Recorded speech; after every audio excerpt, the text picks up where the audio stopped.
The first and winner, Sebastian Dusselier from ABM team. Once again, please rise for the national anthem of France.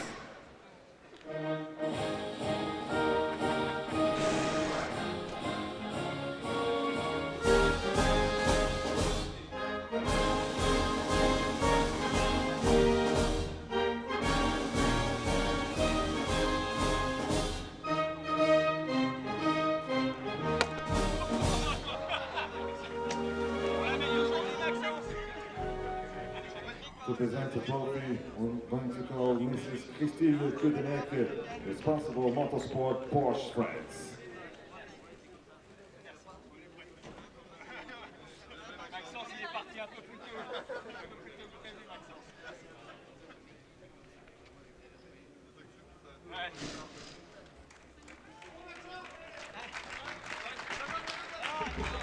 Now the photo first the photo with the trophies, and then celebrate with champagne.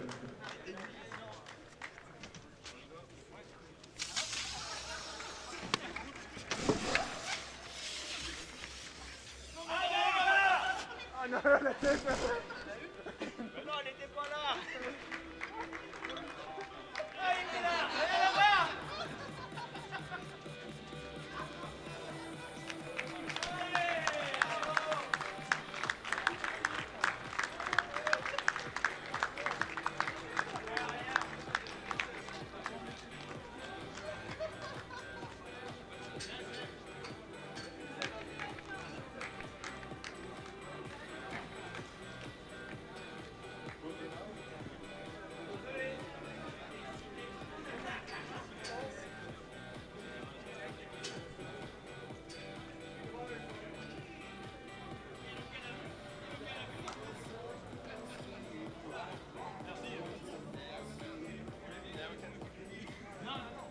Now the last rookie in third position, your big applause for Milan Petelec from team CRR team. That is in the second position, Thomas Fretter. With the yellow competition. Now the first time winner, Alessandro Guidetti, Martine Neva. The trophies will be presented by Dominique Gruber, Director of Marketing of Porsche France.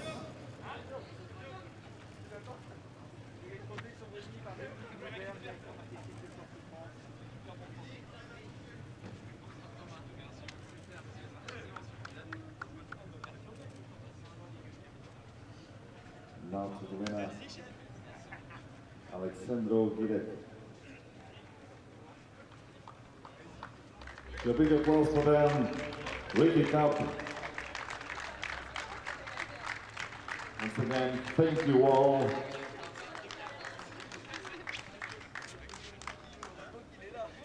Merci, frérot. Merci.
One of the most fun circuits to be found in Europe. The end of the European Le Mans Series is to be decided with round 6 here at the Algarve International Circuit. We are just a half an hour drive or so from the centre of Portimão and closer to an hour to the east of Faro, and great to be in this part of the world, particularly because the weather has turned on in style with temperatures as high on Friday, 29 degrees Celsius. It has cooled off a little bit since then, but certainly no sign at all of any of the wet stuff. And good to see at the start of the race, as the grid is being formed, some banter between Charles Milesi, who took his second pole position in a row yesterday, and Richard Bradley, who'll be starting alongside him on that front row for Algarve Pro Racing. So welcome to you, well, indeed welcome back if you were part of our coverage, enjoying our coverage of the Michelin Le Mans Cup. But we're settling in for another 4 hours of ACO rules racing to decide this 6-race campaign for the European Le Mans Series. My name's Johnny Palmer, and joined again by Graham Goodwin. Well, the fever is high on the grid. Great to have fans, of course, back as we did have at Spa-Francorchamps in the grandstands as well. A really good mood around the whole of the paddock. There is, and it's been that sort of weekend, hasn't it? It's been a cracking season of racing. The sunshine has come out to celebrate the end of this season, and by every indication, it's going to be another amazing 4 hours of on-track action with the LMP2, LMP2 Pro-Am, LMP3 and GTE cars. Got ACO President Pierre Fillon with Frédéric Leclerc to his right, and then sports car legend Hugh de Schoenack on the grid, and he's here with a bit of a delegation from Orica and their new senior technical team to introduce themselves to the very many customers here. It's the 4th place car on the grid in GTE, the number 93 Proton Competition Porsche 911 RSR. Michael Fassbender, I believe, will take the start of this race aboard the matte green coloured car. Yeah, so there's been a change in the qualifying order, very slightly in GTE. You were telling me earlier on, the number 80 car denied its best lap time. Well, that would have been the 4th place car we were looking at there, and that car now starts in 7th, and that is the championship leading car. So it'll be a little further into the pack than perhaps they'd like. 3rd, though, is another of the championship contenders. It's this car, the number 88 AF Corsa car, Francois Perraudot's chrome liveried Ferrari. Magnificent it looks in the sunshine. He's, I think, rightly proud of the way this car looks. So 20 points separate Iron Lynx number 80 that we just mentioned and that car that's up on its jacks, the AF Corsa 88 machine, and then a further 4 points back to Spirit of Race, who have been a race winner this year. Managed to do that at the Monza round on the lead into the 24 hours of Le Mans. So with the GTE championship leader on 101 points, there are 3 teams that could potentially win the title this year. Iron Lynx, AF Corsa and Spirit of Race. All Ferrari teams, of course. This is the leading Porsche on the grid, the number 77 car. That is the WeatherTech Racing liveried car with Proton Competition. And it's going to be Christian Reed, the team principal, to take the start in that car, we believe. And then the 95 car, the Aston Martin, Ross Gunn, his 2nd pole position of the season. In fact, the only car and driver that have actually had 2 pole positions in this well-formed class, the 95 TF Sports car. 139.209 was a pretty hefty margin for the very effective Aston Martin. And that will bizarrely leave from the whole of the season the 80 car, the only car of the kind of ones that are always towards the sharp end, sans pole position, because virtually, 6 other cars have all taken a single point by doing that. Let's hear from the pole man, though, ahead of the start of the final race of the year. I'm joined by Charles Milesi, driver of car number 37. You put the car on pole yesterday. It's your 2nd consecutive pole here in ELMS. The LMP2 Pro-Am title decider for your team, Cool Racing. G-Drive is 9 positions behind you on the grid. What's the plan for today? The plan will be first to be staying in front, keep the 1st place for the first stint. After that, I think we will try to put Alex in the car and lose as less time as we can.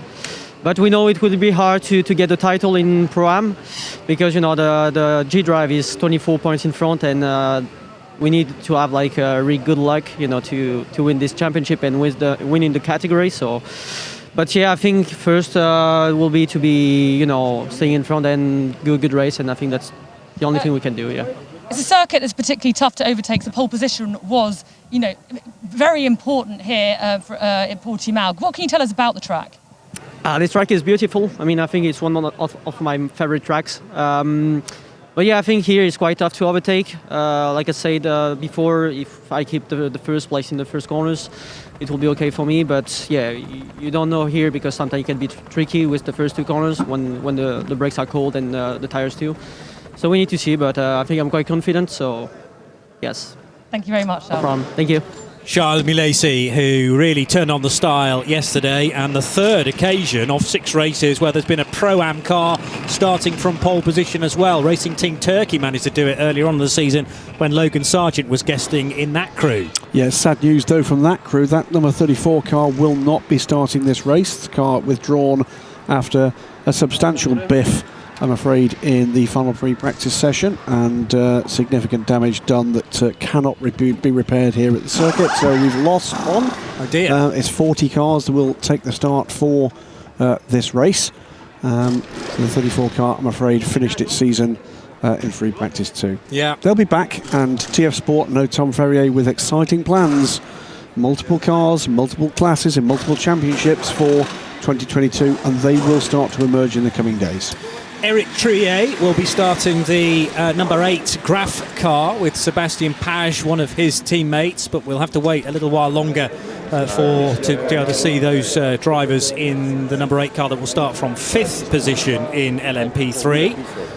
And the number 8 car is also in the top 5 of the championship. There are actually only two teams close enough to one another to still be in contention for the title. Cool Racing, who are on 98 points, and the DKR Engineering car number 4 on 93. Everybody else is outside of that 25-point window, including the MV2S Racing crew for Christophe Cresp.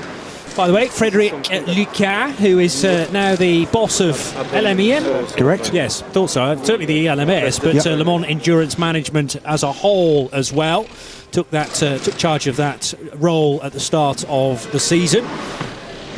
As DKR Engineering's machine for Mathieu de Barbois, who will be starting from 3rd position on the grid of LMP3s, with Laurence Roux to come later on in the show. Laurence, though, qualified this car yesterday in 3rd spot. All good? Yep, it's the start of a busy 3 weeks for the LMEM ACO Rules Racing family. There's Jean Benutet for the 32 car, the United Autosports car.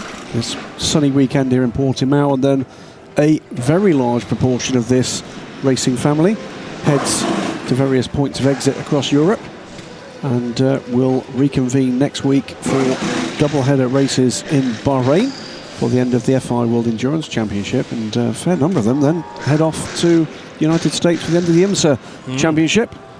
This is the new car, by the way, that you recognise the number, but not the colours, or the lack of colours. That's the 13 car for Inter-Europol competition. With Martin Hippert to start. Of the 3 photographs displayed a moment or two ago, he the largest, to tell us that he's the current driver, therefore. Phil Hansen is suiting up, so it will be he aboard the number 22 car. Yes, to start from 6th position, the outside of the 3rd row, but having been qualified on pole position for the first time yesterday, the first time this season, by Wayne Boyd, it'll be teammate Rob Weldon to take the start in United Autosports number 2 from pole in LMP3. Quite amazing to think, because of the pedigree that Wayne Boyd has in the qualifying phase of the weekend, that's actually his first of the season. Robert Kubica putting on the helmet and the hands device for championship winners already, Team WRT. They achieved that last time out at Spa-Francorchamps, so the pressure is off. The shackles may well be off as well for the next 4 hours. It's going to be interesting to see how Team WRT approach this. They will be focusing on only winning the race, basically, but I'm sure it's helpful to them to not have to think about the championship in the background. All sorts going on, isn't there, in this race and this grid, in this marketplace, in this sports, and WRT keen to just keep writing those headlines as they prepare for what comes next. Clearly, they've had success in the WEC as well. They're looking for where the sports car market is going beyond this. And one of many to be doing so. Panis Racing, Julien Canal. 3 wins at Le Mans for Julien Canal. It's as many as Alain McNish, by the way. I'll remind him of that later. But they're on a rich vein of form with Le Mans Le Mans podium, a win in the ELMS, and strong form in this second part of the year. They too are another squad with all sorts of potential plans that might emerge. Goodyear Eagles being bolted onto one or two G-Drive cars. So confirmed that it will be Phil Hansen, and then to hand over to either Tom Gamble or Jonathan Aberdeen at the either the first or second stop, depending on whether they choose to double stint Phil. But the cars will have to stop at roughly the 45-minute marker in LMP2 now that the engines have been turned down very slightly, and that's more to accommodate the new hypercar class in the World Endurance Championship. But obviously if you slow a car down in one particular part of the ACO rule set, then it has to be done in EMS as well. So, yeah, we are seeing slower lap times year on year, but nevertheless still very, very quick times around this place. And, yes, it's difficult to overtake, but that does rather promote LMP2s and 3s to gaggle up around one another. And there's always the potential for an incident, therefore. Grid beginning to clear as we get ready to go for the final race of this season. There's a familiar face. Murray Smith, Mo Smith from Cool Racing. He's been a firm favourite this year, wherever he's gone, and pretty mightily quick as well. Could have had a part to play, by the way, in the direction of the championship we've just seen secured by the way of Nielsen Racing in the Michelin Le Mans Cup. And Mo paying close attention, not only because Cool Racing are on pole position, but also in LMP3. His teammate from Le Mans Cup, Matt Bell, is in a very strong position to take this year's LMP3 title, along with teammate Nicola Molini and Nicholas Cruton. Yep, and here is the number 26 G-Drive Racing Aura 01. It will be newly 40-year-old. No, we don't believe that either. Roman Rusinov is far younger than that. The long-standing Russian driver. Another car operated by Algarve Pro, and it will be Richard Bradley to start the 24 car, second on the grid. Held the top 2 places for a long time in that session, didn't they, Johnny? Yes, yeah, that's right. Actually, it was the Ferdinand Habsburg-driven car that was ahead of Nick de Vries, which was the unusual scenario. However, their party was caught short, sadly, in the closing stages for them, sadly, but very much not for the Swiss team Cool Racing, because a 1:30.812 meant that Charles Milesi, for the second time in the ELMS, right off the back of a Spa-Francorchamps first pole position, and he was actually pretty ill that week as well. Now in rude health once again, and yeah, sticking the thing on pole at the very closing moments. So that is the shape of the grid for this final round of the 2021 European Le Mans Series. What for next year? Well, all sorts of changes for next year amongst those teams. You'll read about that and hear about that in the coming days and weeks to come, but I can tell you an awful lot of it is very, very positive. 77 car, be very warm down there on that grid.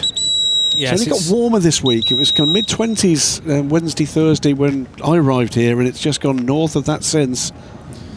Yeah, and certainly towards the closer to the coast when it's lower down as well, because this is quite a high up venue. You have to drive into the small-ish hills, and that generates quite a lot of wind as well. It was very blustery indeed here on Friday evening. But when the sun is out, it is red hot. Just as the sun starts to head towards the horizon and that ambient temperature begins to drop, then you suddenly realise it's a bit chilly and maybe you need an extra layer. But that's not going to be the problem over the next 4 hours. The crosswind, if it's blowing from right to left or left to right across the main straight, that will have its effect on how the prototypes are behaving, of course. If it's a headwind, then obviously the tow down the start-finish straight will be all important. Rob Weldon, the highlighted name, into car number 2 as expected. So it'll be Rob ahead of Martin Hipper for Inter-Europol competition. Mathieu de Barbois third in LMP3, ahead of Christophe Cresp and Eric Treuillet. And starting drivers in GTE, John Hartshorn for TF Sport in the 95 Aston Martin. That was qualified on pole position by Ross Gunn. Christian Ried in the 77 Proton competition Porsche. Francois Perrodo for AF Corsa. And Michael Fassbender in the green Porsche from Proton. It's all the bronze drivers to start in GTE, and a gaggle of prototypes behind them for a variety of reasons. And that's, I think actually the variety of reasons are the same reason. They didn't actually qualify, put in a qualifying time, but unusually are listed with the P2 car from Graf behind the P3s and the GTE. Now that is unusual. Yes, they would normally start that at the back of the P2 grid. Yeah. Just looking to see if that car is indeed at the rear of that grid. Or is the plan for those cars actually to start from the pit lane instead? 1 minute board is now displayed, and there will be various points permutations that will unfold throughout the course of the 4 hours. We'll obviously keep you in tune with those, but remember that the title in LMP2, the main ELMS title, has already been achieved by Louis Delatraz, Robert Kubica, Yifei Ye. They've done that with a round to spare and can now start in a more relaxed fashion from 5th position on this grid. Grid being cleared finally. And it will be your first opportunity to see this full circuit with these 40 now cars on the grid, making their way around the, I'm sure I'll say this more than once, roller coaster of this fabulous circuit before we get the run down to lights out and go. And the first lap is going to be a hold your breath affair, because remembering back to the 2019 running of this event where there was a big crash at turn 4 causing a red flag, and it's always a bit of a pinch point heading into turn 1, 2 and particularly turn 3, and then the run out of turn 4, which is a fast left-hander down towards the best overtaking opportunity really on the track down at turn 5. Yes, there will be a few harem-scarum moments in the early stages as 40 closely bunched cars all try and find room for each other. R&D prototypes at the rear of that grid. So it is as advertised. Graf, Team Ferrari and Santalot Racing, by the way, in their LMP3 debut. At the moment, that's a one-off for the very successful GT3 team. Doing a lot of racing with Audi, but also ice racing, also rallying for Santalot. But let's hope that their paying customer enjoys it to the extent that we see them again in 2022. So a 1:30.812 put Charles Milesi on pole position. He starts alongside Richard Bradley for Algarve Pro Racing. Then it's Roman Rusinov to start the third place G-Drive Racing Aurus alongside Manuel Maldonado for the opening stint in 32. Robert Kubica, Team WRT, alongside Phil Hansen's United Autosport Orica, Julien Canal and Paul Lafargue for Panis Racing and Edex Sport, respectively. Then Francesco Draconi for BHK Motorsport, alongside American John Falb in the second of the G-Drive Aurus. Duquesne Team and Memo Rojas starts 11th alongside Jean-Baptiste Lehay for Ultimate. It's Rob Weldon in the best of the LMP3s for United Autosports, with Martin Hipper for company on that 7th row.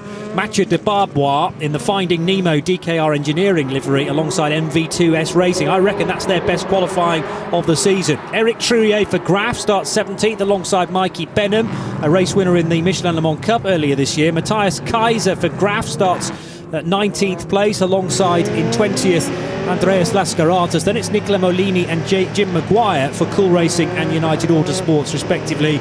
Euro International's Antoine Ducat in a completely changed lineup there for the American squad alongside the Nielsen Racing car started by Tony Wells. Matthias Kaprich in the Inter-Europol competition car is next alongside Tom Chloe. Then Max Cobalt before we see the first of the GTEs. That's John Hartshorn in the TS Sport 95 car. Christian Ried starts the 77 WeatherTech Proton competition Porsche from 29th alongside Francois Perrodo. It's Michael Fassbender and Sarah Bovey for Proton and Iron Licks. Claudio Schiavone, another Iron Licks Ferrari car 60 33rd alongside Rino Mastronardi from the same team.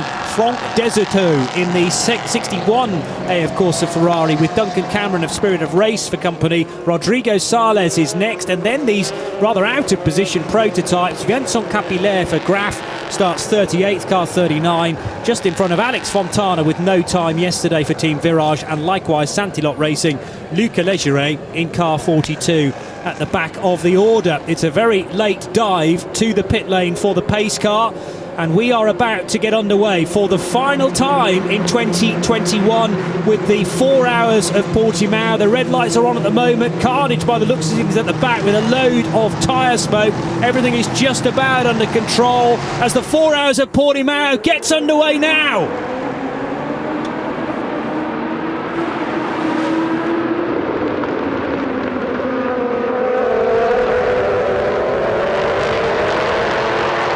So far, so good through the first sequence of right-handers. Everyone just about having enough space to do battle, and it's been a really good getaway for 20-year-old Frenchman Charles Milesi from pole position, ahead of Richard Bradley in the white and green car. Roman Rusinov, the best of the Aurus machines. He slipped to 4th position, though, with Manuel Maldonado up the inside, and Rusinov loses another place, in fact, to Robert Kubica, picking him off in the Team WRT 41 prototype. Yeah, some elbows in the middle order amongst the LMP3s, and absolutely the back between the last 2 or 3 GTEs, and I think it looked like it got a bit messy, didn't it, coming down to the start line, Johnny? But you're right, neat and tidy at the top of this grid, and away they go. So through the left-hander at Craig Jones, turn number 9, and up towards Portimão go the race leaders, and it's the Pro-Am entered car, so eligible for separate points in the Pro-Am Championship, but also the pros as well, depending on how far up that car finishes. Richard Bradley is the leader of the all-pro lineups, with Manuel Maldonado running in 3rd place. It's already getting incredibly busy in amongst the LMP3 leaders. That class is led by Rob Weldon for United Autosports, from Mathieu de Barbois, who's gained a spot for DKR Engineering. Martin Hipper going the other way, back down to 3rd. Eric Trouillet's gained a spot as well. That was almost a drama for the Graf Racing car coming through the GTE order.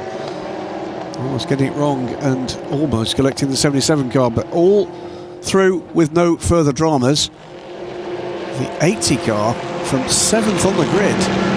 That is one heck of a start. Leads the class. And Rino Mastronardi, though, is being caught by a chasing Francois Perrodo, who's got a very good toe indeed. There's a prototype trying to get through as well, which is the recovering 39 car that started behind both of these Ferraris. Perrodo was off the road there, all 4 wheels over the white line. And can he muscle his way to the lead of the class? Not quite, because that is good defensive work from Italian driver Rino Mastronardi. Great stuff from both of these men at the moment. Way off again from Francois Perrodo. He's pushing very, very hard. Pumped up, and there's trouble there ahead. Car facing the wrong way at Tora Vip. Did everybody get through there? Well, there were about 5 or 6 cars that needed to try and avoid the spinning machine. Rob Weldon was clear of it, so that might actually give him a decent lead over a few, although Mathieu de Barbois is keeping him honest. It was the RLR car. Mikey Benham starting that, I believe. And Benham, did he get a tap from the car behind, which will have been the Euro International machine? Yes, he certainly did. A bit more than a tap, wasn't it? That might well be penalty coming for the number 11 car. Antoine Ducat, who unfortunately he's not had a good day, has he? Was making contact with 1 or 2 in the Michelin Le Mans Cup earlier this morning as well. Indeed, the RLR car falling way back into the very back of the order. Graf car, by the way, in that recovery from the more or less rear row start, is now up amongst the LMP3s, the 2 LMP3s. It started at the back, the Santilot car and the Team Virage car making their way towards the order of the front order of the GTEs. That's, unsurprisingly, contact is under investigation, Johnny. Yeah, which saw Mikey Benham spun into an incident at turn 5, needing to recover, and has done now, but lost several places. In fact, is stone last as a result of that, rejoining after all of the GTE cars had gone through. Charles Milesi, though, starting to really establish himself in a decent lead. He said the goal to Haley Edmonds was to try and stay out front. He's doing exactly that at this stage. 3.4 seconds to the good over Richard Bradley, who is certainly no slouch in the Algarve Pro Racing Orica. Then in 3rd, it's Manuel Maldonado. Robert Kubica comes next for WRT, as it's side by side down into Tora Vip again, and that is car 42 from Santilot Racing, gaining a spot on Jim Maguire from United. That Santilot car has made very good progress indeed. Lucas Legere from the back of the grid. He's cleared all the GTEs and now picks off the first of the train of LMP3s. There's Max Cobalt, I think. Here it is. Max Cobalt on the number 6 Nielsen Racing car. It's Tony Wells, who's just clinched the Michelin Le Mans Cup Championship in the other car. Up the inside, here's Max Cobalt. There was no real room there, Max. But, aggressive stuff here from 2 or 3 of these cars. It's the 11 car up the inside of the Racing Experience Duquesne. So Antoine Lecat trying to make progress up the order. A side by side now between Cobalt and the 14 car. So Duquesne getting a place on Tom Cloet, who has had a busy weekend with 2 Ligier European Series races yesterday, and now back to his kind of more regular entry into the European Le Mans Series. Tussle here between the WRT car number 41, right on the rear of the 32 United Autosports car of Manuel Maldonado. Behind them, another 2-car battle. That is the 26 car. Roman Rusinov with Phil Hansen trying to find a way by the Russian. So Malaysia from Bradley, Maldonado, Kubica, Rusinov and Hansen in P2. P3, Weldon, DeBarbo, I apologise, Hipper, Trullier, Kaiser and Molini. The GTE, Mastronardi, Perodo, Bovey, Christian Reed, Michael Fassbender, Duncan Cameron. 3 Ferraris, 2 Porsches and another Ferrari for Cameron then, in the spirit of race car, as the battle pack for 5th and 6th is really livening up. G-Drive Racing versus United Autosports, and Phil Hansen applying the pressure. Roman has already lost a couple of positions from his grid starting position, as now there are 3 Ferraris at the head of the order because Sarah Bovey's joined the party. Looking for a way by Perodo here to make it an Iron Lynx 1-2. Still waiting for the first Iron Danes race win in ELMS or Michelin Le Mans Cup. It looked at one point, Johnny, as if we might get that earlier today in the Michelin Le Mans Cup, but technical failure on the number 9 car robbed them. So 3 Ferraris it is, with Christian Reed trying to close the gap to this trio. Sean Malaysia, though, is romping away the lead of this race, 5.2 seconds ahead now. So Brussels-born Sarah Bovey, bronze rated, but has been racing in all sorts of different things. It started initially in Belgium in championships like Belcar and the BRCC, but then since then finding international motorsport in 2013, done the Dubai 24 hours on at least one occasion, and the 24 hours of Le Mans for the first time in 2021. So very, very used to GT material and machinery, and heading out of turn 4. The 3 Ferraris right together look to be very evenly paced, Graham. They do, and it's going to be interesting to see exactly what the plans are for Iron Lynx into 2022. Little doubt that Sarah Bovey will be part of that plan. Ambitious team, great looking efforts everywhere they go. They'll be racing next weekend in Bahrain as well. Different drivers, different driver lineups. That groups of two is now rapidly becoming a group of 4. Maldonado has fended off the WRT attack, being caught now by Roman Rusinov, with Phil Hansen right there as well. And this is the point of the race where so many faces up and down pit road are glued to screens, just making sure they know where each of their cars are around the track.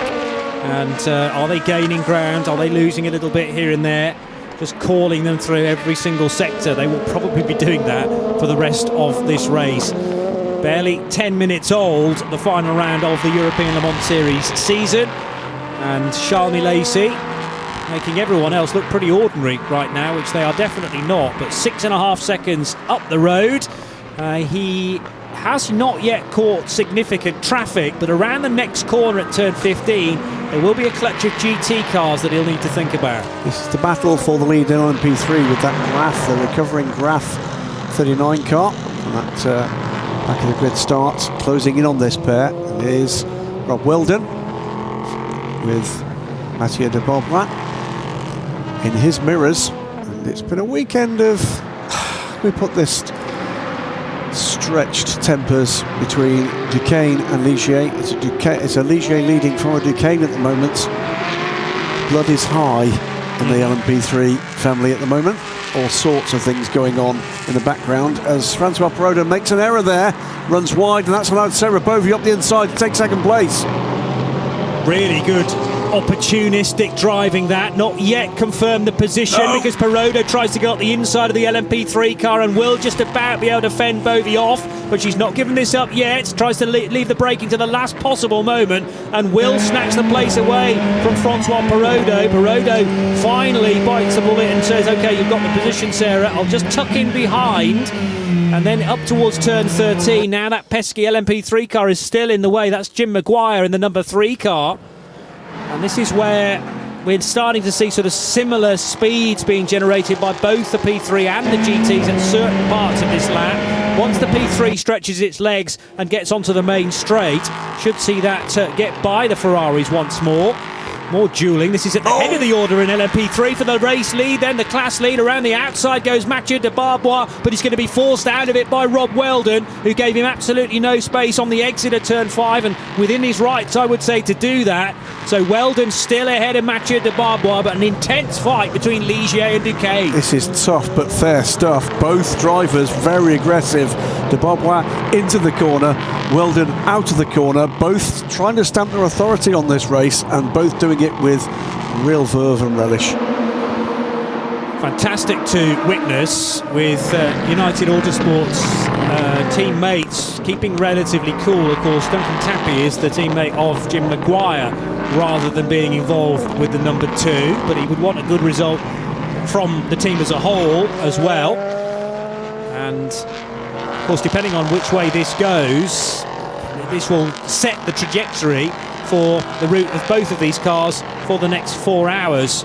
We don't want contact this early on, but might there be an overtake to put the 4 car in front and put it into a very good position? 3 drivers due to be driving car 2, just the 2, de Barbois and Laurence Four, in the chasing car 4.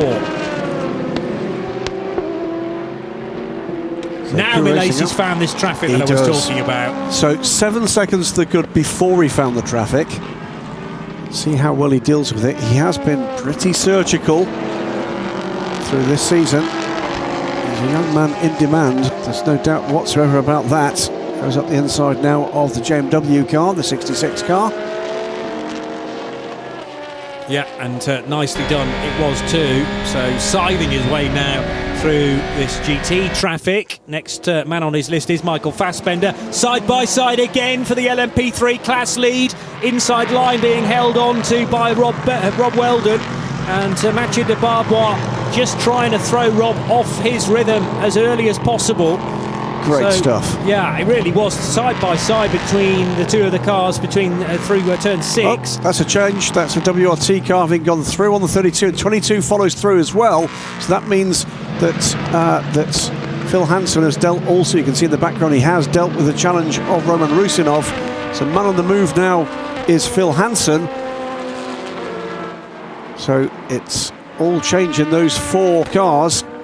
So United crisscrossing between themselves. WRT had already got ahead, and then through went Phil Hansen on teammate Manuel Maldonado on the exit of turn 1, just about getting all 3 cars stopped in time for turn 3. Yeah, rather dummied him to move to the outside, didn't he? Drifted wide, and that was all the space that Phil Hansen needed. That is now the battle for 3rd between the 41 and the 22. They have 5.5 seconds to find before we get to the Algarve Pro Racing car, Richard Bradley, who is 5.5 seconds behind race leader Charles Milacy, losing a little bit of time in that traffic, as you might imagine, but then again Bradley's got to do the same job and do it equally well. 2 Porsches together. It's Christian Reed and Michael Fassbender. Fassbender running at the moment in 5th position. As big a gap as we've seen between the 2 LMP3 leaders.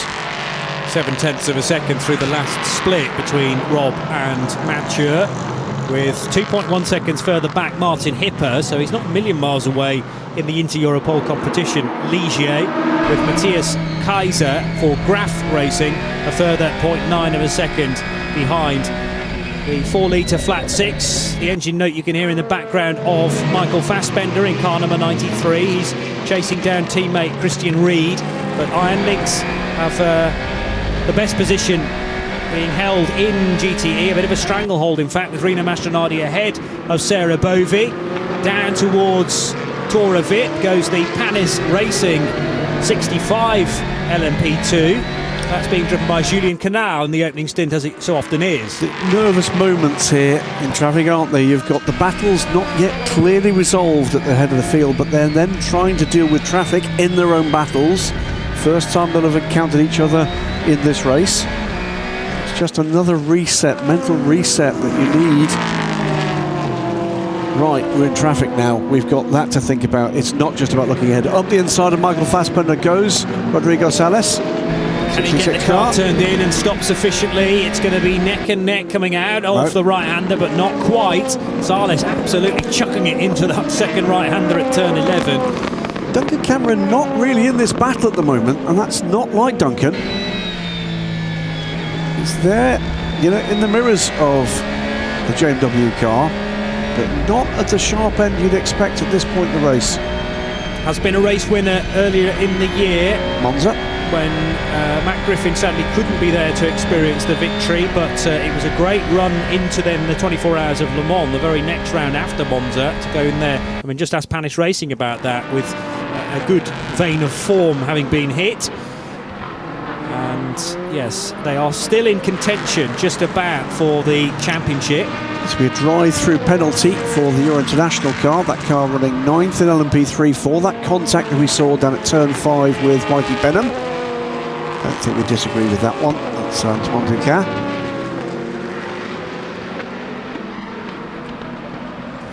And off the road, is that Sarah Bovey in the 83? So she was running in second behind teammate Rino Mastronardi. Oh, did she do that by herself? A spin at turn 1, but we only saw the second bit of that. She was off. off. Any cars around her? Oh, that was in the rejoin though. I think she was in traffic when the initial spin happened. Right, so what we've not seen is the incident that saw the car off the road. We've seen the recovery. Well, Francois Perrodo's got in front of her to retake second place, and Sarah's got it all to do again. Well, mark of the pace of Rino Mastronardi, the shiniest bronze in the firmament, is he's now how far ahead?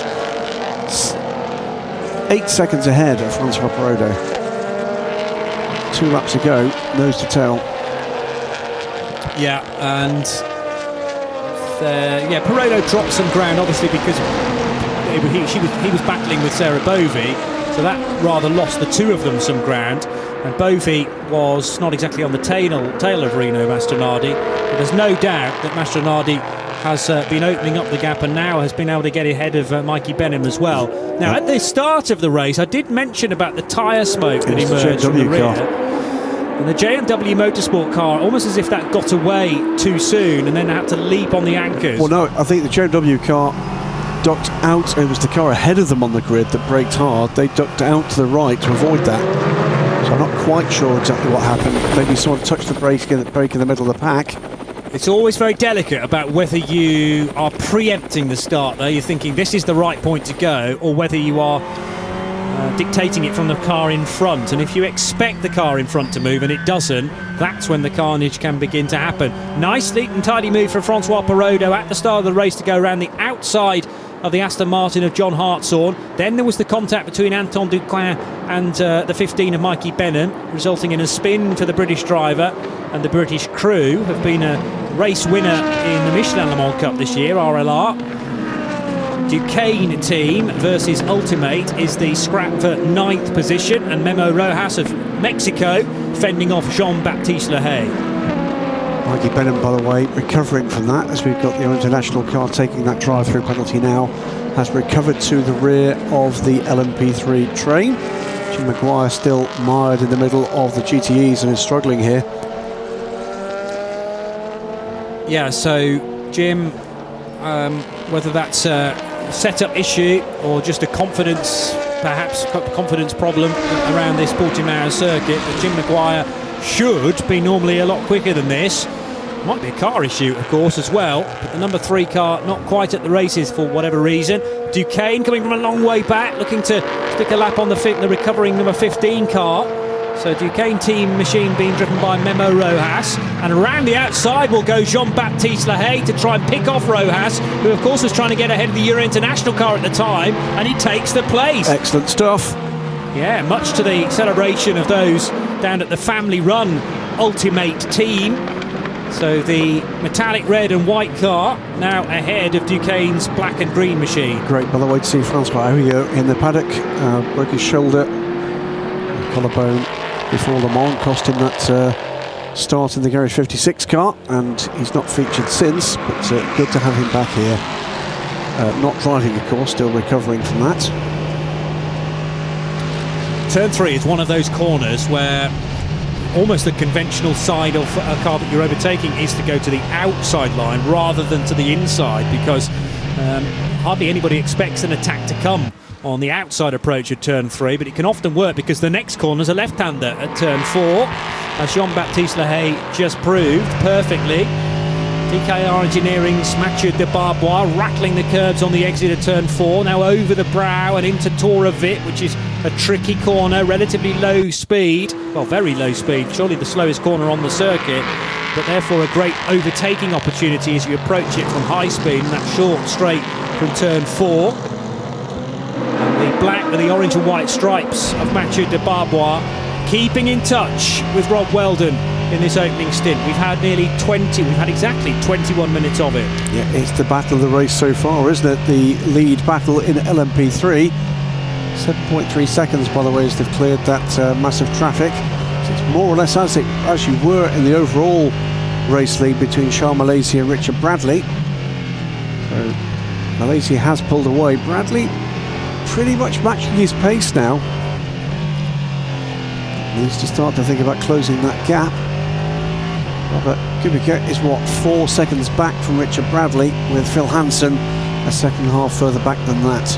A couple of seconds ago, the MV2S racing car number 5 was side by side with Jean-Baptiste Lahaye, and there was then contact as Memo Rojas tried to slip by in the same manoeuvre. MV2S Racing had qualified in 4th position. They've slipped back to 13th in class now, and Christophe Cresp, not sure he knew that Memo Rojas was to his right-hand side. Side-to-side contact, so let's hope both cars get away with that. Racing away and clear here. Remember, not only is this the race leader, it's the Pro-Am car. And see what the plans are for Cool Racing. Gather Alexandre Coigny, who's been the bronze driver for this squad for some time, will be taking a sabbatical next year for business, family reasons, but expects to be back. He'll be doing testing and training. Very great to have him back.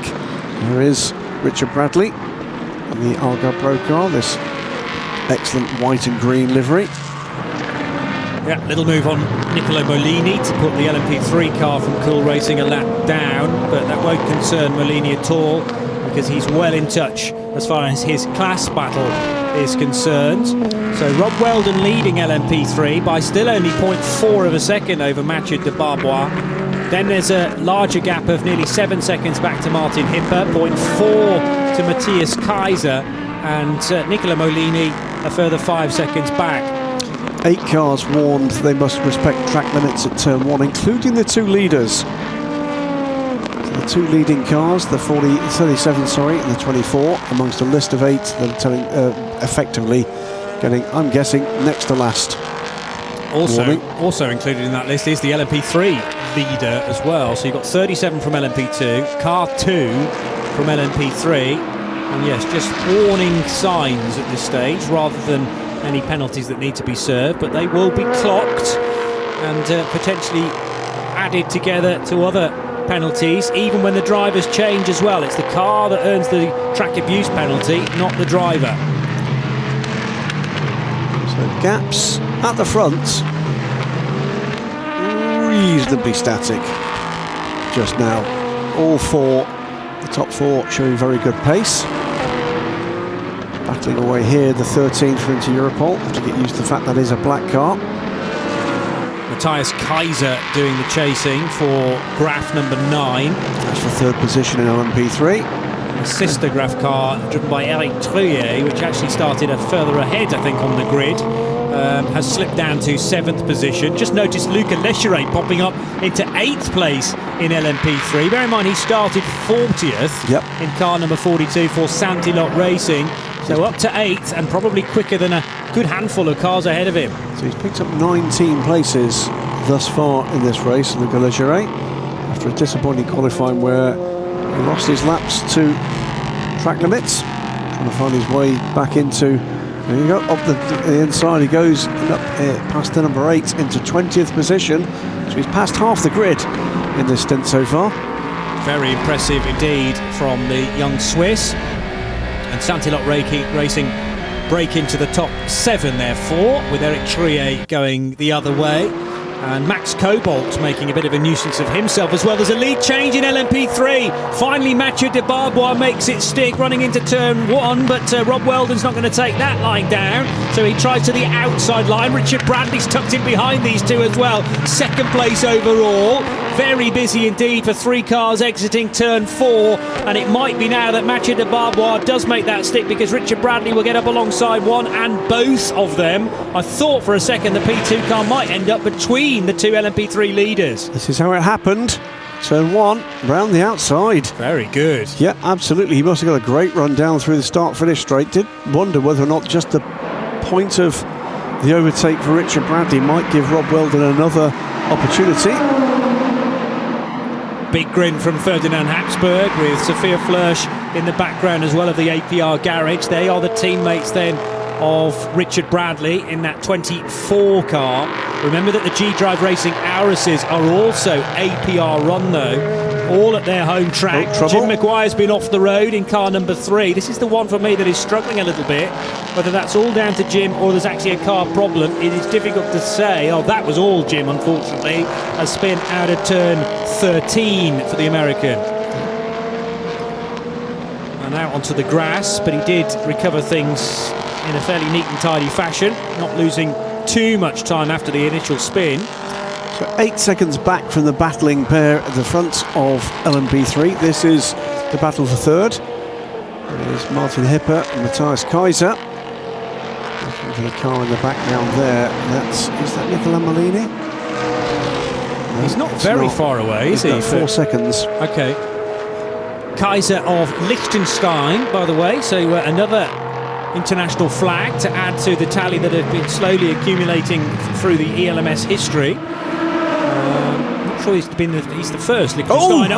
Huge! Massive incident for Duquesne, and also in avoidance the A1 Racing Villorba Corsa number 18 car. I think that was in avoidance of the spinning Memo Rojas machine. This has all happened out of turn 15. It was a moment that Rojas lost a wheel. The wheel from the rear left departing, and yes, in avoidance, the one AIM Villorba Corsa car driven by Andreas Lascaratos smashes into the tyre bale at the end of the pit lane. So that is to protect the pit wall, and obviously you either deciding to go into the pit lane or stay on the racetrack, but Lascaratos, purely in avoidance, had nowhere else to go and has absolutely destroyed the car. But there is movement in the cockpit, which is the happiest thing I've been able to say all day. Duquesne car is pulling away, but it's all about Andreas Lascaratos, so let's hope the Greek driver is okay after that. That's a massive impact. He's moving in the cockpit, but at the moment he's yet to get out. Watch the green car coming through here. The wheel goes there. He's then a passenger. And then it's the 2 cars behind, the Virage car wondering which way do I go, goes to the gap, makes it, and Lascaratos, well, unsighted, undecided, too fast to go down the pit lane, and felt it just basically nowhere to go in that situation. I think he was looking to follow the Virage car and saw the gap closing and tried to avoid it. Because he's so close to the Virage car, you then lose all orientation of where the pit lane entry road is and the tyre stack. And Andreas Lascaratos is able to get himself out of the car. That's the best news. I'm sure he's going to be hobbling, though, to safety, because he's going to be winded at best. He can actually straddle the Armco barrier, which is a phenomenal feat by the Greek, but now will descend, and I'm sure just needs to give himself a moment to take stock of exactly what's happened there. The safety car is out. That's the bit we didn't mention to you, but might have been fairly obvious. And what on earth happened on the Duquesne car? Because that's we're nowhere close to a pit stop. Had to be a breakage of some description. Yeah, exactly. Something's failed. Is Bang, my point. There, wheel goes. Rojas powerless at this point. Virage goes to the gap. The problem, you're quite right, the problem for Andres Lascaratas, it's very easy for us to say with the angle we've got, he's not got that angle. No. The angle he's got, he's looking at a growing ball of smoke. He's looking at the rear end of another LMP3 car from a low down position coming over a crest, and all of a sudden, disaster. And the other thing we must remind everybody is how low down you sit in these prototype cars, and Andreas Lascaratas, amazingly, is walking away from the scene. He does now have medics with him and marshals as well. I'm sure they will be taking him to the medical centre is right there. So it couldn't be closer. No, but indeed. When you are, I mean, your derriere is inches from the ground when you sit in one of these race cars, so you don't have the benefit of being able to see from any height at all, and compared to spectators in the grandstand, it's almost like an ant's view of the situation. And at speed, you've got to decide, do I go right or do I go left? The car in front's going to the right, so I'll go even further right. Oh no, I hadn't accounted for the pit lane entry. Yep. Tyre stack, which you don't see because there are two cars in front of you, and your attention is fully being taken by that spinning like a top 30 machine, and where on earth was that going to end up? So that clear-up process is going to take an awful long time. By the way, 3 laps now, the pit lane is closed behind the safety car, so there's no option for anyone to take an immediate pit stop, and that 18 car has been absolutely destroyed. Gives you an idea of the kind of scope of view that they've got from those cars there. And remember, poor old Andres Lascaratas had most of his windscreen filled by the front of a braking then accelerating Virage car. Yeah.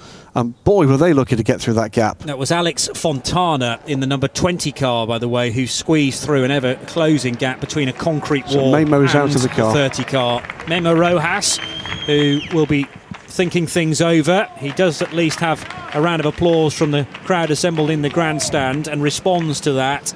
But a big shock for a very experienced man, a former European Le Mans Series champion. Double. Twice, yes. Yeah, double Le Mans Series, European Le Mans Series champion. That's going to take a while to clear up. There's going to be fluid everywhere as well. The best news after that is Andres Lascaratas able to walk away under his own steam, and Memo Rojas, having lost the wheel so dramatically. And, I think we'll hear from Memo pretty soon. I wonder whether there might have been a bit of a thought process to bring this long line of cars through the pit lane, even though it is technically closed. Of course, it's closed for work, but sometimes when you do get a start line incident in a race, that's the safer thing to do. But as long as everyone bears left, I think they will be clear of the debris. But a bizarre moment, because sometimes you might see a wheel come off a car on an outlap. That wheel had been attached to the car for 30 minutes. Let's hear directly from the man involved in a scary incident. That's right, I'm joined here by Memo Rojas. Memo, can you just tell us about what happened from your perspective there on turn 15? Yeah, unfortunately, we're trying to keep up with the pack, and we lost the rear wheel in the exit of the last corner, which is the fastest corner of the track. Just lost the wheel, and after that you become a passenger and not much you can do. I was lucky I didn't hit the wall, neither inside or outside, but that's the race for us. Okay, thank you very much. Thank you. Memo Rojas of the Duquesne team. Puzzling moment indeed. The thing is, should you be listening and watching that and thinking, well, what about Andres Lascaratas?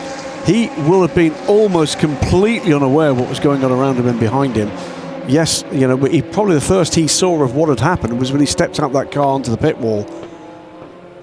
He's too busy dealing with his own incident. So, rescue team there. And the clear-up will begin. And the One Aim Vilorba Corsa car, which has had some decent runs through the course of the year. A better result of 4th, actually, at the start of the season at Barcelona, and has since, on 2 occasions since then, been in the points. But a couple of non-finishes along the way meant that their championship was over a good few rounds ago. Currently 9th in the championship, and 1 or 2 different drivers cycled through the number 18 car through the course of the year. But a really sorry state of affairs for their season to end like that, and it'll mean that we won't see Alessandro Bressan or indeed Damiano Fioravanti for this particular race. And that chassis looks like it's just going to have to be thrown in the bin, sadly. I mean, these cars are designed to fold in certain places. They do have crumple zones in a sense. The rear right wheel very out of alignment as well because of the ferocity that it found the tyre wall at the end of the pit lane. Those tyres are there to protect otherwise a bare concrete wall. So they have done their job to an extent in attempting to cushion the blow. But after a little while, it was great to see Andreas Lascaratos clambering out. And let's hope all the best for him in the medical centre. The 35-year-old Greek in only his 5th season of motor racing. Started off in the 24H series actually in P2s there, and then 2 years later his first foray into the European Le Mans series with 360 Racing in 2019. Well, I think once he's had a very strong cup of Greek coffee, he'll be explaining how he saw it on social media. Very active on social media, engages fulsomely with followers of endurance racing and is very popular for doing that. But that was beyond scary for Andreas Lascaratos. Yeah, I've seen a few strange moments heading into that or out of that final corner. I remember a car getting stranded right in the middle of the pit lane entry a few years ago as well. That was in an ELMS race. So there have been some moments here at this venue, and that's I suppose the result of having such a fast final corner of the lap, which normally takes you onto a very wide start-finish line. But if you get it slightly wrong, or there is a mechanical failure in the case of Memo Rojas, then the results can often be rather startling. Pit lane remains closed. It is closed for the first 3 laps of a safety car period, but after that it's going to be very interesting to see if there are any takers for fuel, because we're not actually at the end of the fuel window for LMP2 quite yet. They can normally do 45 minutes, and now with this safety car probably can make 50 minutes. But it would make sense, with this looking like a long recovery period, to at least do a stop. Yeah, it would. The one question I had, we got a long shot there, is that car hit the barrier at the end of pit lane, and that might require barrier repairs at the end of pit lane, yes, which might mean it's not safe to allow cars down pit lane. True. So okay. There's not a lot of work going on there yet, but you'd expect the concentration to be about getting debris off the track and this car off the track and fluid. So let's hope there's not significant damage to... That's a horrible sight, isn't it? Significant damage to the barriers. And now, of course, doesn't look to be the correct lifting point. No, I think it is, but because there's so much missing from the front of the car, i.e. a wheel, the balance is completely out all of a sudden. So they've found the right mounting points on that LMP3 car, but because it's missing pretty much all of the front splitter, the whole of the nose section, and that front right wheel, it has sent the balance completely rearward, and that therefore in itself is going to be a job and a half to get it sufficiently high enough to find the flatbed. They have just about done that now. Look at the damage to the other side of that car. Yeah. It's effectively shaved off everything down to the tub.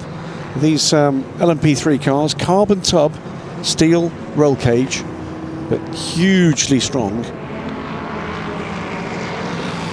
And yet again, be thankful for the improvements in safety in motorsport in the past decades. The pass around, by the way, which came into the regulations last year, or if not the year before, it's not really relevant because the cars haven't had that long to get out of position. I think the safety car picked up the race leader, but if there were any stragglers, if there was any class traffic trapped between the safety car and the class leader in either LMP3 or GTE, then they were permitted to pass the safety car and catch back up on the lap that they were set to lose effectively. It's kind of American style racing coming to Europe, the wave by, which is now utilised in the ELMS, but the pit lane is still closed. That's confirmed by a message on our timing screen, and there is a chance therefore that I think next time around it will be open, and with nearly 40 minutes of this race having elapsed, this is a prime time to take a bit of fuel on board I'm sure we'll get one or two takers if indeed, as Graham makes the point, it is safe to allow teams to do so. An awful lot of quick dry being laid down to pop up precisely from the 18 car. I think the 30 car won't have dropped any fluid at all because, of course, that was a mechanical failure. We're going to have to guess at that. No real suggestion from Memo Rojas as to otherwise. Don't remember him making any contact. Oh, no, he did make contact. Anyway, let's hear from the team One Aim Villorba Corsa. I'm joined here by Alessandro Bressan, driver of car number 18. Now, Alessandro, I just saw you just talking to Andreas. Firstly, how is he doing? Is he okay? Yeah, of course, he's behind you here. So should we go and get him over here? Is he okay? He's okay. It's just a little shock.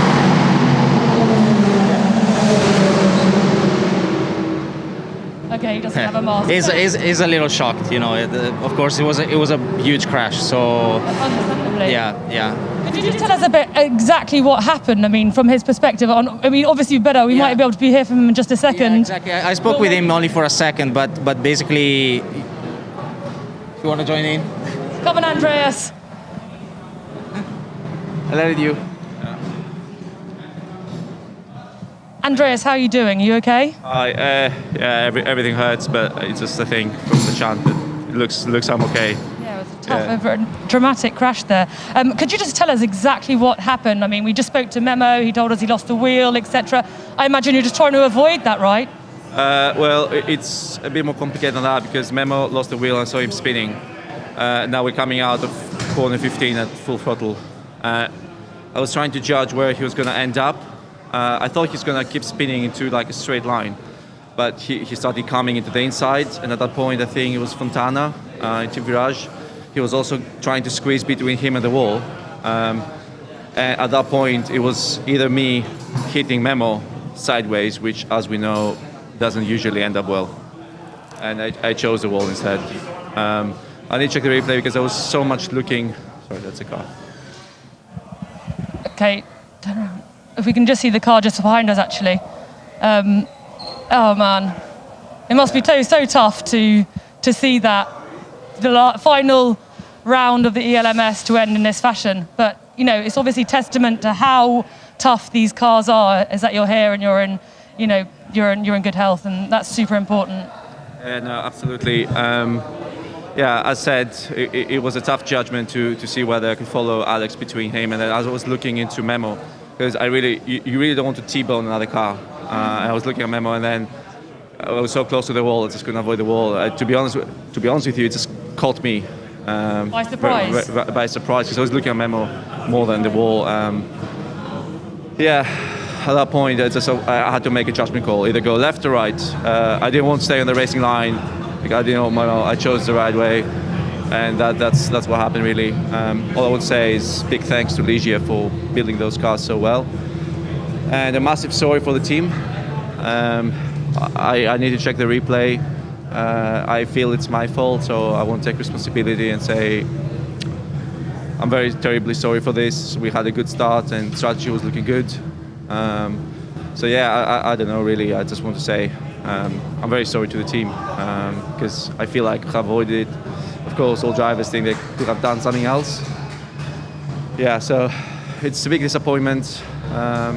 Lucky on one hand, but the big disappointment personally for the result that we were hoping to get. And again, sorry for the team. I think I need to check the replay, but initially I won't say it's my responsibility, so I'm just terribly sorry for it. It's understandably tough. I'll just let you go and sit down. Thank you very much for talking to us, Andreas. Thank you. Andreas Lascaratos being utterly hard on himself there. So tough. He's a big man, and he's a big, proud man, and that's what I want to see. Excellent.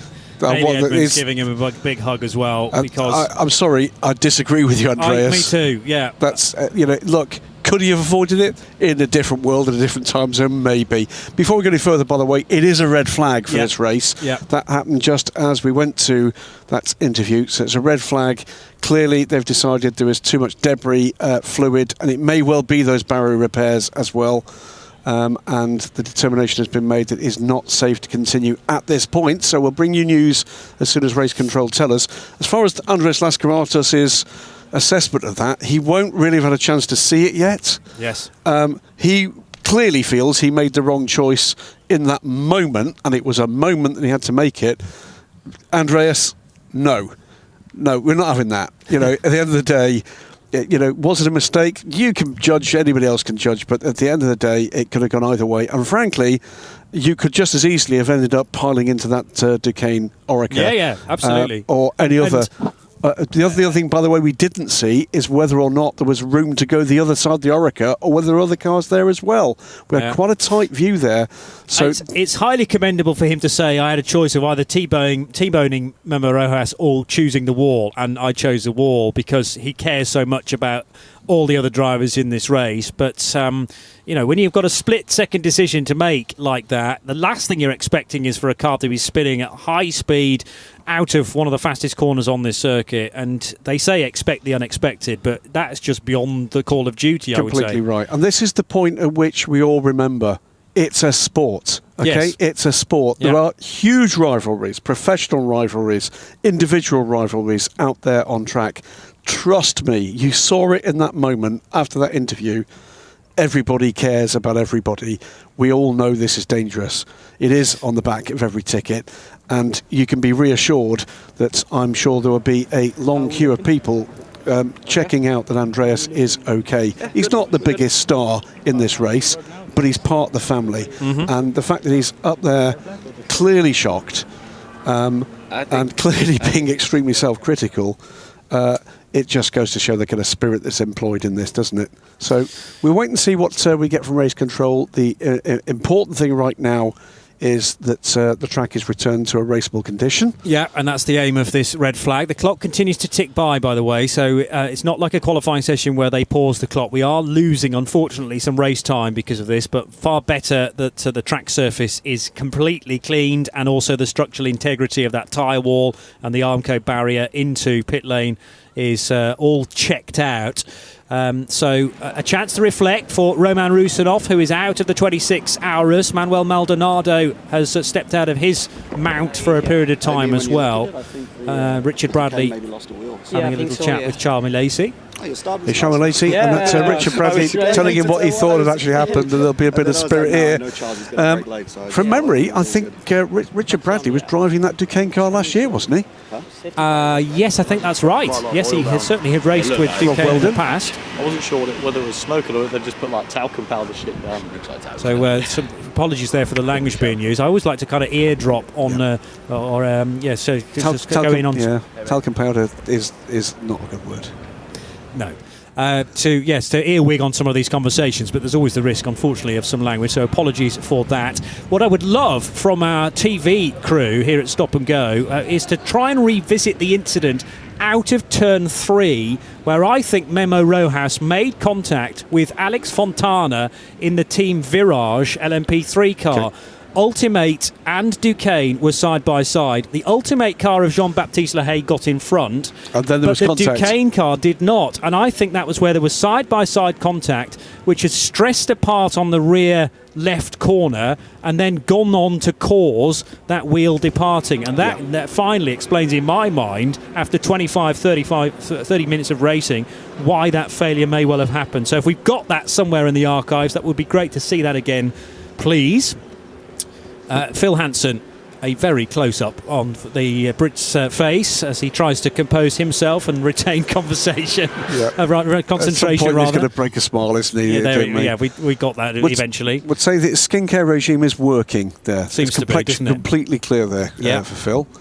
And standing in the shade, so he's a wise man because it is a warm afternoon now in not quite brutal heat, but that's that slither of shade available to everyone immediately in front of the grandstand. Just spotted one thing. I wonder if one part of the problem is, I think it might have required a replacement for the pit end light.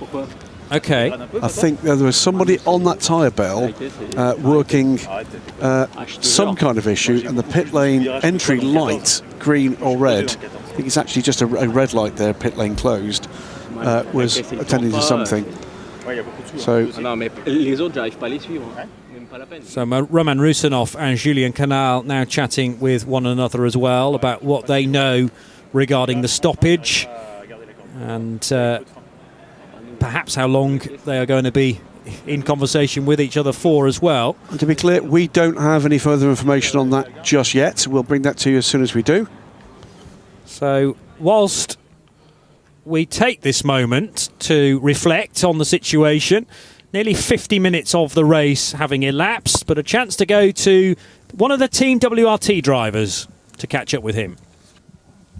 That's right. I'm joined here by Robert Kubica, driver of car number 41 WRT. Now, Robert Kubica, with your extensive motorsport experience, can you just tell us, in this situation, we're currently under red flag. I mean, firstly, what are you doing thinking right now? Are you going over what happened in the race or strategy, or what are you thinking right now? Well, right now it's a tricky moment, to be honest, because you need to kind of relax, but don't waste your energy, but then switch on as soon we will restart.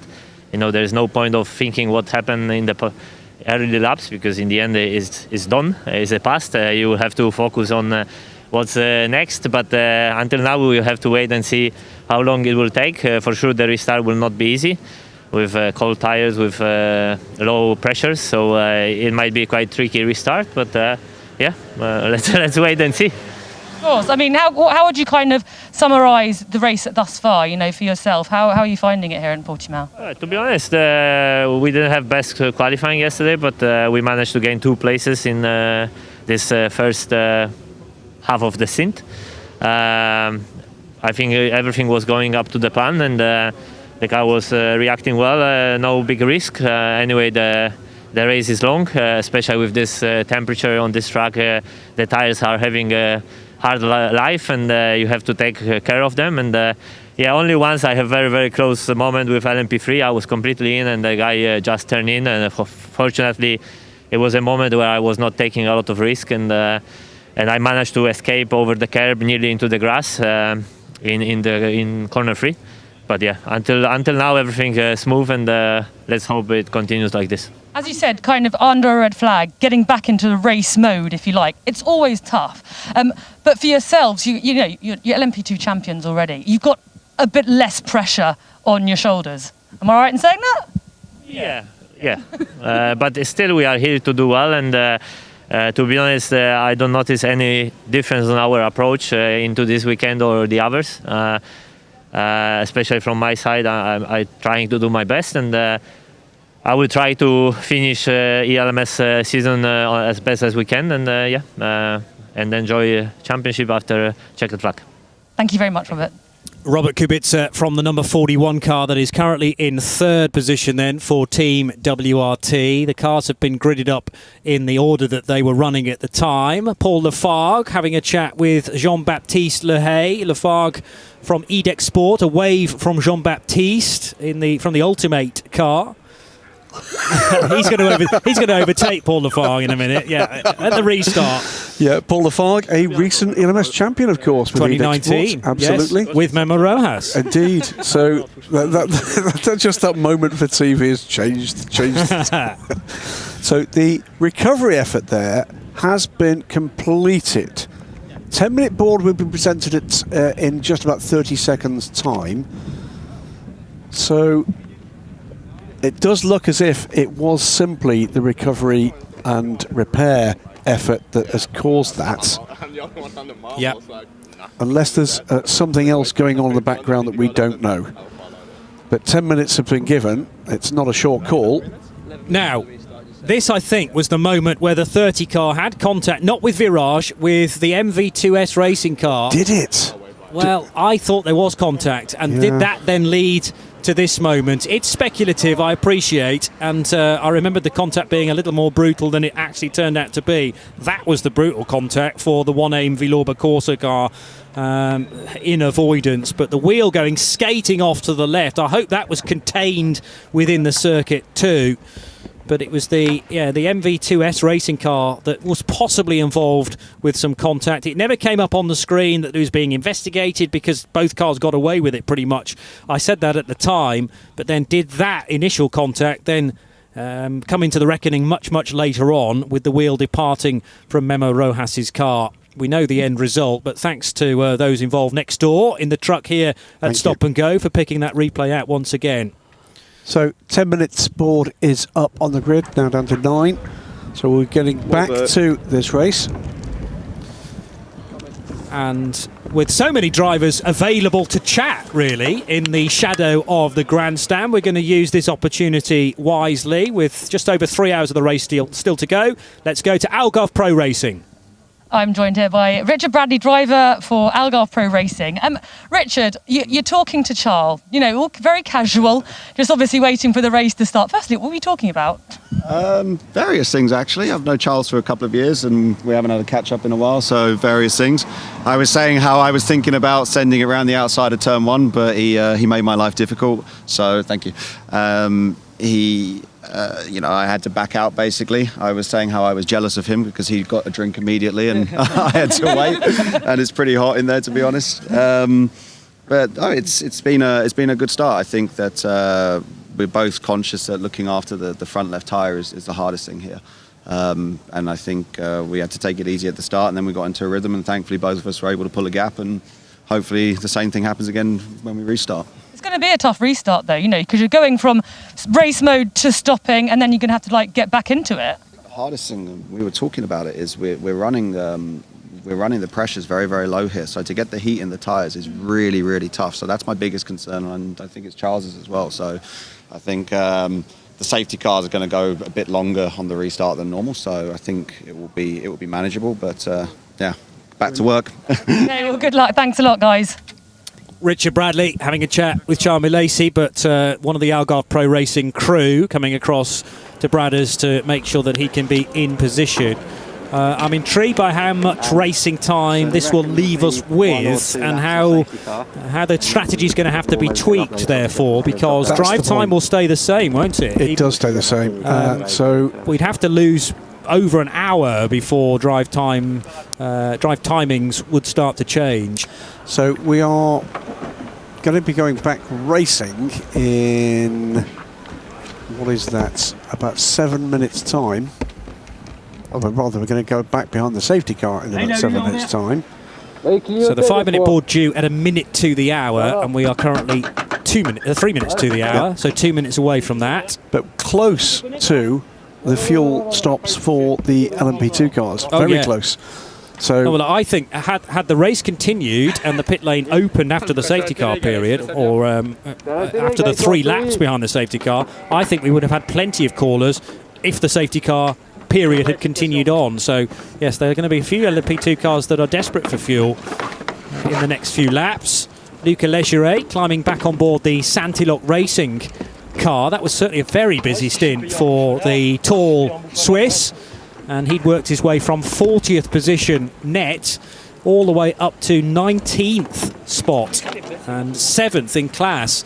So had to get by all of the GTE cars and a lot of the LMP3s as well. So he's overtaken 10 cars on his route to 7th position.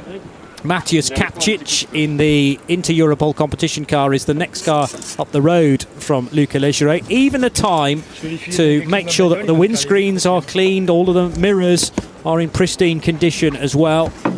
It's all about the detail. Absolutely. So 5 minute board due in about 30 seconds time, and we've got a view of the race official ready with that board. So happily, after all that, horrifying though it was to watch, we've got Andres Lascaratos well enough to talk reasonably coherently to Haley, albeit taking the blame for something we don't agree he should be taking the blame for. Well, no, and he realises the level of disappointment in amongst the team, but you can be disappointed without there being blame. On the and grid. I'm sure 5 hardly minutes anybody to in the resume team the race blames behind the Andreas safety car. Lascaratos for that 5 incident. minutes to resume the race behind the safety car.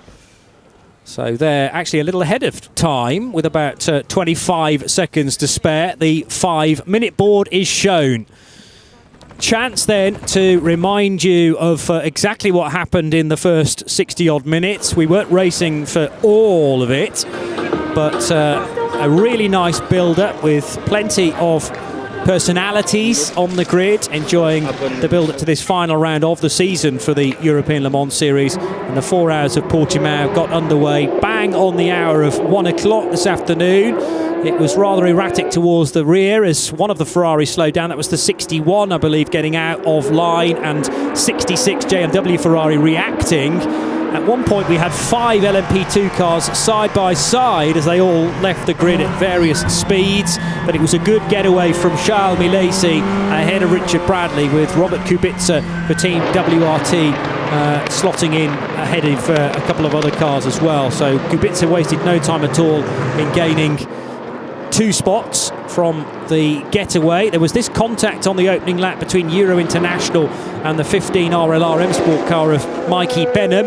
Then the 2 United Autosports cars were mixing it up, with Phil Hansen throwing Manuel Maldonado, the dummy, on the run into turn 1 and then tucking up the inside to take that spot away. Mathieu de Barbois had been applying pressure to then race leader Rob Weldon for much of the opening half an hour as well. And the number 80 car that during this red flag period leads the class. This was the big moment of the race so far, a spin for the Duquesne car of Memo Rojas after the rear left wheel departed his machine, and as a result the 1A Vilorba Corsa car of Andreas Lascaratas had nowhere to go but the tyre wall at the end of the pit lane and destroyed the 18 machine. But thankfully the driver was okay, and we've spoken at length, Haley has spoken at length to Andreas Lascaratas to make sure that he is A-OK. Memo Rojas also able to step out of his car to the safe side of the concrete wall, and that is where we are. Red flag coming out about 20 minutes ago. So just beyond the hour of 2 o'clock now, and 3 hours still to go. About 90 seconds until we get the 1 minute board, so that it means 2.5 minutes till we should see the Mercedes safety car pull away here, Johnny, after quite some pause for clear up after that incident you've just seen. Spreadsheets having to be retuned significantly now regarding where certain drivers will be getting on board their cars. If anything, if you've got a 2-driver lineup, that's probably easier than trying to squeeze the remaining amount of drive time necessary for the current drivers, and then also to make sure that the 2 further drivers get sufficient time. It's my understanding that the red flag period, even though the clock has continued to count down, does not count towards drive time, because you may well have had a bronze driver, as indeed all of the GTE drivers are for this opening stint, and they can't get out of the car saying, well, I was in the car for the whole of the red flag. I don't believe, anyway. But we are in that sort of grey area now, where in the past we've had drive times adjusted. I remember a race meeting at Spa a couple of years ago, which had to be called short because of wet weather. That was also brought more forward into the day as well. So they started at about 10 o'clock in the morning rather than the scheduled time of 1 o'clock. We got halfway through, didn't we? And we got to 50%, yep. Yeah. So 50 half points were awarded, and there was a completely different grid issued regarding drive time. 1 minute board now being shown to all involved. That will be replaced in a moment or two with a 30 seconds board. But remember, we won't be racing in 30 seconds time. We will be resuming the race behind the safety car initially, and we'll have to wait and see how long that safety car stays out on track. But some quick work done at the start of the pit lane to make sure that all was intact. If Graham's right in that, like the fact that a light was taken out as well, that obviously needed to be replaced and make sure that it is functioning. So as we get going on with the safety car, the order of the race will be: in the lead, 37 Cool Racing cars to the hands of Charles Milesi. Richard Bradley will be second place in the 24 Algarve Pro Racing Orica. Team WRT's Orica with Robert Kubica will be third, the 41 car. Fourth, the United Autosports with Phil Hansen in their 22 car. Roman Rusinov will be running fifth in the RS01 from G-Drive Racing, that's the 26. United Autosports 32 Orica, Manuel Maldonado behind him in sixth place. Panis Racing with Julian Canal, as we see again why it is we're restarting after a red flag. Julian Canal will restart that race in seventh. Eighth will be the Edic Sports Orica in the hands of Paul Lafave. The second Pro-Am car, because the leading car is in Pro-Am, is the ultimate Orica 29 car, 9th position overall for Jean-Baptiste Lehay. John Falb in the second of the G-Drive Racing Arrow 01s, another Pro-Am car.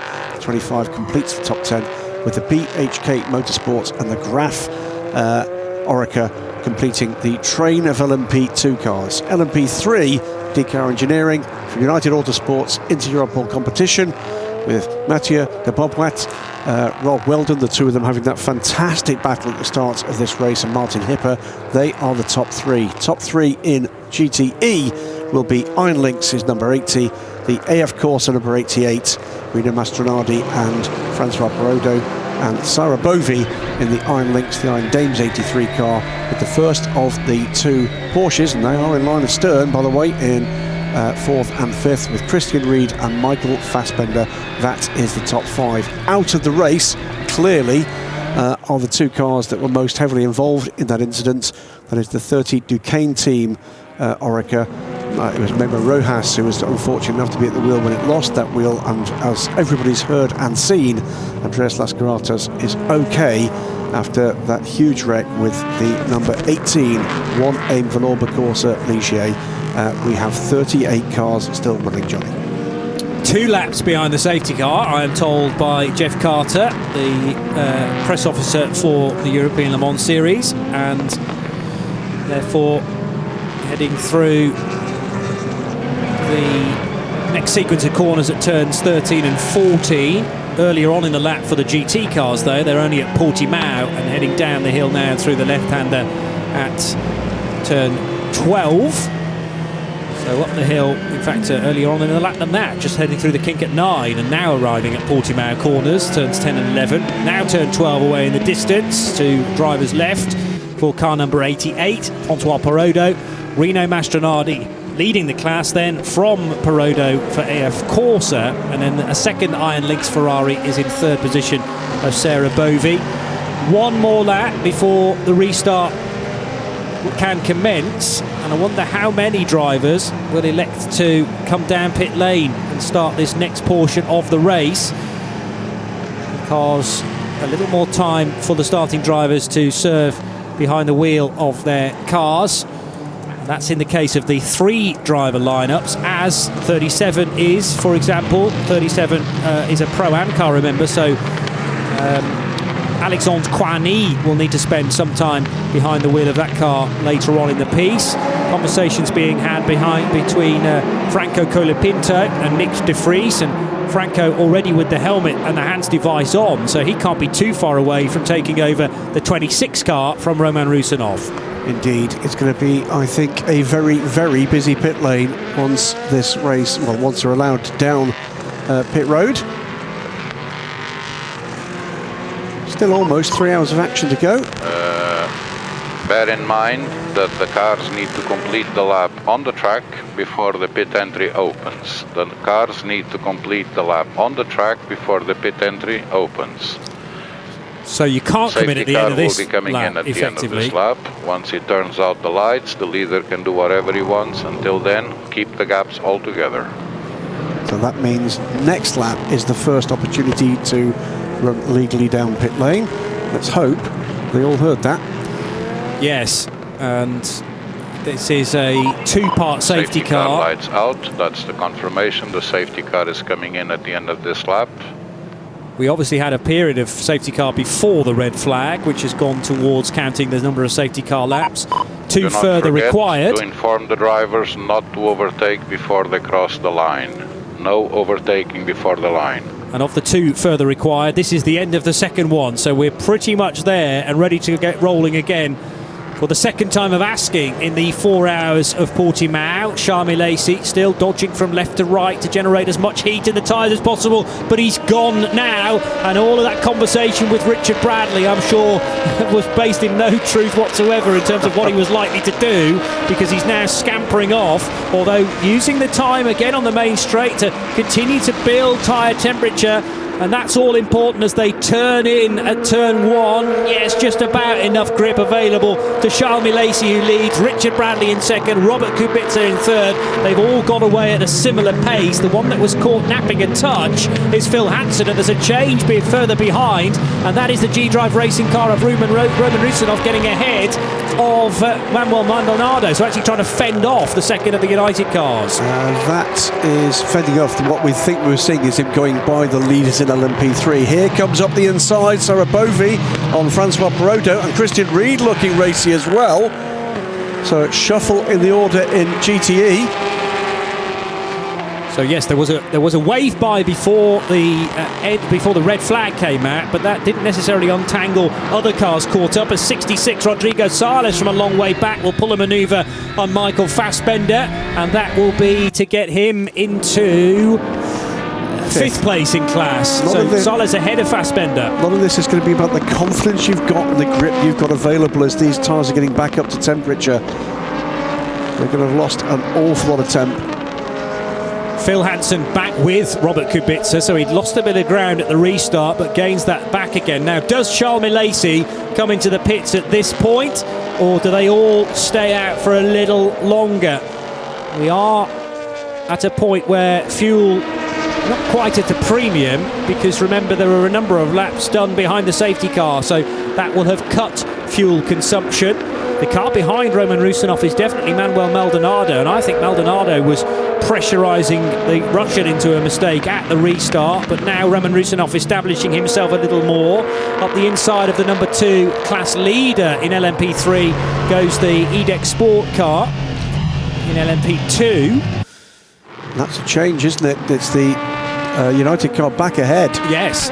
So I think that happened with that mix-up between Roman Rusinov, Manuel Maldonado. I think two things happened there. Let's see what happened here. That was Manuel Maldonado. Oh, there was contact, but he was already by him. That change had already happened, and there was double contact there. Possibly, or did Mathieu de Barbeau actually just catch the curb? Certainly the 4 was rattling around, but there may have been further contact at the apex. The BHK Motorsport LMP2, number 35, driven by Francesco Dracconi, has just come into pit lane. So that is the first of the stoppers from the top class. The LMP3s will be able to go quite a bit further, as will the GTEs, but we're right on the bubble now in terms of fuel being burnt, down to fumes pretty much for the LMP2s. Charles Milesi, who's quite a bit further ahead of Richard Bradley, just disappearing up the road as he did in the first phase of this race, staying out. And likewise, Bradley, Kubica, Hansen happy to push on for at least one further lap.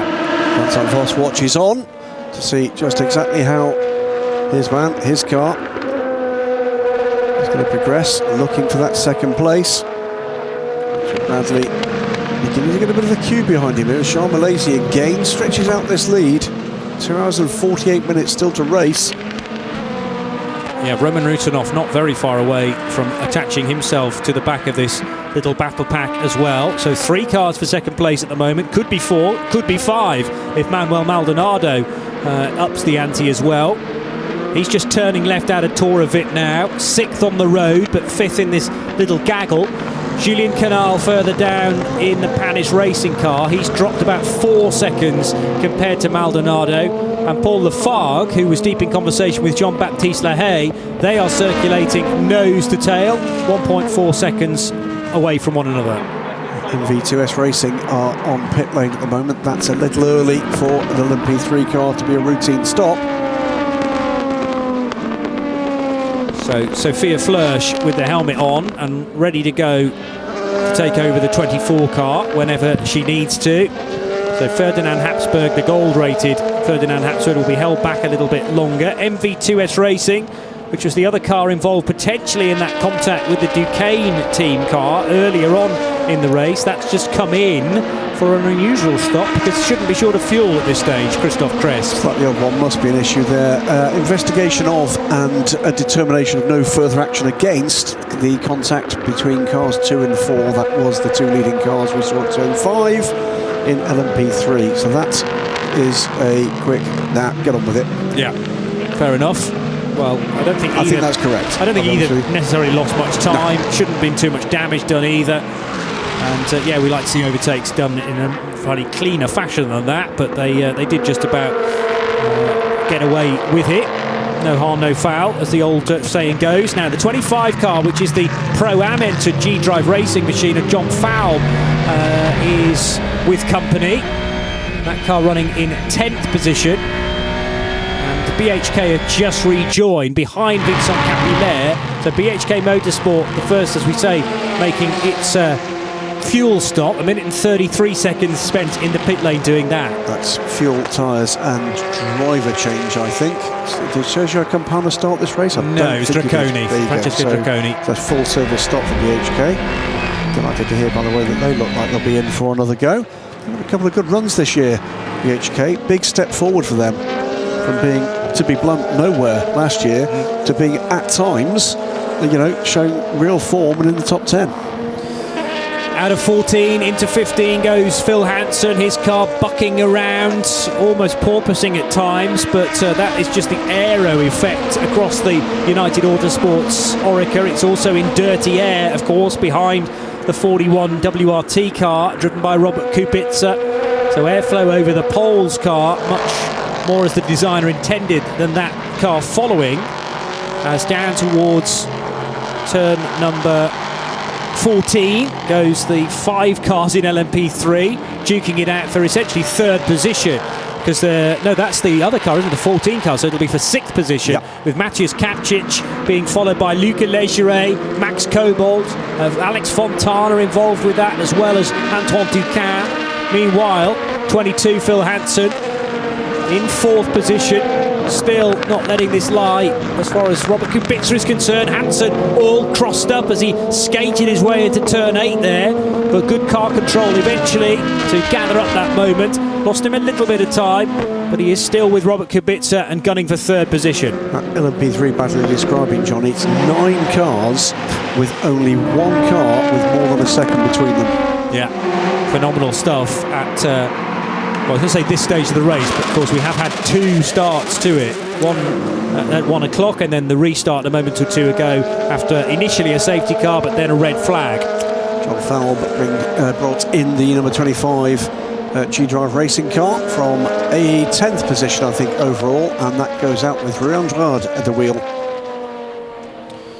Up and onto the ledge that is absolutely flat as a pancake where the pit lane is, because it being a grade 1 circuit and a modern day one as well, the pit lane itself needs to be on the level, but everywhere else around the track it can be up and down however you want, and as soon as you leave the pit lane area you drop down into turn number 1, back up again at turn 4. Here is the race leader though, Graham Charmy Lacey, and in for its first stop, and the 24 car in sympathy, you might say.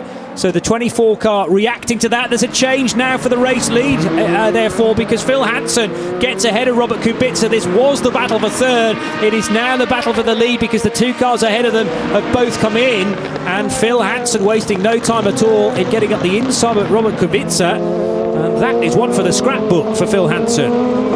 Great stuff, and these have been the 2 battling teams, haven't they, this season? Others in the mix. These, if you like, are the 2 super teams in the European Le Mans Series this year. After a stellar 2020, United Autosports have not repeated their multiple championship winning form. That was pretty copybook stuff from Phil. Given a little bit of room by Robert. I'm not sure he felt that Hanson was that close. Out they come. And that looks to me as doors if open. The doors open on the 37 car. It's been slammed shut now, but it won't. The catch will not hold. And there's a big problem now for the new driver into 37, who is Alexandre Coigny. I think he's finally got it shut this time. Thankfully, it was on his side of the car, the left side. But that's the team's responsibility to make sure that is secure. 100%. They already had lost. There you go. There's 2 slams to get it shut.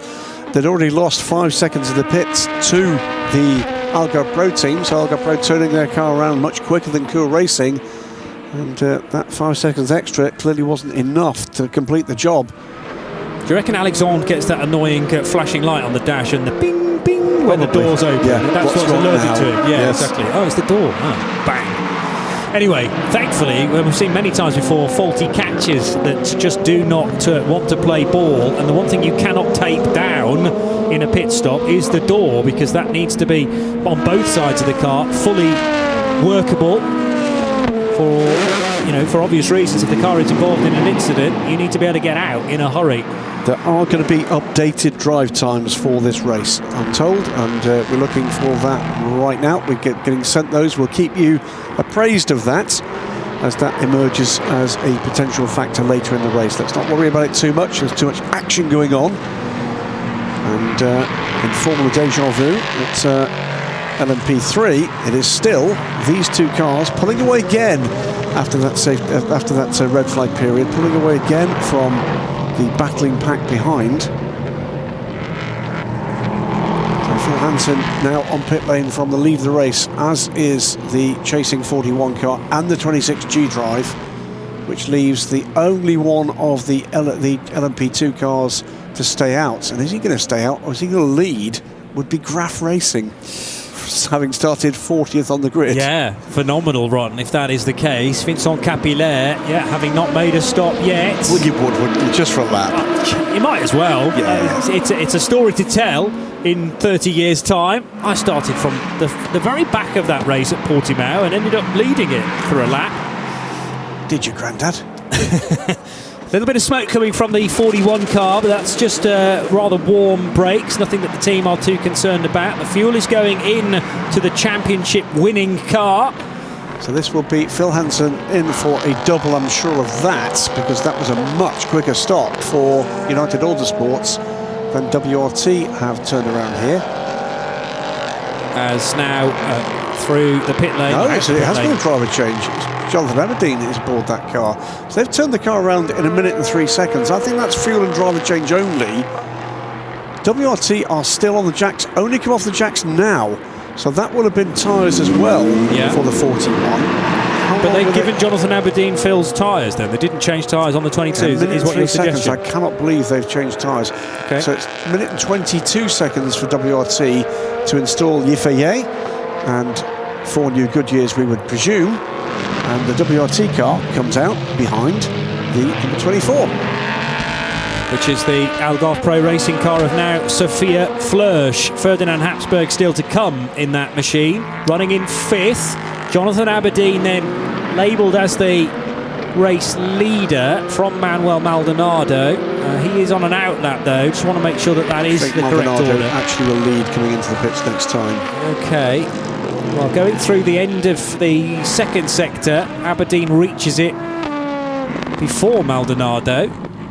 Surely not a big enough gap to have stopped and stayed out. It's 8.6 seconds in the favour of Jonathan Aberdeen, but they didn't do tyres, remember, so that was all about track position. Apologies, Maldonado has stopped, hasn't he? Yeah, my fault, sorry. So they're all in the top LMP2 category. I think everybody's been in now, with the exception of obviously Duquesne car, which is out of the race. Yeah, the Graf car, by the way, did stop. Have made a stop, And sadly for Graf, they didn't get to lead that one lap that we were building up, but Vincent Capillaire will drop back to 11th position. Robert Kubica is now out of his car. Slight limp there from Robert. Okay. Now, I'm going to assume on the adjusted drive times, Kubica has done all he needs to do now. And the times will be condensed accordingly. So rather than saying any of that red flag counted towards drive time, safe to say it did not. And the times that were initially expected in the 4-hour race have now been adjusted accordingly. There will be some sort of algorithm or ratio that those drive times will be altered by. 2 hours and 37 minutes still to go. Very wide run out of turn 1 there for the 3rd place Ferrari of Francois Perrodo, chasing down Sarah Bovy, who's got back in front of this 88 car. So it is an Iron Lynx 1-2, Rino Mastronardi, Sarah Bovy being chased down by Francois Perrodo in car 88, also a Ferrari, and Christian Ried in his 77 Proton Competition Porsche. Balked there, Sarah Bovy, by that Orica. That has given Francois Perrodo a little bit of a run at her here. But this pair breaking the toe from Christian Ried behind in the first of the 2 Porsches. the 77 car. Red flag has added some spice post the break, hasn't it? Back here again, nose to tail between number 2 United Ligier, number 4 DKR Duquesne. Excellent to watch this because you think that one car has an advantage, and then the next time we catch sight of them, they've switched around again. But a good overtake from Rob Weldon, not quite as clean as he would have liked, I'm sure, with side-to-side contact at this corner a few laps ago, Tora VIP corner. But Rob Weldon now leading by just under a second from Mathieu de Barbois for DKR. He was already clear. He was already clear. That was the DKR car trying to come back at him. He'd taken the place at least 2 corners before that. We didn't. I suspect that positional change happened with the LMP2 traffic passing them at the restart. Yeah. That he took the opportunity as any P2 car went through to get that position. Rob was already ahead, and it was de Barbois looking to try to get that position back, having a bit of a dive up the inside into turn 5. Okay, well, Rob didn't have the inside line, crucially, going down towards turn 5, and he was fighting for it. But that was called, even Stevens between the two of them. Even though race control looked at it, they were happy to leave that as it was. So we have now had the official bulletin through for the adjusted drive time. I'm going to give this to Graham because it's in very small print. There's a lot of people on this. And you can interrogate it. Well, everybody will be listed with all of the times adjusted, but you'll probably only find about 5 or 6 amounts of time which have now been changed accordingly. For instance, all of the GT cars started with the bronze-rated driver. I'd be interested to see if you can find Christian Reed on that list. How much drive time does he need to do in total? Christian needs to do a minimum of 1 hour and 21 minutes. Okay. And that is 1 hour and 21 minutes of green flag running. Correct. So he's got a good while to go yet. Yes, he does. In order to reach that. And because he's bronze, all the other drivers in GTE that are currently at the wheel are also bronze, so we know that they've got to do 1 hour and 21 as well. He's fairly well tanned, but he doesn't look that healthy. Yeah, but so that therefore it's a kind of blanket mechanism for all of those drivers, all of the GTE drivers currently. So out of turn 15 and up and over the start-finish line will go the scrap for second position. Sarah Bovey versus Francois Perrodo. Closing. Perrodo to the outside. We have seen a couple of cars do this manoeuvre around the outside of turn 1, but Bovey is wise to it and gives Francois absolutely no real estate to play with. Great scrap this, really good scrap. Oh, and over-rotated there, the 88 car.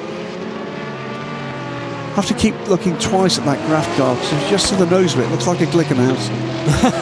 It's the wrong race, isn't it? But yeah, no, you're right. Yeah, yeah. Of course, we've seen one Glickenhaus run here at Portimão, wasn't it? Yes, it's making their debut at the World Endurance Championship round held here in Portugal earlier on in the season. The BHK Motorsport car will be the next to get by these two GTE Ferraris. That's Sergio Campana, having taken over from Francesco Draconi, running 12th in LMP2. There goes the BHK Motorsport car around the outside of Francois Perrodo. Mathieu de Barbois, 0.6 of a second away from the United Autosport Rob Weldon in car number 2 now. It's United 1-2 after all that is said and done. Jonathan Aberdeen from Manuel Maldonado. Panis Racing 3rd. Frankie Colapinto in the G-Drive 26 runs 4th. Tafai Flörsch now 5th in the 24 Algarve Pro Racing car. Ifaye in the Team WRT. But remember, all of that shaken up by differences in the way in which they're going to approach this race on the tyres they've got available, whether or not they do a driver change, all of that to be built into the account here. And of that group of LMP2 cars, first down to 12th, quickest pit stop time was a 1 minute and 1 second. That came from G-Drive Racing's 25. Trouble for the 60. Claudio Schiavone still at the wheel of the 60, and he loses it on the run through turn 13. The 61 in its wake looked to be a bit sideways as well. I think he was kind of drawn into that and had a bit of a squirrely moment. From Deserto, almost a sort of half spin really for the 61, but nothing compared to Schiavone, who's lost ground and slips to the back of the class in GTE. So the spread, just to complete the point on the pit stops, something like 22 seconds, but remember, the longer pit stops, most of those will have changed tyres, the other ones will not have done. 60 car is back underway as the battling LMP3 cars come by. New fastest lap, by the way, in class for Mathieu de Barbois, who's just done a 1:38.819, the best so far of any of the LMP3 cars. And into pit lane comes the number 6 Nielsen racing car now. We're getting into that kind of bracket now we've already seen a couple of the LMP3s in, and some of the mid pack cars are coming. Team Virage have their 20 car in, the 11th Euro International car is in, already in and out again. The 14 into Europol car. Previous issues for the number 5 MV2S racing car. We didn't hear what had gone on with that, but that one pitted out of sequence earlier on, and Jim Maguire is still struggling with that number 3 United car. So 3 takers from LMP3, Nielsen, Virage, Euro International, as the wider line is favoured again by Francois Perrodo at turn 1, but Sarah Bovey can hold him back. He was a long way off the track that time around. And gets a warning flag this time around for abusing track limits. Okay. So that's it for you, Francois. That's your fun done. Not that this isn't fun, mind you. It's great fun to watch, and I'm sure to be involved with as well. But the extra speed that he can maintain through turn 1 could, of course, give him the opportunity then around the outside in turn 3. But he would have overtaken, or at least taken an advantage by being off the track. So you can understand the reasons why the white line treated as the track limit. And Eduardo Freitas choosing for the curbs not to be part of the track. So even if a section of the circuit is lined by the red and white curbing, you cannot say, well, I was on the track by touching the curb. Still got to have at least one tyre the correct side of that solid white line. 37 here, leading this train. 8th for the previous race leader. It's Alexandre Poigny, head of Rui Andrade, as they go by sides of that Nielsen car, and Patrick Pilet. And that's already the order shuffle. Pilet making up 1 position, homing in now on Poigny.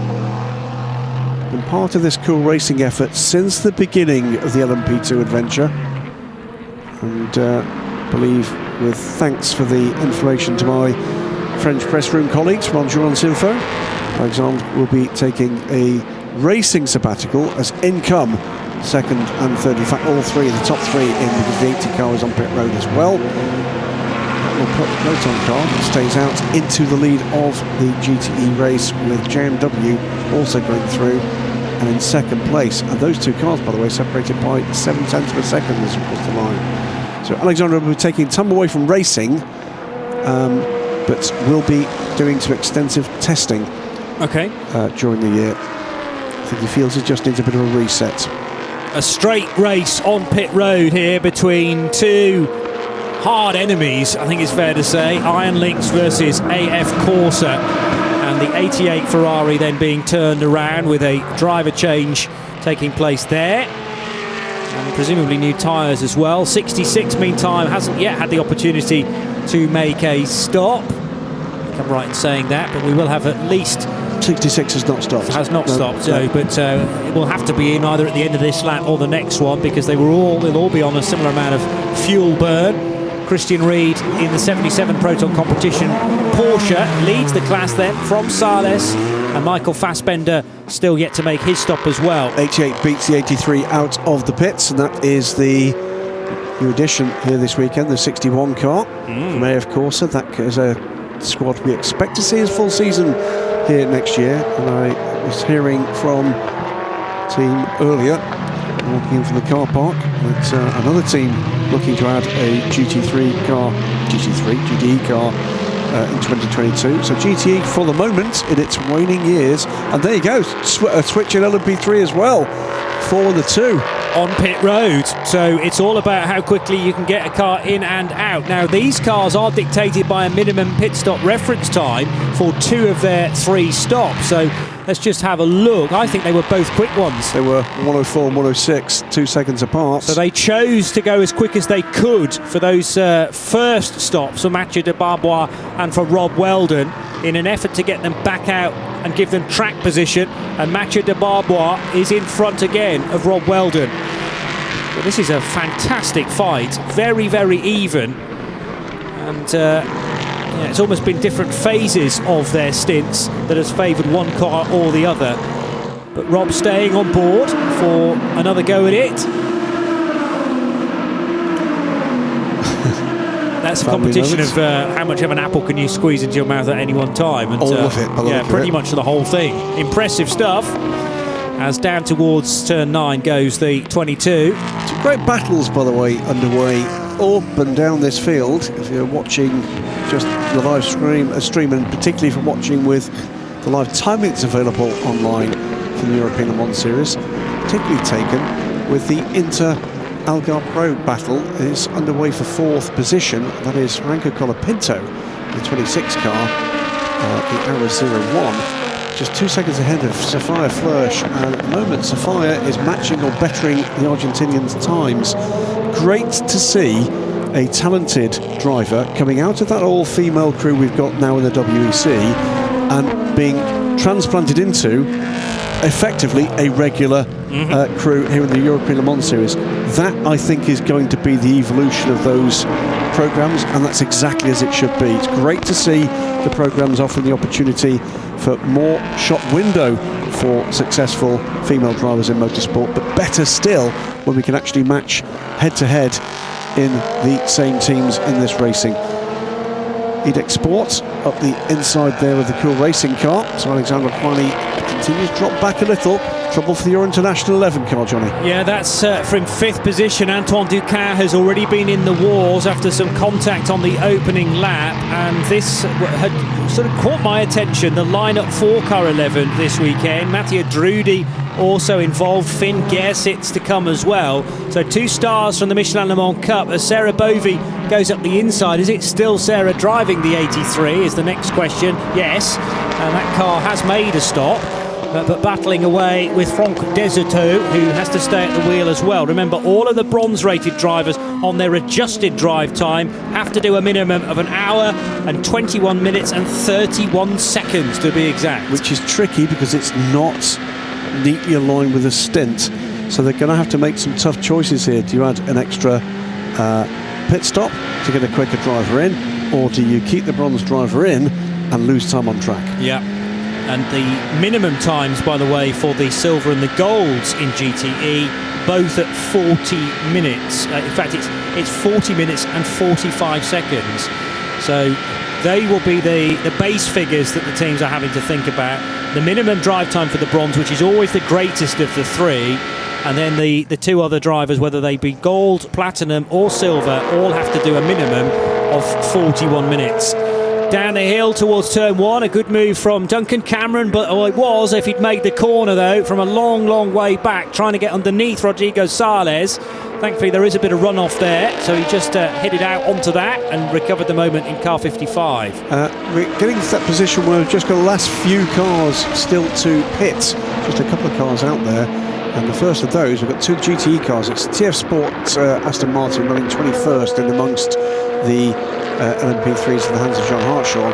Leading GTE by dint of having not pitted yet is the 93 Proton Competition car of Michael Fassbender. He runs 17th overall at the moment. Yeah, and is good, going very well, and possibly some extended time behind the cockpit as well. Wouldn't have expected to have been at the wheel for as long as this, but of course we've had a significant chunk of the race affected by red flag, so adjustments needing to be made up and down the pit lane. That red flag was a total of 22 minutes and 35 seconds, incidentally, and there were yellow flags running into it, well, a safety car of over 13 minutes and a couple of safety car laps at the end of the red flag period as well. So we haven't had a great deal of full green flag racing just yet. 28 minutes at the start, and we're now into a 30-minute period of racing as well. So barely an hour's worth of green flag running to this point, and we're already an hour and nearly 40 minutes in.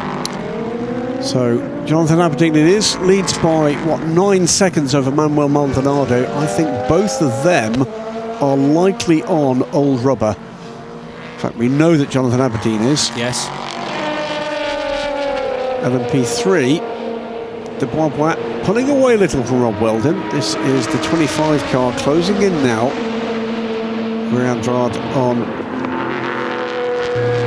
Alexander Kwani. In comes Michael Fassbender. So he pitting from, you said 17th overall, didn't you? He was, yeah. You say up to the lead of the class.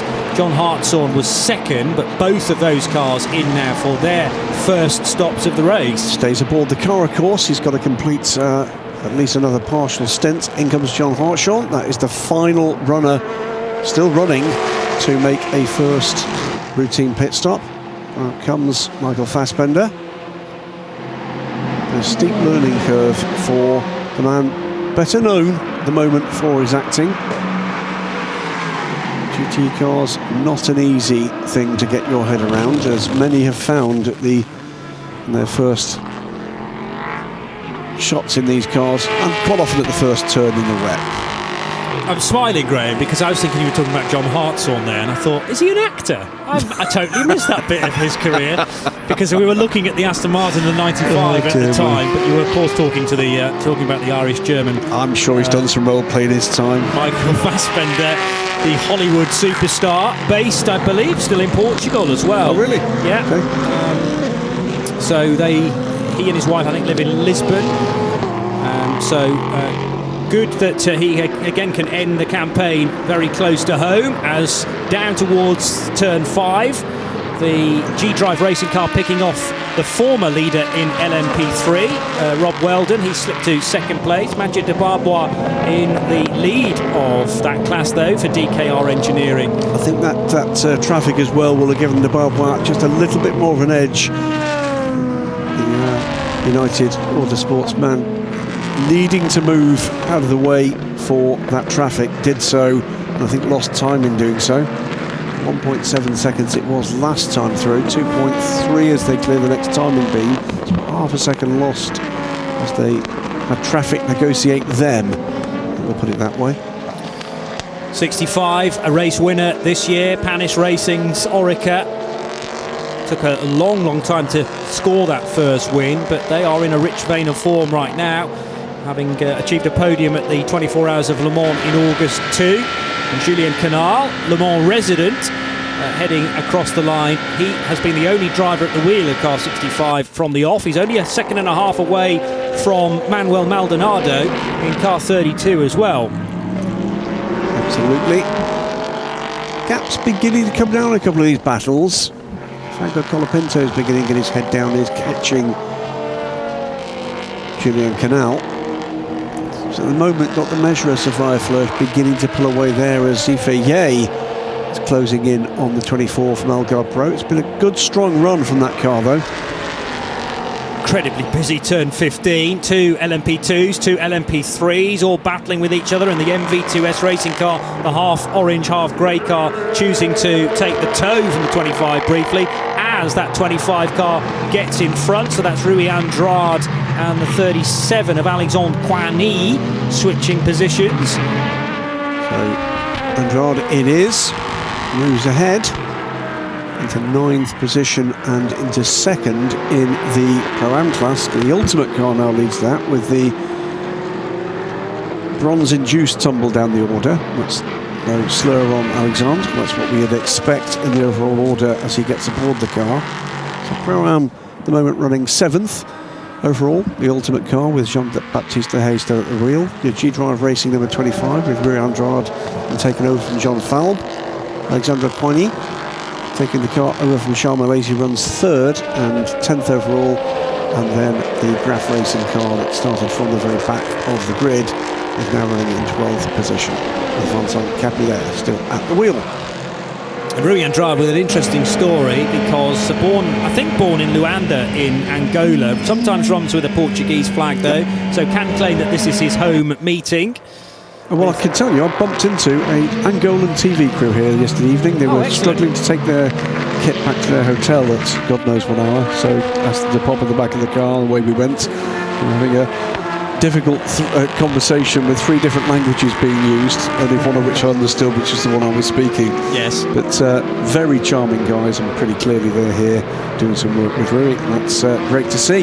Yep. International attention being paid. Very much so. And their Pro-Am car for G-Drive Racing, another one run by the home team Algarve Pro Racing, but G-Drive have 2 cars and 2 Aurises in this event, and the first of them being the 26 car, the all-pro lineup running in 4th. The Pro-Am car for Rui Andrade is in 9th place, and having that cut and thrust fight with Alexandre Coigny.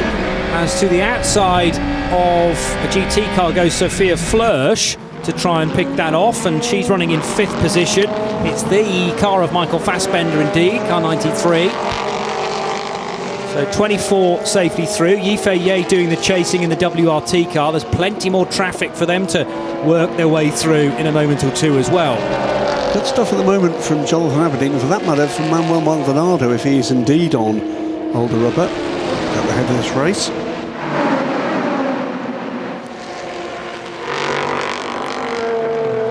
So down towards turn 1 will go Sophia Flörsch with the 77 Christian Reed driven Porsche, now leading the GTE class incidentally, with the 80 car of Rino Mastronardi right on his tail. So this is a true battle for the GTE honours in the, I was going to say early stages, but we have had an hour and 45 minutes of this race, technically speaking, albeit with a 40-odd minute time of either safety car or red flag. And therefore 15 minutes away from the half distance point. And for GTE teams, 2 more drivers to cycle through their cars. Are they going to be giving them just simply an hour each, therefore? There's a minimum drive time, remember, of 40 minutes for both the silver and the gold rated, or indeed platinum rated drivers in GTE. And that would fit better in the fuel side of things, the windows to think about, because these GT cars generally can make 60 minutes. So if we're back timing it and wanting to avoid the splash and dash, we want to be pitting on the hour, but can that work from a drive time perspective? Indeed. Still hammering away in this fantastic GT battle. Christian Reed from Rino Mastronardi now. It was a very rapid pit stop from Christian Reed, just fuel only, 49 seconds on pit road. So they've taken track position here. Yeah. And it's been extremely effective.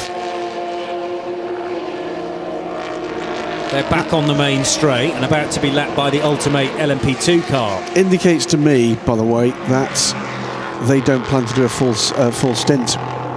That's not a full fuel stint. Okay. So that is them. They will fulfill just Christian's required drive time and then pit the car. They've taken track position by short fueling the car. Yes, understood. Well, at the moment that's working, but Rino Mastronardi is just trying to shake Christian Reed's concentration. Almost generated an opportunity to get by. McNeil. Yeah, we'll wave to the camera for Cooper, who is again making the trip to Europe from the United States to continue this run in the ELMS. It's been great to have him, hence the reason why the car is backed by WeatherTech this year. Indeed, and able to confirm yesterday that he'll be heading off back to the United States to prepare for Petit Le Mans with another Proton prepared car with this livery for the IMSA finale, and there will indeed be 2 of those cars for the Petit Le Mans IMSA finale. One being an all-pro car, the other one with Cooper taking part in what will be the final appearance in North American competition. Not the final appearance in North America, but the final appearance in North American competition of the GT-LM cars, which is what they say. As I mentioned that, there's the change of lead going back to those down at Iron Links very happy with that indeed, just at the point where Cooper and McNeil is putting the helmet on, readying himself to take over, and whoever they're going to put into the number 80 car will probably then start to square up to Cooper McNeil. The choice is being... I'm not sure they will. So you think they're on a completely different strategy and they'll stay out? Looking at the pit stop times, Both of the Proton cars definitely short-fueled the car. Michael Fassbender was only in pit lane for 44 seconds. Rino Mastronardi was on pit lane for 1 minute and 17. So I think they're going to stick with, broadly speaking, where they were, adjusted for the red flag period. Yes. And I think he'll complete a stint. All right. As best he can, as long as that falls within the realms of allowing the other drivers to do their minimum driving times. That's the issue, is how far can you let it go? It is a warning flag to Sophia Flörsch for abusing track limits. She's not the first. She most certainly will not be the last. Matteo Cressoni and Miguel Molina are the other drivers allocated to the number 80 Ferrari, which has just taken the class lead. We've already spoken about Cooper McNeil. Jimmy Bruni still to come in that number 77 Porsche as well. So looks to be Bruni to finish the race. That could make things interesting, couldn't it? Just a little. As through the Portimão sequence of corners at turns 10-11 will go the second place car in LMP3 of Robert Weldon, with Martin Hipper behind. Oh, there's contact for the race leader in LMP3 though, with Sarah Bovey's 83 Ferrari. So that was the number 4 car trying to get up the inside, Mathieu de Barbois at turn 1. And that was a warning flag for that one.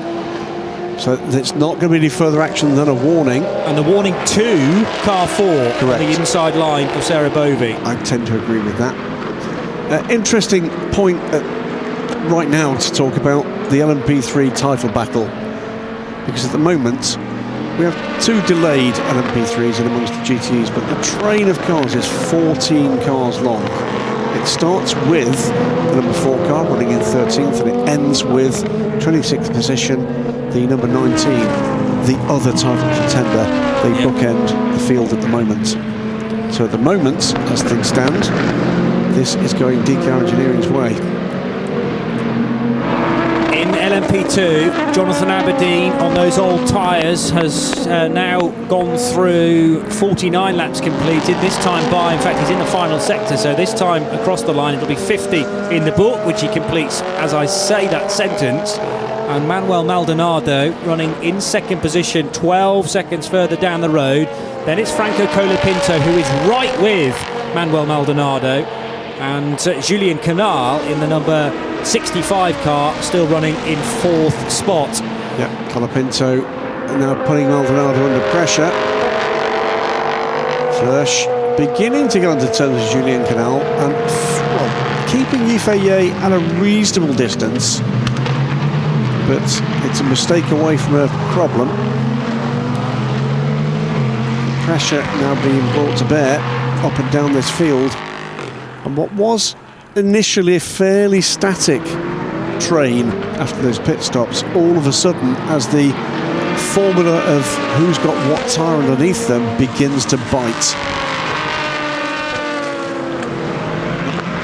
So the 2 South Americans are battling royally here. We've got Manuel Maldonado from Venezuela, Franco Colapinto of Argentina, one closing in on the other. The Aurus getting larger and larger in the rearview mirrors for Manuel as they head out of turn 11 through 12, the left-hand kick down in the dip there, back up to turn 13, which is tricky on the approach. Yes, you approach it uphill, so that helps in slowing the car, but it is slightly off camber as well, and so important to get good drive out of there on that short, sharp straight between 13 and 14. It is an awkward set of really 3 corners to close the lap. Porsches together in the GTE division, 2nd and 3rd currently, Christian Ried and Michael Fassbender. This is by far the best run we've seen from Michael Fassbender this year, and now harassing the team principal. By the way, I think we've got a penalty coming for Franco Colapinto. The car has been reported to the stewards for abusing track limits. He's burned his warnings. That's going to be a drive-through. Well, that will take the pressure off Manuel Maldonado, regardless of whether Franco can get by or not before the penalty is served. There's also going to be a warning flag for the Santilot Racing LMP3 car, now being driven by Fabien Michal. So taking over from Luca Legere. And around the outside of Michael Fassbender will go the LMP3 car. It was the BHK car, and I think it's the Virage car, isn't it, following through? The MV2S, I reckon. Okay. similar paint schemes. But MV2S feeling no ill effects from what we think was contact with the Duquesne car much earlier on in the piece. And MV2S Racing are running in 5th position. Fabien Lever. It's the Virage car. You're right.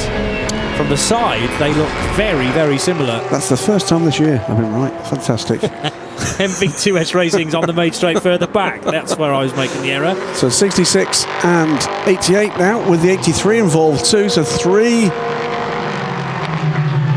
GT Ferraris, and that's a hit again. That's a hit between the 83 and the 88. Yeah, that was Sarah Bovey getting wedged between the sausage curb and the side of Francois Perraudot's car. But I think they might have just got away with that. That's delayed Francois Perraudot. So Bovey back up to 5th, Perraudot drops to 6th, and they were pursuing at the time Rodrigo Sales in the black, yellow and white JMW Motorsport Ferrari. Yeah, it was the contact with the curb which then forced Sarah into the side of Perraudot's car. She hit that car in what can be quite a vulnerable position, which is pretty square on the right rear, the right rear wheel.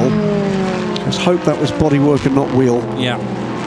Well, it was enough to kind of put Perraudot off course, but it was a relatively light love tap. And the thing was, Perraudot was giving Sarah some room to potentially go alongside, knowing that then he would have the inside line for turn 4.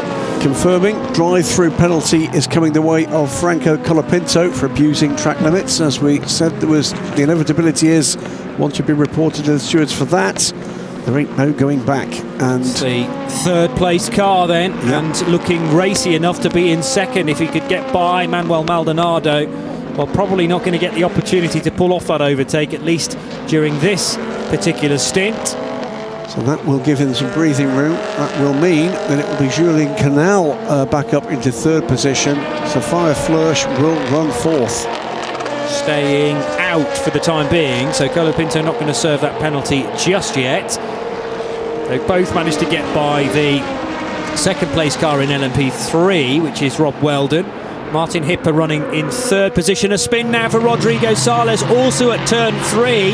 So this was the car not involved in the Ferrari on Ferrari action a lap ago, but whatever has happened down at turn 3 on this lap, the 66 car completely sideways and losing places hand over fist. It was all on his own. I was afraid so before the apex, wasn't it? It's the Graf car having to go off in avoidance, so too Sarah Bovey, but thankfully for her, Perraudot wasn't close enough to capitalise. So this is that short stint that should take Christian Ried out of that car, having served his drive time. And you would guess that the same is going to be true next time around for Michael Fassbender, although he went deeper, didn't he, into that stint, so he may well have another lap or so to go. Fastest lap of their race, by the way. Dastaran goes to the 25 car, Rui Andrade in the 25 G-Drive racing car.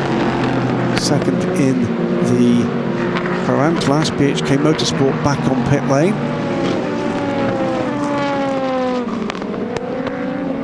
So Colapinto stretching the envelope to keep the pressure up, but is going to have to come down pit lane. It's this group of P2 cars, Johnny, very closely matched. Canal, Flörsch, Yifeye separated by under 2 seconds. Yeah, really narrow margins indeed. Just trying to go back through the strategy order for the GTE fight. So Rino Mastronardi reaching the end of a 14 lap stint. He's of course staying out, but Michael Fassbender is now in, and 9 laps completed after the latest pit stop.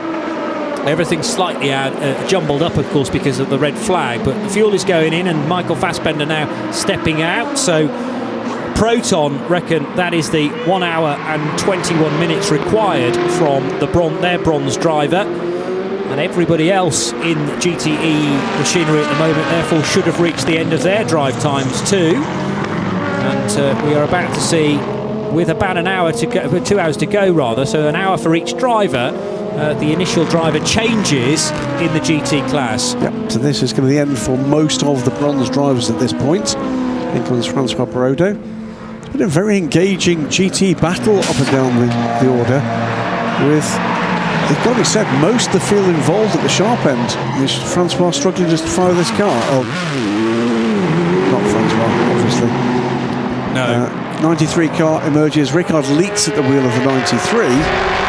It'll either be Rivera or it'll be Manu Collard, but there may possibly a slight delay there. When the car exits the pit lane, we'll be able to see how much time was lost. 1 minute and 16 it took them. Compare that to 93 Porsche. No, it's not too bad. Off. No. So I think they have avoided any huge delays there. Rino Mastronardi's not been in yet, still leading the class.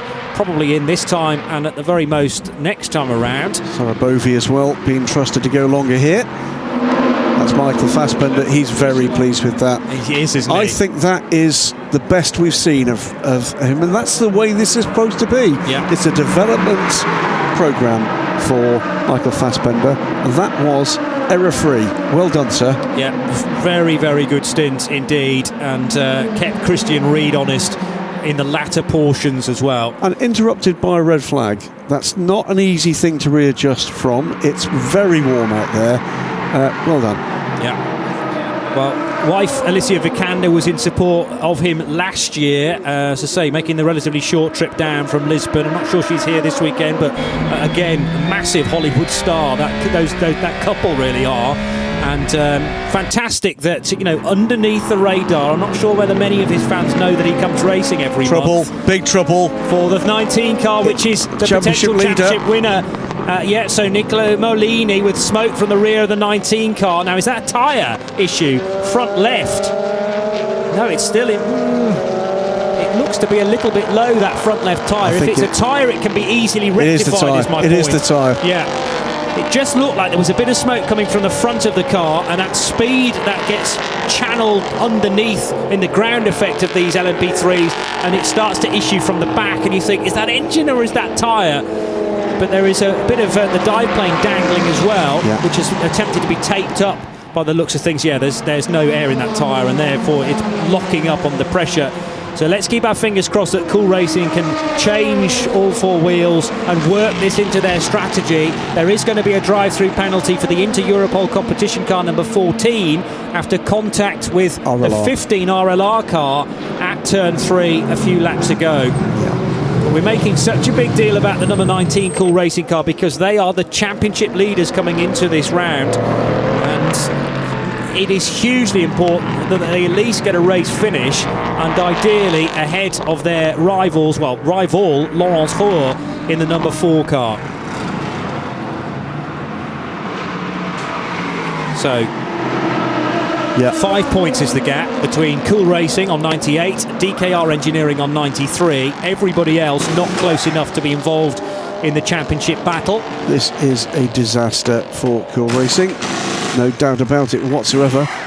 Remember, amongst other things here, for these two teams, a place on the grid at Le Mans 24 Hours is at play. It would be the first time for DKR Engineering. It wouldn't be the first time for Cool Racing. There's something else up for grabs here for DKR Engineering, which I'll talk about if we get there. The issue at Cool was that, of course, they weren't expecting this pit stop, so the tyres weren't in place. They had to wait a little longer for the front left to be found in the garage, and now it's not going to get away either, so big time being lost. I was just thinking, well, get a driver change done. Did Molini start that car? Because you could then get across to either Nicholas Krugman or Matt Bell, but they would need to be suited and booted and ready to go, and that's the issue. Maybe they were not. But otherwise, I mean, it is a suitable time to have a puncture because you're pitting with 2 hours to go. You could easily work it into the strategy, but everything needs to be ready. The 19 car, that was not too bad. 1 minute 53 on pit road. Nicholas Creighton is at the wheel of the car, so it's not a million miles out of kilter there, but they're a long way back now. 16th place in class, and I think 2 laps down on the lead. It may even be 3. You're not going to catch that up in 2 hours' time. The 25 Pro-Am entrant at G-Drive Racing, Aurus, is in to the pits. Franco Colapinto in the sister car has just left pit lane, so they're choosing to pit these cars a lap apart. Rui Andrade's just brought that in. Just asking the cameraman to get out of the way because that was where he was going to run with the wheel. Yes. So safety and efficiency related there. Remember, tyre change has to be done separately from the fuelling as well, so the fuel nozzle has to be released before the tyre mechanics can burst into life. In they come. Manuel Maldonado is on pit lane. Sophia Flörsch is on pit lane. Rui Andrade we've already seen on pit lane. Franco Colapinto in and out, but that was the drive-through. So the P2 middle order really at this point is beginning to come through the next pit stop cycle. Goodyear tyre technician takes a look. Bald eagles on those, of course. Not quite yet, but if you're double stinting or indeed triple stinting tyres, they may get that way. I think teams have only double stinted to this point, and poor old Jonathan Aberdeen at United Autosports was made to do one stint with Phil Hansen's old tyres. That's a rare thing to do. Normally you change your driver, you give them a new set of tyres, but in order to gain track position, United Autosports choosing that route, and it's working for them at the moment. He's been mighty, hasn't he? And he's not far away from him coming in for his pit stop, and 14 seconds to good over Julien Canal at the moment. In comes the cool racing car of Alexandre Coigny. 65 with a clutch of cars ahead of it, being the Panis racing car, with behind actually hard pressure now from Team WRT's Yifei Ye. So Julien Canal and Yifei Ye will come into the pits together at the end of lap 59. Jonathan Aberdeen given a moment's rest therefore. In fact, he wouldn't really know it because these cars were a full 15 seconds behind before both were called in by their teams. Panis Racing based a lot earlier on the pit road than Team WR2, I think are all the way at the far end. Yes, they are. I can say thank you to Michael Sorensen, who's reminded me that DKR have been to Le Mans 24 Hours. They got a late entry with a Lola Coupe back in the day when another car dropped out. So my apologies, you're completely correct. I'd totally forgotten that. A team that's been with us for a long time. Hopefully, I can give you some exciting news about DKR Engineering if and when we get to the stage where we can talk about that being a tie for them. Was that a number of years ago, well before their exploits in the Michelin Le Mans Cup then? That was 2013. Yes, it was then. So, because the first year of Le Mans Cup was 2016, and LMP3s only became a regular part of the championship the following year. Well, DKR have been involved for some time with GT1 Corvettes, amongst other things. Bumped into Kendi, who looks after DKR, in the company of Ollie Gavin, and they were exchanging notes about Ollie having driven for the team back in the day. That comes the Panis racing car, 65. So Jonathan Aberdeen on pit lane. Franco Colapinto currently second position.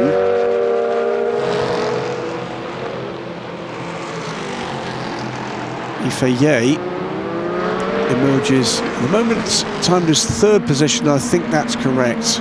Well, just ahead of Sophia Flörsch, because they arrived at Tora Vip corner absolutely together. Meanwhile, the 22 car of Jonathan Aberdeen is in pit lane. 32 has since rejoined with Joop van Uitert at the wheel. They were doing a driver change, weren't they? So Tom Gamble getting in. Tom Gamble getting in the car. In so 22. Single stints here. Yeah, so we've had was it a single from Phil at the start? Yes. So Colapinto, I'm pretty certain, has gone through to the lead. That's how I read the timing screen. Yes. Agreed. So Franco Colapinto leading in the G-Drive Auris number 26. He's working his way through turn 4 now. But he hasn't had a stop, has he? Well, there was a stop right after the red flag. There's also been a drive-through by the look of 28 seconds. So the second stop hasn't yet been done. No, so he owes us a stop. Yeah. And the drive-through penalty was for track limits. Yes, okay. I did say that at the time. So come United 22 and the Notta Glickenhaus Graf. So Colapinto, having served that drive-through penalty, has since done a further 3 laps, 60 on the clock now, and up the inside of the Euro International LMP3 car will go Yifei Ye. This is all shaken up again, hasn't it? So Yifei Ye, our net leader, you would think, once Franco Colapinto finally comes in for that second stop. Well, Colapinto has 34.5 seconds on Yifei Ye, and his pit stop, however much fuel they're going to put in it, will take longer than that. Indeed. So that will confirm things in the way of the championship winners already. And Yifei Ye, silver rated, but a mighty silver graded driver. Here comes Franco Colapinto then for the scheduled pit stop. Pit stop number 2 for G-Drive Racing and Algarve Pro. So order, as always is in this form of Pro-Am racing, starts to get shaken up as you get the cycle, and it's a different cycle depending on the team of the Pro-Am driver lineups. Some of the quicker men and women aboard the cars at the moment. Colapinto on pit lane, Yifei Ye, Safire First, Tom Gamble, Jock Van Uter, James Allen, Patrick Pilet in P2, the Babwat, Rob Weldon, Fabien Laverne, Matthias Kaiser, Fabien Michel in P3, Matteo Cressoni, Ricard Leitz, Cooper McNeil, Michel Gatting now aboard the 83 including well, Manu Collard and Jody Fannin in GTE. And fast laps beginning to come again. The United Autosports cars work their way up to 3rd and 4th, taking advantage of the stopping Franco Colapinto car, which will rejoin in 7th position. Yes. Patrick Pilet's just gone through to ensure it's not 6th. So Colapinto's far enough ahead of Gianluca Girardi, who's guesting this weekend with Ultimate, by the way, to join the LaHaye brothers. So Gatting giving Cooper McNeil something to think about here. White Porsche leads pink and black Ferrari. Top 7, by the way, in LMP2, and for the overall, separated by 30 seconds. And from a long way back, the LMP2 from Cool Racing, number 37, now driven by Nicolas Lapierre, will pick off one of those GT cars, waiting its time to now dart up the inside at turn 3 to lap Cooper McNeil in car 77. And Michel Gatting almost spotting the chance to follow the 37 Cool Racing car through. Got a good run here. Yeah. Looking for the gap, good, looking for the inside. Is going to make it stick, I think, here. 2 wheels on the grass, pretty much, from Michel Gatting, but gets the work done. And a brave manoeuvre that on Cooper McNeil. But up to 3rd position she will go. Ricard Leitz, who took charge of the 93 Proton Competition Porsche from Michael Fassbender last time in. Oh, there's a touch. That was a touch between the P2 car and the number 3. Who's aboard the number 3 now? That's Andrew Bentley taking over from Jim Maguire.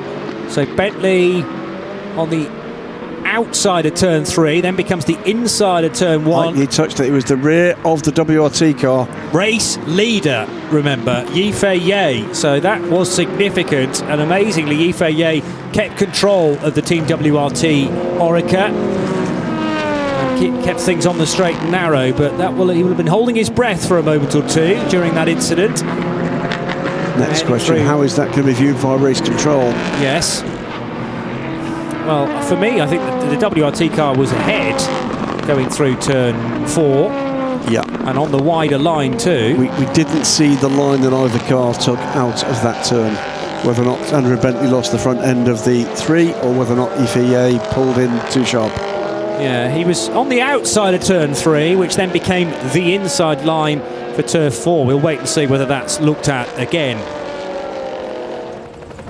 2 hours of action we've had already today then. We're already significantly away through the 3rd hour, in fact, but heavily affected by red flag for 20-odd minutes. There was a 15-minute safety car period before that as well, because of a very frightening moment for Andreas Lascaratos coming out of turn 15, where he tagged the tyre barrier at the end of the pit lane in avoidance of a spinning Duqueine for Memo Rojas. Be able to talk you through that in a moment or two, but the start of the race got underway at 1 o'clock this afternoon, and a really busy run into turn 1, as it was always going to be.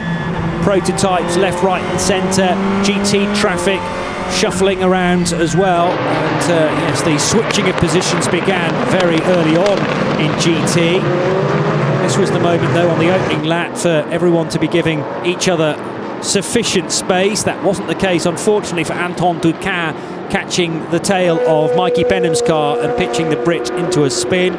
Zigzagging their way down the main straight were United Autosports, and Phil Hansen throwing Manuel Maldonado off his rhythm, off his stride. Here was the moment for the Duquesne then, spinning like a top after the rear left wheel parted company, and Andreas Lascaratos in avoidance, smashing into the tyre bale at the end of the pit lane. Round and round and round Memo Rojas went, and the Team Virage car just about managed to escape the situation with Alex Fontana at the wheel, but the same could not be said for this man, Andreas Lascaratos, who Haley Edmonds spoke to at length after the incident. Very good of him to spend some time in front of the microphone when clearly he was shocked and winded initially, and very apologetic to the team, amazingly enough, and labelling it firmly as his fault, which I thought was a little unfair.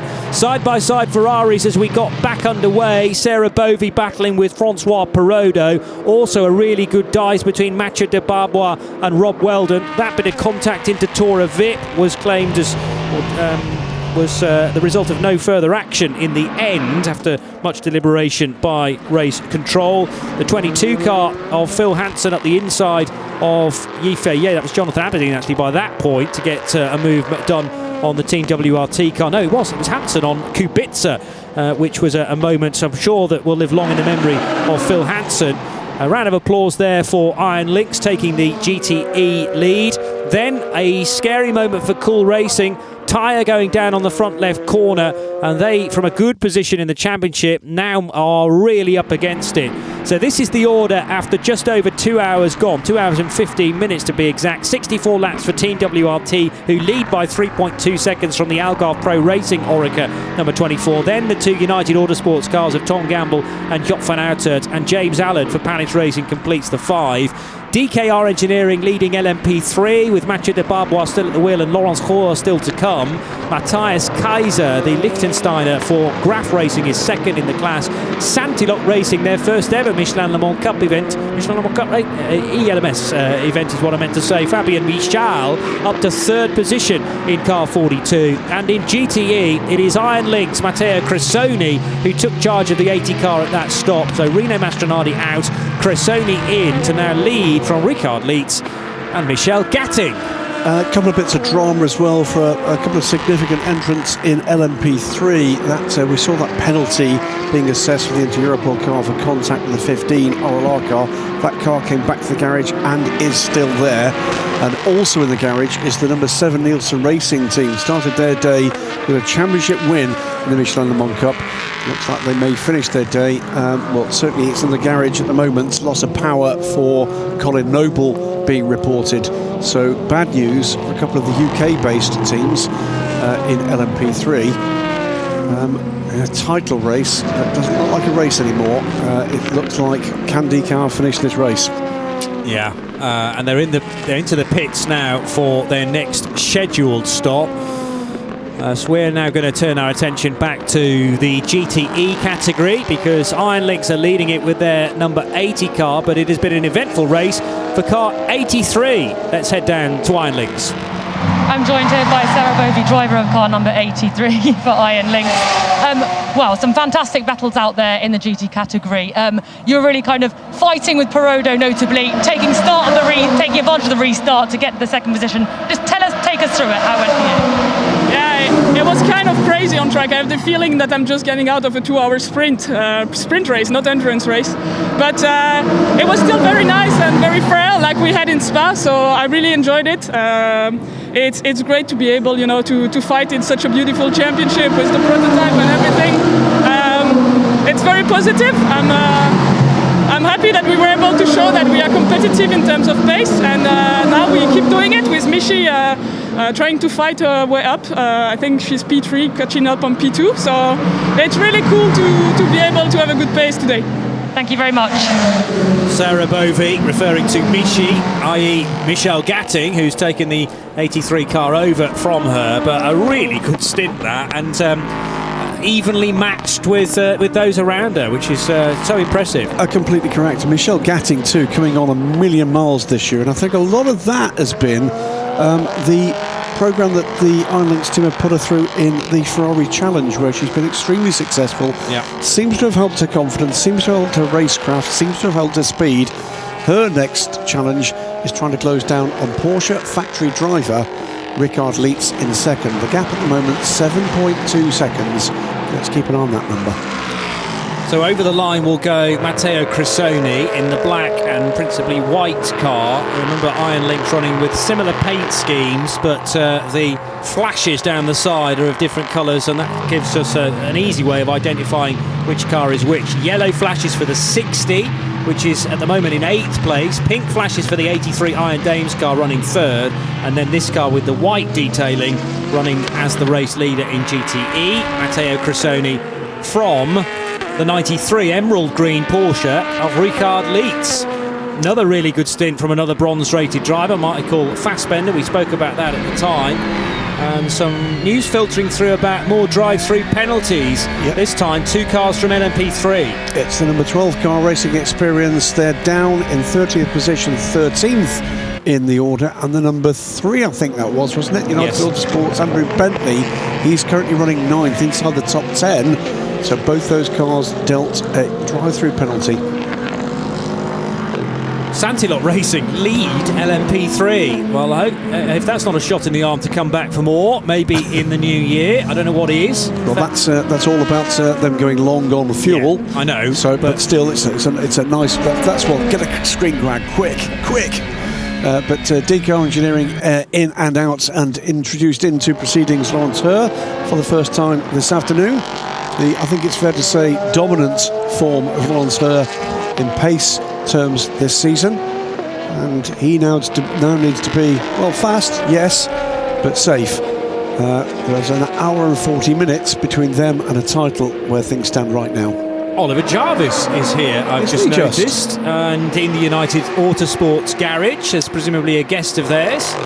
Noticed with his Multimatic mask on. Yes. As you would expect from someone who drives with the Mazda team in the United States. And yeah, some perhaps conversations being had for next year, or indeed beyond that, into as we get more and more hypercars introduced to the World Endurance Championship. There's a significant amount of change and movement within the market of prototype drivers in forthcoming years, without a doubt. So battling continues in LMP2. There goes the 24 APR car, but we'll go to Proton Competition next for a much anticipated interview. I'm joined here by Michael Fassbender, driver of car number 93 for Proton Competition. All I can say with regards to that stint was, wow, Michael, that was absolutely fantastic. You know, at one point you were up in the lead, and then you were fighting for second with the sister car. Just take us through that. Thank you so much. Yeah, it's. I was disappointed here last year because it's my home track. So this year I really tried to prepare mentally for it, and I just thought, keep the leading pack in sight and just, keep up with them. That was the target, and just try not to get too tired. It's pretty physical, this track. So yeah, I'm really happy. It's definitely my best race so far. But you weren't keeping up with the pack. You were fighting at the top level. Yeah, I know. Yeah, I mean, I wasn't really going for any moves. I just thought, I'll just stick with them if I can, and if an opportunity comes, take it. But I was just happy to hang on to the back. It's great to have Chris here in the sister car. He's a great sort of measuring stick for me, and I'm learning a lot from him. So I just thought if I can keep him in sight and stay as close to his bumper as possible, that would be good. So how was the restart? I mean, it can't be easy to kind of restart a race and get back into kind of competition mode. How was that for you, going out there on cold tyres? That's really something I have to work on for sure. Having the confidence to push the car early. It took me about 3 or 4 laps to really find confidence in the tires again. So that's definitely something I have to work on. Rodrigo Salas took me pretty easily going into the hairpin. I saw him there, and then I thought, well, it was too late really to close the door. I kind of half closed the door, so it was pointless. But again, I thought, just stay calm, keep him in sight, and let it go. But it's something I definitely have to work on, the restarts. It's getting the confidence in the tyres early like that is something I have to work on. It just seemed that everything kind of aligned and was working for you. I mean, just give us a brief overview of how this season has gone for you. I think, started off pretty good in Barcelona. The pace was good. Then I had an incident. The car had some damage. So, I think we realistically there, we were looking at a P4, which would have been a pretty good start. Then second race, Austria. I thought, with the rain, it was incredibly exciting and scary. But very happy with the performance there. Le Castellet, really, I should have done better. That race was really, there for the taking. So a little bit sort of disappointed with that. And then Monza, I wasn't happy at all with my pace. I was just too slow. And Spa, again, off the pace, but, managed to finish the stint and a half. So nice to finish with this race now. This is a nice feeling. Yes, you're finishing on a high, and we're, the majority of us are, of course, following Road to Le Mans. We all want to know what's next, Michael. Stay tuned. We're releasing it episode by episode, but we'll be back next year. Fantastic. Thank you very much, Michael. Thank you. Thanks so much. Cheers. Michael Fassbender, undoubtedly welcomed into the motorsport, the racing driver fold. He was a couple of years ago, really, but he's starting to think completely like a racing driver. It's not just down to his ability, which he undoubtedly has, but he's also then, when he gets out of the car, tearing it apart, unpicking it to work out where he can next improve. And the word that came through there several times was confidence. And confidence is it. You were talking about there about confidence of being able to use the tyres after losing the temp under the red flag. You could see where the confidence was this time, and that is only going to build. And because he is a Hollywood superstar, that's what he is. I'm sure he wouldn't like me using those words. Of course, he's under more scrutiny than other drivers are. And, you see some, to be honest, boneheaded stuff posted on social media when a mistake is made. He's sort of here to make those mistakes, to learn from those mistakes. And he'd like to have made fewer of them, but what a joy to see when it all starts to come together. First saw him, by the way, in a race car here on the Monday test after the ELMS, what was it, 2 years ago, and trying out the RSR for the very first time with Proton, and then again last year with the new car. And as we've seen with a lot of people who have public profile in other areas, once they realise that people in the paddock want to talk to them about their racing, then you see the kind of shoulders get back there and then relax a little bit and feel a bit more part of this. We use the word family in a kind of throwaway fashion, but you saw, didn't you, the reaction to that incident with Andreas Lascaratos a little earlier, just people's reaction to it. People do come together. People want them to succeed. People want this to be a positive story and a positive reason for people to look at this racing and look beyond just what Michael's doing, but to what everybody else in this 40-car field is doing. And you know what? That's what he wants as well. Because put aside the fact, the Hollywood, put aside the fact, the Porsche factory link, whatever is behind that, and the reality TV aspect to this. He's a racer and he's an enthusiast, and he's doing what we'd all like to do if we had the opportunity to do it. And I refuse to be part of anything that's anything other than supportive than that. The other great thing is he'd identified this as actually a weak track, and it being his home event, although yes, I know strong ties to Ireland and to Germany, but bases himself in Portugal these days, and he was determined to get it right this time around. And as Graham and I have identified, and Haley too, that's just about his best drive to date, I would reckon. I'd love to see the figures on it in terms of average lap time and how many times he was able to get as close to the delta as possible. Ferdinand Habsburg having a little sing-along there with the headphones in. Anybody that was able to lip read, I'll pay money for what he was listening to there. Let it go. Let it go, I think. He'll have to let it go now, because that's probably going to go viral, of him singing to himself, eyes closed, fully in the zone. Sir Duke, I think. Sir Duke. I wonder if he does that around the track as well. Hopefully he keeps his eyes open. There it is again, folks. He is away, isn't he? completely in a different zone, but suddenly realises he's live to all fans of the ELMS. And blushes. Very red-faced indeed. God bless you, son. Go away now, go away. This is this is me time for Ferdinand Habsburg. Maybe he was singing to Richard Bradley. Maybe that was what it was. I'd be surprised if Richard was staying there, stroking his head now. Anyway, we'll move away as they have a little moment, and of course are enjoying Sophia Flörsch, who is in the 24 car running second place and churning out some cracking lap times. 1:33.9 last time around. Catching the leader at the moment, on the last lap time, certainly. And also Tom Gamble putting her under pressure at the moment too. So it is... Was that Gamble through into second? I think it might have been. It might have been Tom Gamble through when they came through turn 5 there. He was certainly close enough to challenge for that, waiting for them to work their way through the next split. That's the race leader for Team WRT, Yifei, swooping through the left-hander at turn 12. Turn 9 rather, getting 9 and 12 mixed up because they're downhill left-handers. This is 12, and up the inside of the Ultimate car will go the race leader. And Tom Gamble, I reckon, is still behind Sophia Flörsch, but pressurising her. It'll be a long, long wait before you get a mistake, though, out of the young German. Informed, by the way, by Hayley Evans, he's listening to Dream World. I don't know what that is. Sounds like a theme park. But that's apparently what Ferdy is listening to. Ferdy, well done. He was away in Dreamland, never mind Dream World. And Ferdy still to get on board the 24 car. Tom Gamble is through. That confirmed at the end of lap 74.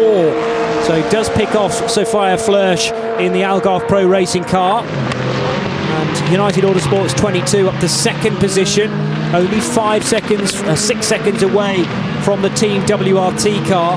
Santilot Racing still leading LMP3, but they owe us a stop. Laurence Hoer's 13 seconds away in the number 4 machine. There's Olivier Parnis, looking very John Lennon in those glasses. But Olivier, actually, was he down to silver ranked this year? I think with the... That's a good question. I think he did.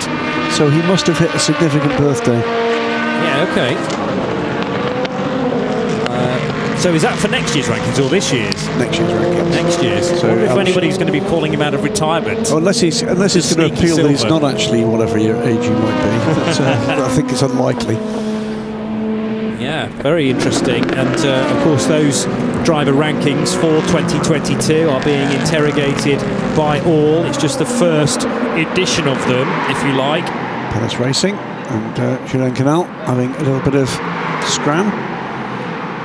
There's the 22 car, and Tom Gamble now 6 seconds back from the leader, Yifei.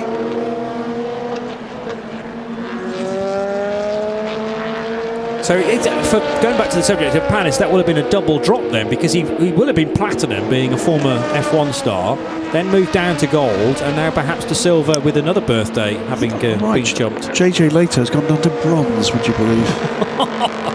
Wow, okay. I tell you that. Yes, a lot of the teams are scoping out teenagers and those in their early 20s. What about revisiting the Le Mans stars of yesteryear? Because they'll still be quick. What is that Santilot Racing car running on? Because it doesn't appear to be fuel. Seemingly not, no.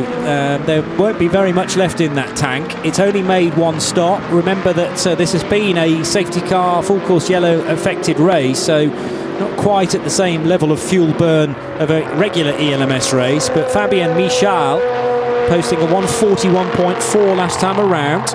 Well, this is about the experience for Fabien Michal. Yeah. And there is no commitment at the moment from Santilot beyond this race, but I have to say, this isn't going to hurt, is it? Certainly be whetting the appetite of Fabien. The car was started by Luca Legeret. 34 laps on the stint, I make it, for Fabien, and an average lap time of 141.7 through that.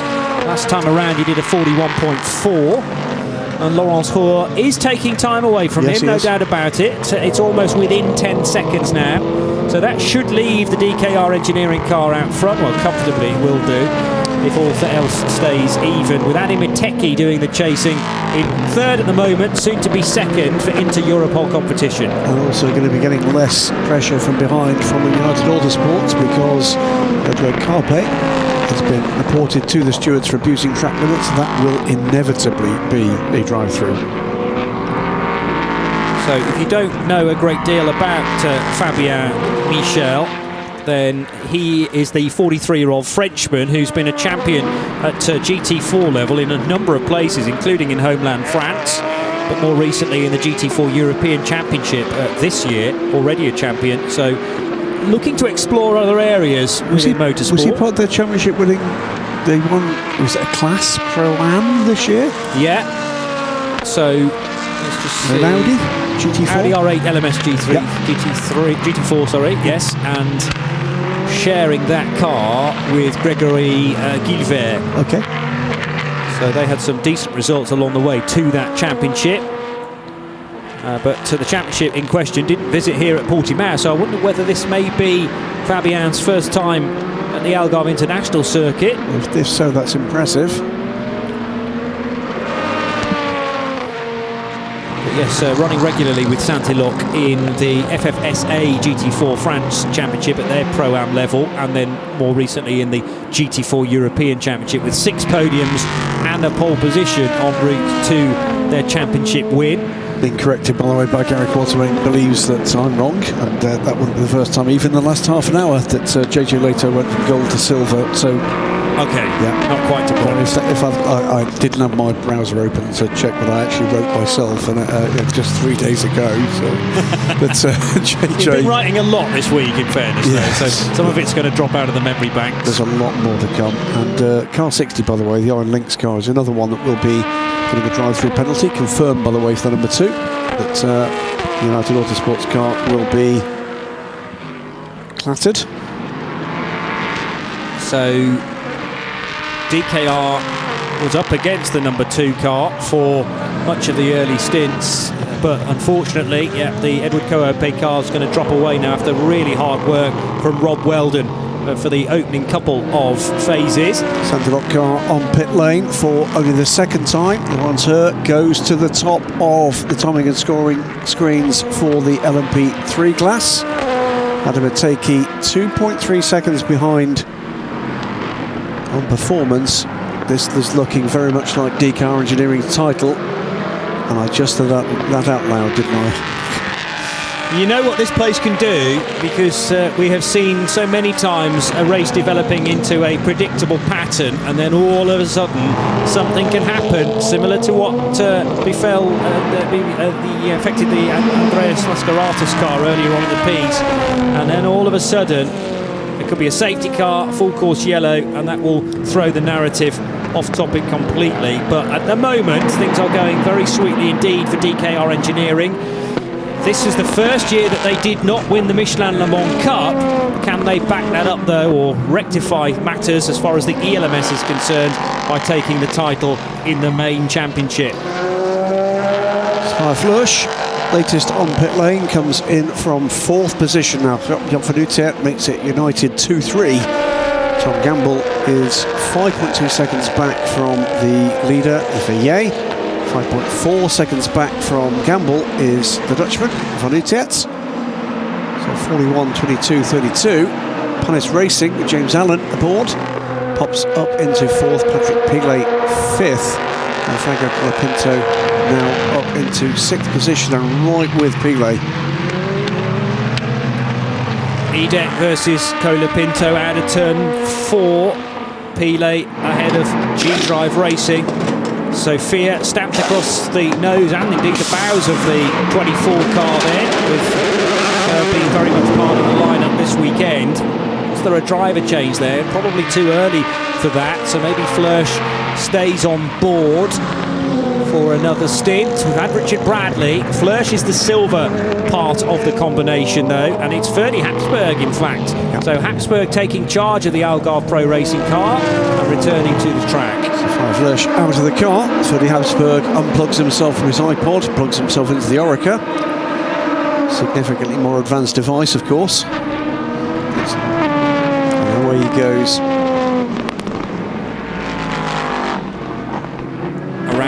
turn 13 goes Patrick Pilet, running in 5th position, ahead of Franco Colapinto and Nicolas Lapierre. Lapierre for Cool Racing leading the Pro-Am part of the LMP2 lineup.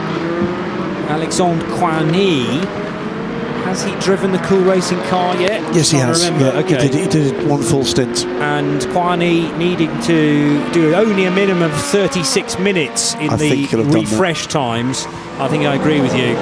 So Lapierre needed to do a minimum as well of 36 minutes. In fact, they're all having to do that amount. Just a note, by the way, the Nielsen Racing car, albeit heavily delayed, has rejoined the race. The 15 car, though, after that clash with the 14, I think it was the 14, one of the 20 Europol cars, is still in the garage. It was how many minutes? 21 minutes for Nielsen Racing in the pits.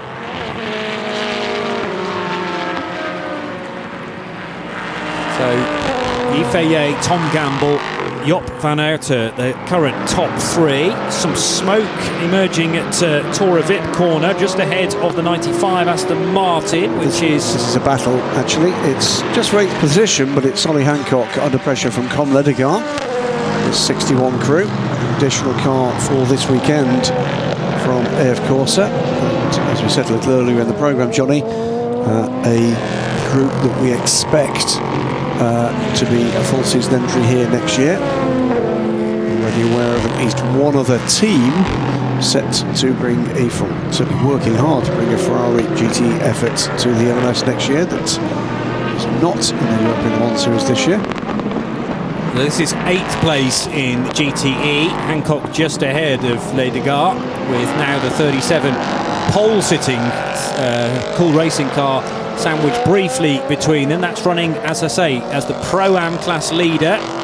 A more significant drive-through, by the way, in GTE comes to the 88 car. Manu Collard is, I think, taking that now. Unless he's in the middle of a more significant stop, but a drive-through penalty being taken by the 88. That will drop that car further down. Not good news for the title run. It looks to be going the way of the 80 at the moment, doesn't it? The 80 Iron Links Ferrari for Matteo Cressoni, Miguel Molina, Rino Mastronardi. Rino having been taken out of the equivalent Michelin Le Mans Cup car from Iron Links. And their number 8 machine with Lancieri, Gabriele Lancieri, replacing him. The focus, I think, really all year for Rino Mastronardi was trying to win the European Le Mans Series, and at the moment they are on course to do so. Will have done so without managing to win a pole position all campaign, but they have taken race wins through the course of the year. Yeah, Altanor 93 Proto competition car. Flashed by the LMP3 car behind. And that is the number 9 car with the 2 and the 32 LMP2 car. So it's Graf United in that little train behind the 93 car. Number 9 car and the number 2 car battling for 3rd in LMP3. Rory Penton aboard the 9 car, that's the tricolour car there. Number 2 car now in the hands of Edouard Cropet, having taken that drive-through penalty. And the 32 car threading its way around the 3 of them, dealing with the traffic well. Next up is Matteo Cressoni, and Ricard Leitz is very close to the leader here, just 1.6 seconds back. And lapping more quickly. So Penttinen from Finland, in his early 40s now, and running as the bronze-rated driver, under pressure from Edouard Cropet, who is silver rated. Oh, what a big squirm there from the Frenchman, who is in the Finn's wake. He caught a bit of the curb, a bit too much curb for Cropet, which has cost him some time exiting turn 13. They work their way out of Sagres corner and into Galp, where it really drops down. You have to kind of walk that part of the circuit to know how much it descends, and then climbs back up again as you whip by the pit lane entry road, which was heavily hit earlier on by Andreas Lascaratos. So they're also jumbled up with the 93 Porsche of Ricard Leitz. what happened at Tora Vip a second ago. The 26 car on the inside of Patrick Pilet, but then very scrabbly on the outside of that to run. So places reversed. Yes, they were, for Patrick Pilet getting back in front of Franco Colapinto, who gained the spot for a matter of maybe 10 metres. 32 car. Next piece of traffic to deal with is the 35 BHK Motorsports effort. An outlap in the hands of Marcus Pommer. Oh, that was a big hit there. And a spin for the BHK Motorsport car. Damage on the 22 as well. 32, I think. 32 car. Yep. Let's just have a look. So 35 heading out of the corner, trying to locate them on the tracker. That happened at turn 7. Let's watch this again. Up the inside. Yeah, and dive plane being whipped out of the 32 car. Not sure whether Joop van Uitert was quite in the ideal position to make that pass. And remember, the slower turn 8 was the next right-hander, where he might have been better placed to have pulled off that manoeuvre or just wait till the end of the lap. But you try and hold Joop van Uitert back, it's an impossible task. And that, I'm sure, will be under investigation very shortly. More warning flags to car 7 from Colin Noble, and also the 20 car for Rob Hodes, which is the Team Virage entry for track limits. Team Virage entry of Rob Hodes is the better place to 6th in the order at the moment, ahead of the Santalot car.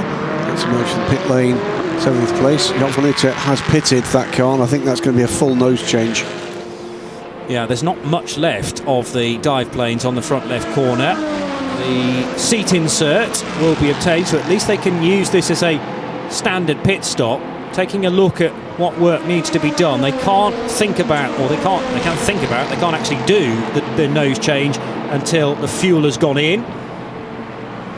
But yeah, at the turning point, it's a big hit. It was, because it forced the 32 car up over the sausage curb, and therefore Joop's car left the ground briefly.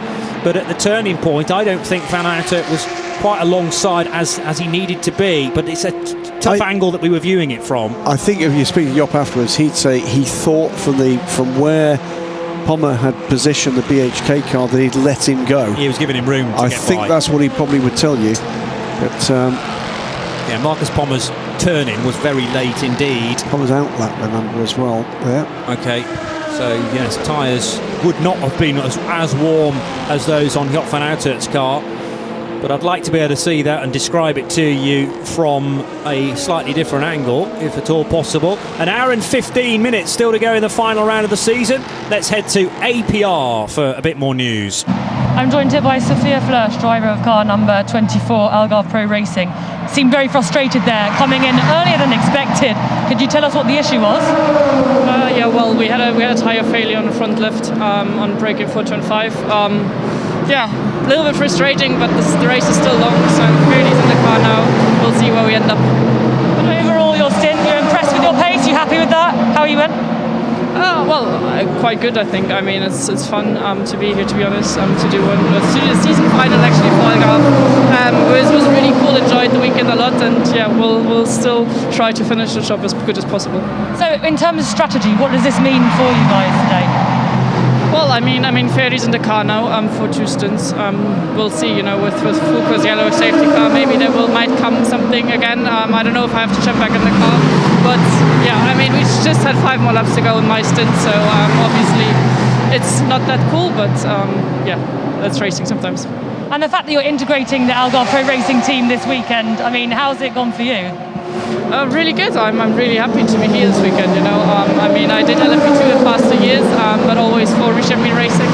And now to do 1 round here was fun. The team is great. I know Ferdy since a long time and enjoyed it a lot, so I'm going to try, see maybe, race here next year. We'll see. Well, it's great to have you back, see you back in the LMS. Thanks a lot, Sophia. Sophia Flörsch happy with her afternoon's work and handing the car over to long-term friend Ferdinand Habsburg, and the Austrian driver presumably will take that car to the finish. Side by side in GTE, and this is for the race lead. The 80 car of Matteo Cressoni and Richard Leitz are nose to tail, but Leitz, the gold rated or platinum rated driver, trying to get by silver rated driver Cressoni in the number 80 Ferrari for Iron Lynx. And no Porsche win this year so far in the European Le Mans Series. This looks like a solid challenge though, doesn't it? Well, Sophia Flörsch, by the way, did a very, very able job this afternoon. So this is the battle from the position of someone sitting on Richard Lietz's right shoulder. It's just looking for a way by what at the moment is set to be the championship winning car. Even has time to adjust the air conditioning tube there to give him a little bit of cool air into the cockpit, does Richard Lietz. He was over the white line, I noticed, coming out of turn 4 and again on the exit at turn 5. Michael Fassbender, wide-eyed, peering at the screens and looking at his teammate Portimão for the class lead.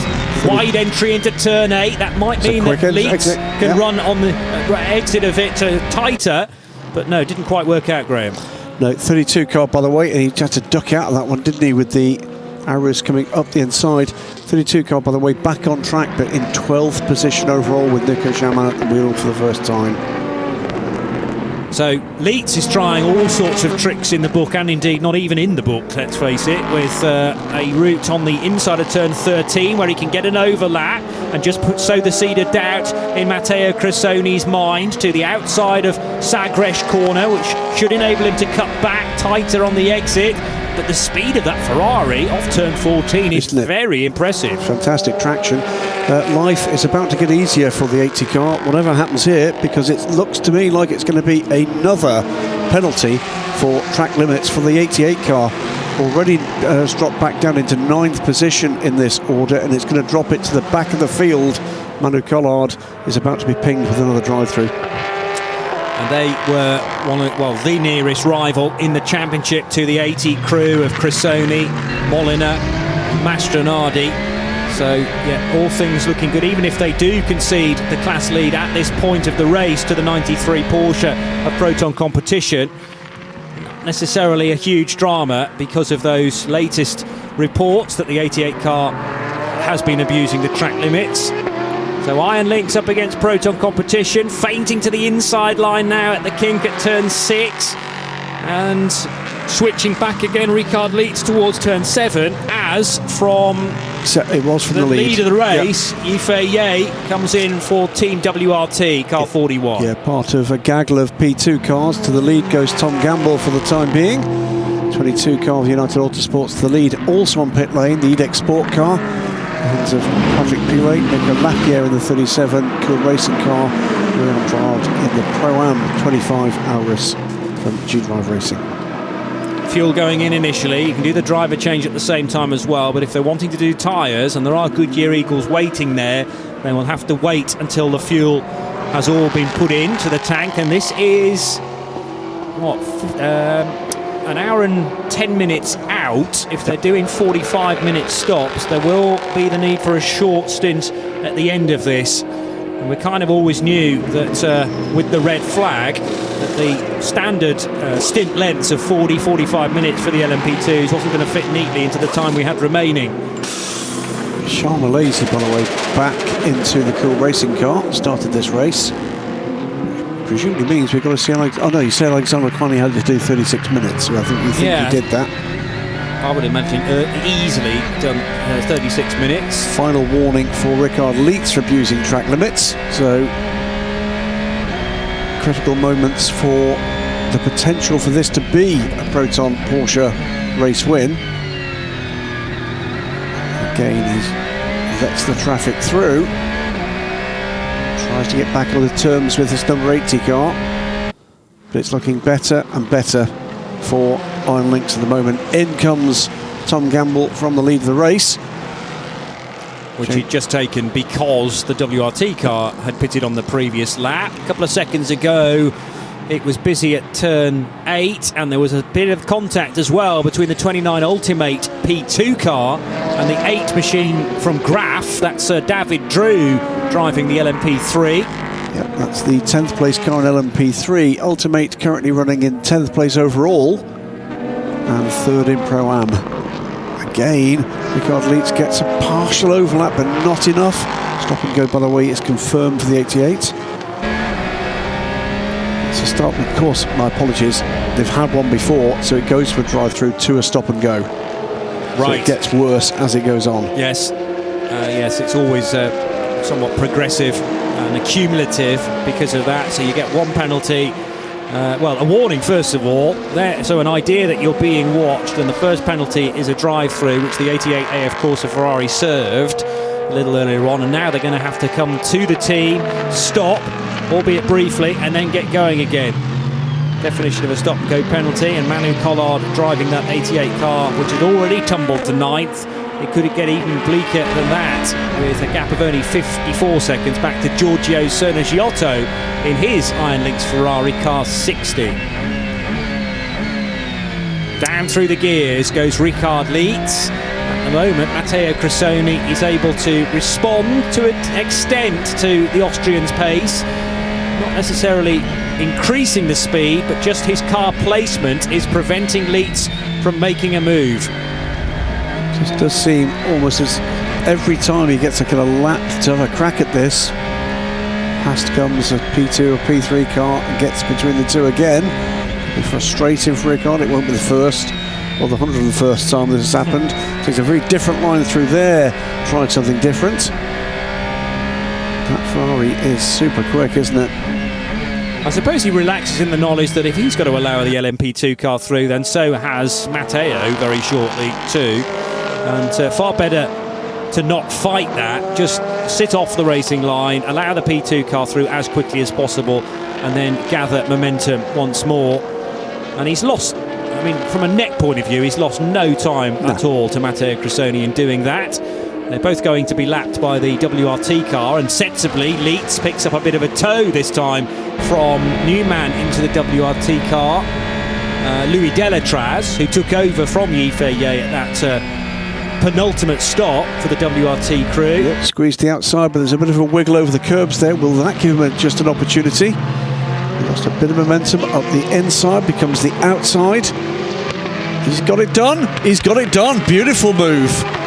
Beautiful move from Ricard Leitz. That was Cressoni, as you said, getting unstable on the curbs. It meant that he lost just briefly a small amount of traction, and Leitz read it first of all, then put the car in the right place, and you would expect nothing less from a very experienced Austrian racer. I'm sure Michael Fassbender enjoyed that immensely out of the view of our cameras, but he'll be grinning from ear to ear behind his coronavirus mask, as all drivers must still wear, of course, as part of the stringent protocol in the garages, in the confined spaces of the working area of the paddock. But you tried taking the smile away from the Hollywood actor come racing driver. We can probably reverse those roles now, actually. He's a racing driver who does the occasional bit of acting. Yeah, I mean, Ricard Leitz has also got Hollywood good looks, it's fair to say. Yeah, that's right.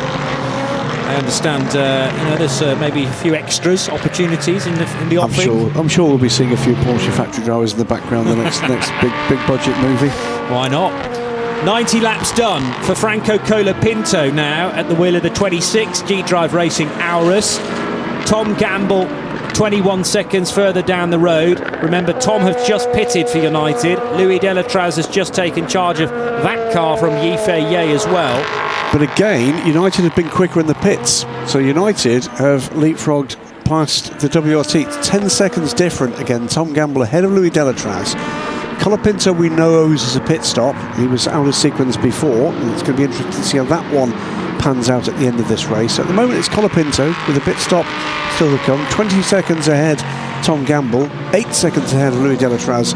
Freddie Habsburg is further 13 seconds back, with Will Stevens over 30 seconds back from that. So gaps are significant, but we've got some racy guys in there. 5 seconds are added to the next pit stop of car 32 for that contact with car 35. So Job Veruta is being called for that, not only as the pit stop and the repair cost them dear, and that was 4 minutes by the way on pit road for the 32, but also they will suffer a further 5 seconds the next time that car comes in.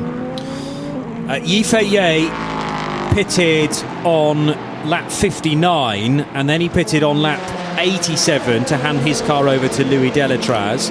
The 77 car, by the way, is in the pit lane, as is the 66 I think Ferrari. that's a puncture. On the rear left. Yeah. Yeah, I'd like to see that. again to be sure, but JMW Motorsports car possibly forced into a pit stop. I don't think that tyre was meant to have the Goodyear brand rolled underneath it, and something was very odd there. Certainly not if Goodyear had anything to do with it. No, they want that as prominent as possible. But Colapinto, I was about to say, due in. In fact, he's come in now because he pitted 2 laps later than Yifei did the previous time and 1 lap later than Tom Gamble. So he's got a little further. He might have been able to squeeze 2 laps out of that stint beyond where Tom Gamble was able to get to. And now the Argentinian is in. And I'm sure for a driver change to Nick de Vries now to give him ample time in this race. 2 minutes from the start of the very final hour of this season, and it is United Autosport's 22 Orica that leads as the 3 United Ligier gets caught up behind the Racing Experience car, isn't it, the number 12 Duquesne. Yep. Tom Gamble in that 22 Orica with 7.5 seconds worth of gap over Team WRT's 41 Orica in the hands of Louis Delatraz. Ferdy Habsburg in the 24 Algarve Pro Racing Orica. Great run this afternoon from that team. A further 12 seconds in arrears. That's the top 3 in that class. In LMP3, Decar Engineering look well on the way to a title here. Lawrence Herr in the number 4 Duquesne, ahead of Adam Iteki in the Inter-Europol competition 13.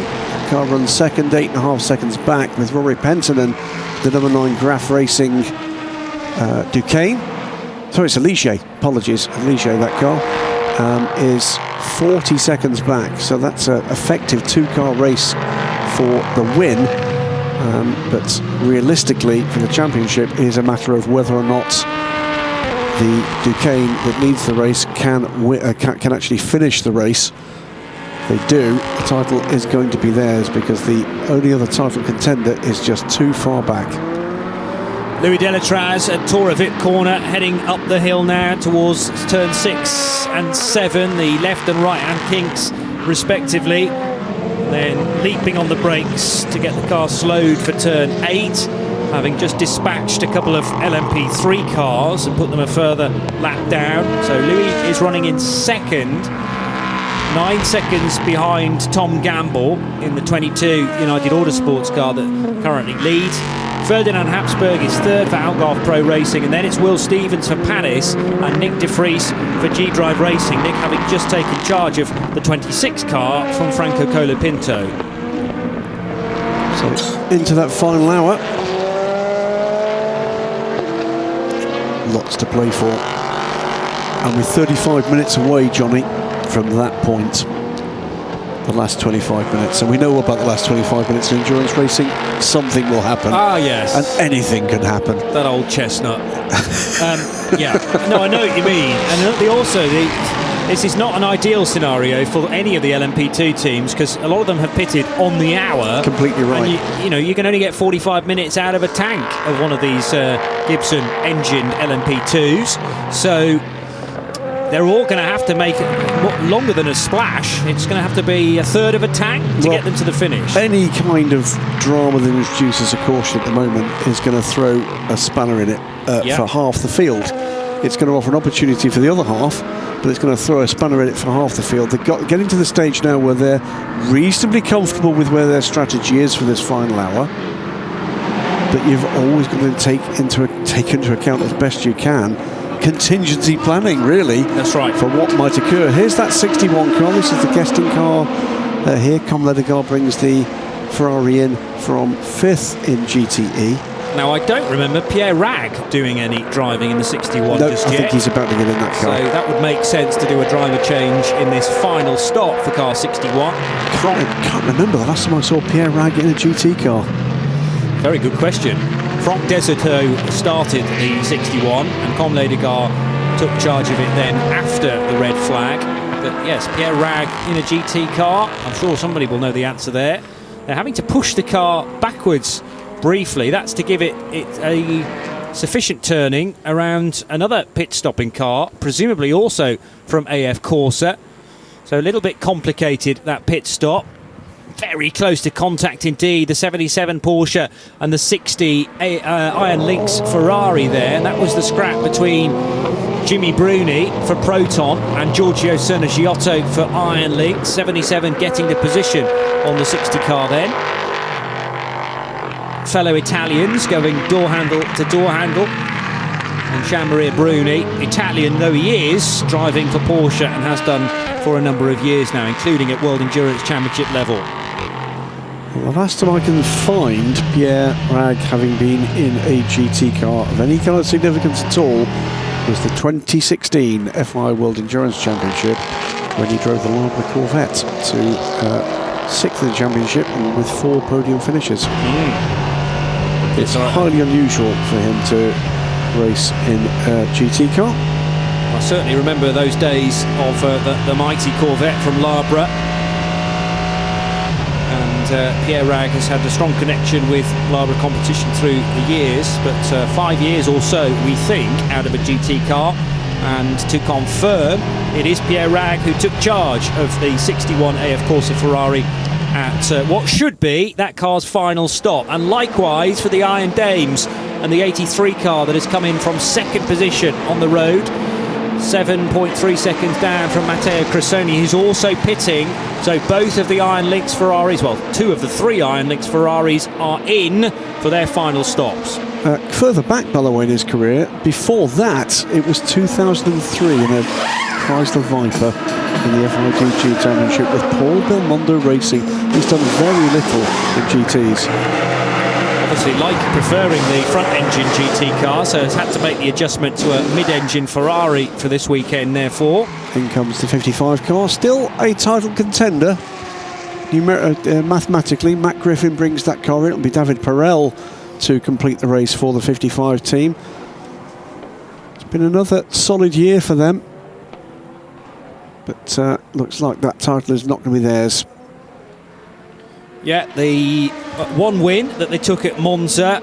They also had 2 second places, round 2 and round 3, so Austria and in France, and a podium finish to start their season as well. But the non-finish last time out at Spa-Francorchamps has rather cost them dearly, and came here for the final race of the season on 77 points. And as you say, mathematically speaking, they were close enough to Iron Lynx, but it would have taken a peculiar set of results, although we've said that before. Oh yeah. And of course last year was the season where the top 2 in the GTE category finished on exactly the same amount of points, and I think with the same amount of podium results as well. It was something ludicrous, like 3 or 4 count-back points, wasn't it, before we could actually declare a championship winner. It was down to the number of 4th places each car had had, as now to the outside, Richard Leeds. Oh, it's Larza now. Felipe Larza, yeah. Fernandez Larza taking charge of the 93 car. Is this an outlap? No, not quite. It's an outlap for the 80 car. Okay, so tyre temperature might have dipped very slightly, but presumably therefore Felipe Larza is saying this is my time to pounce, because this is the best opportunity of taking the race lead. Miguel Molina is the new driver into the 80 car. He's coping well. He's not going to be easy to pass. It's Miguel Molina. And I think visually, on the balance of performance, that Ferrari is down the straights so much better than the Porsche. The Porsche is good through the corners, and that's where Leitz was closing in on the 80 Ferrari. And as you can see in the background, just 4.5 seconds back, Rahel Fry. And this is going to become a 3-car battle very rapidly. Well, Molina driving deliberately defensively. Just wonder if he can make the break on the Porsche and then focus on the road in front. He should be able to inch away, but this is the part of the circuit now where for me, that favours the Porsche, and Felipe Fernandez Larza trying around the outside of the black and white Ferrari of Miguel Molina. Tyre temps on the Goodyear Eagles still coming in for the Ferrari, whereas the Porsche has had a couple of laps to already do that. And Leitz, having got by previous driver in the 80, Matteo Cressoni, now the new drivers in both of these cars are going to have to replicate that, and let's hope that Felipe Fernandez Larza was watching exactly what teammate Richard Leitz did at turns 3 and 4 to finally crack the stranglehold of car 80. Guessing, by the way, second place cars just had a problem in traffic. Louis Delatraz to the 41 Team WRT car, but in a 1:37, dropped 3 seconds to the leader and to the third place car last time around. So he's beginning to see Ferdinand Habsburg lip-syncing in his rear-view mirror. Dream world. What is that? I don't even want to think about it. Well, let's hope that the headphones have been left in the garage, and he will be now singing to the glorious sounds of the Gibson engine powering his Oreca 07. For Ferdy Habsburg, running in third position behind Louis Delatraz, 4.5 seconds away, and Tom Gamble, who leads the race by 11.4 seconds. Turns 3 and 4 are where the GT leaders are now, and 15 or 20 or so minutes ago there was that lead change when Ricard Leitz got ahead of Matteo Cressoni. Larsa trying to pressurise Miguel Molina into a mistake. He's getting very close, too close. There was contact there between the front of the Porsche and the rear of the Ferrari at Torre Vit, and a little bit of the rear diffuser on the Ferrari chipped away. It's been a cracking battle in GTE, hasn't it? These two cars have been front and centre for it. At the moment, we've got real battles in the last 51 minutes of this race for the win in GTE and for the win overall. Louis Delatraz, by the way, back up to speed, and there you go. And there was indeed a bump. And a bit of bodywork. That might have been Porsche coloured, actually, breaking away from the nose of the 911 RSR 19. So a moment for Miguel Molina to recover from, but the power was still there from the Ferrari, and I think deliberately Larsa getting out of the throttle. Now, this is an interesting moment for Michael Fassbender, because this is another part of the picture. This is a team that's coming together. It's a team that's beginning to perform, and all of a sudden he's got the anxiety of seeing a real result emerge in front of him, and well, that will make, I'm sure, for some spectacular scenes for the Road to Le Mans documentary that's following the progress of this effort with Michael Fassbender, Proton Competition and Porsche.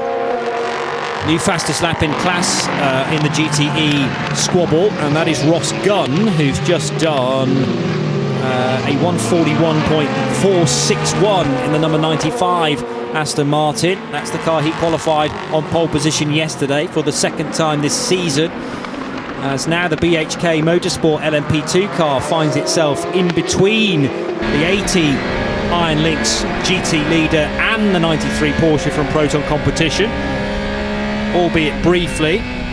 There are quite a few prototypes actually that need to work their way by, so this is separating the two GTE leaders for a small period of time. They'll find each other again, be assured of that, because as the 93 car is making way for the faster cars to get through, 80 will have to do likewise, and then they will close up again the other side of this. But smart driving from Felipe Larsa, keeping the concentration as the car up ahead, which is the 80 Ferrari, was very nearly clonked there by an LMP2, eager to get by and unsure as to go whether to go right or left. Thankfully, disaster was avoided, and again, those GT cars have found one another. Molina versus Larsa will carry on.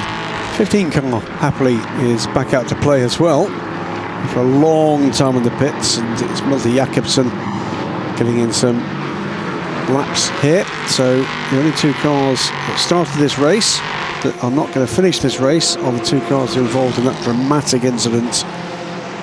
Pit in the Duquesne number 30, Duquesne team number 30 Oreca, with Memo Rojas losing a rear wheel coming through the final turn and spinning wildly, barely avoided by the Team Virage Ligier and unsighted by what was coming up ahead of it. So out of Andres turn, Las Gratas hitting the pit wall. Indeed it was. Out of turn 4, the GT battle will continue on. A chance to remind you of the first 3 hours of action, though, and there's been plenty of it. And unfortunately, as Graham's just mentioned, the red flag took 20-25 minutes of competition away from us, but far better that way to make sure that the drivers involved were okay, and then that the circuit infrastructure could be repaired suitably to go racing again. It was an untidy start to the race, particularly at the rear, the 61 and the 66 Ferraris getting a little tangled up with one another, but thankfully contact was avoided, as then down into the first corner, a natural pinch point, and amazingly we managed to get LMP2 cars 2 and 3 abreast safely through there. Just shows you can be side by side when respect is given between drivers. Having said that, Antoine Duquin caught the rear of Mikey Benham at turn 5 and pitched the 15 RLR car into a spin. There was then this cracking fight in amongst the United Autosports ranks as Phil Hansen picked off Manuel Maldonado. This was the horrible incident involving Memo Rojas and then Andreas Lascaratos piling into the tyre barrier. The front right wheel of his 1A Vilorba Corsa car going skyrocketing up into the air by several feet. And that was all in avoidance. Incredible that Alex Fontana was able to squeeze through in the Team Virage number 20 car. And after catching his breath, Andreas Lascaratos was able to inch himself out of that cockpit of the very broken race car and to the medical centre. And Haley Edmonds subsequently caught up with him for a lengthy interview, which was great to see. Mathieu de Barbois and Rob Weldon in the early stages were neck and neck. De Barbois getting the jump after that latest round of pit stops. Also a really good dice in GTE. The number 19 car of Nicola Molini suffering a puncture on the front left corner, and that's really taken the 19 car out of the championship equation in favour of the number 4 DKR Engineering car. So it's United that lead in LMP2. And lead by an increasing amount, 12 seconds now to the good. Ferdy Habsburg just 4 seconds back from Louis Delatraz, and is a key part of what's happening right now as we get into the last 45 minutes. Basically that's a full fuel stint remaining in this race. Final race of the season. It's been a very engaging one indeed. We're taking our trotting tour around Europe once again with the European Le Mans Series, again doling out some of the best endurance racing entertainment in the world right now.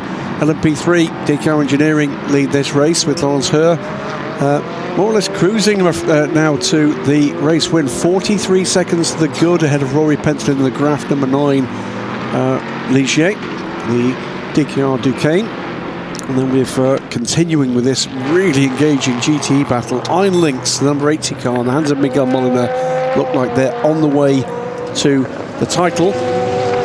The mirror's full of the number 93 Proton Competition Porsche. Felipe Laza taking over the wheel after a great stint from Rickard Leitz, and a very good stint indeed as well from Michael Fassbender, putting the 93 car into contention for the win. In comes the race leader in LMP3 for what will be the final routine stop of the season for DKR Engineering.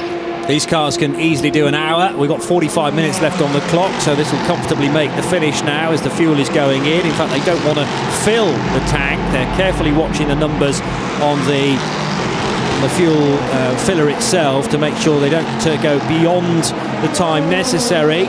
Driver change not necessarily either, because even though they're going to give Lawrence Roy new tyres, only 2 drivers allocated to car number 4, and Mathieu de Barbois did a significant chunk of time, and even on the adjusted drive times, Lawrence Roy can do a maximum of 2 hours and 2 minutes, so he should be well short of that. So Rory Penton takes the lead for the moment.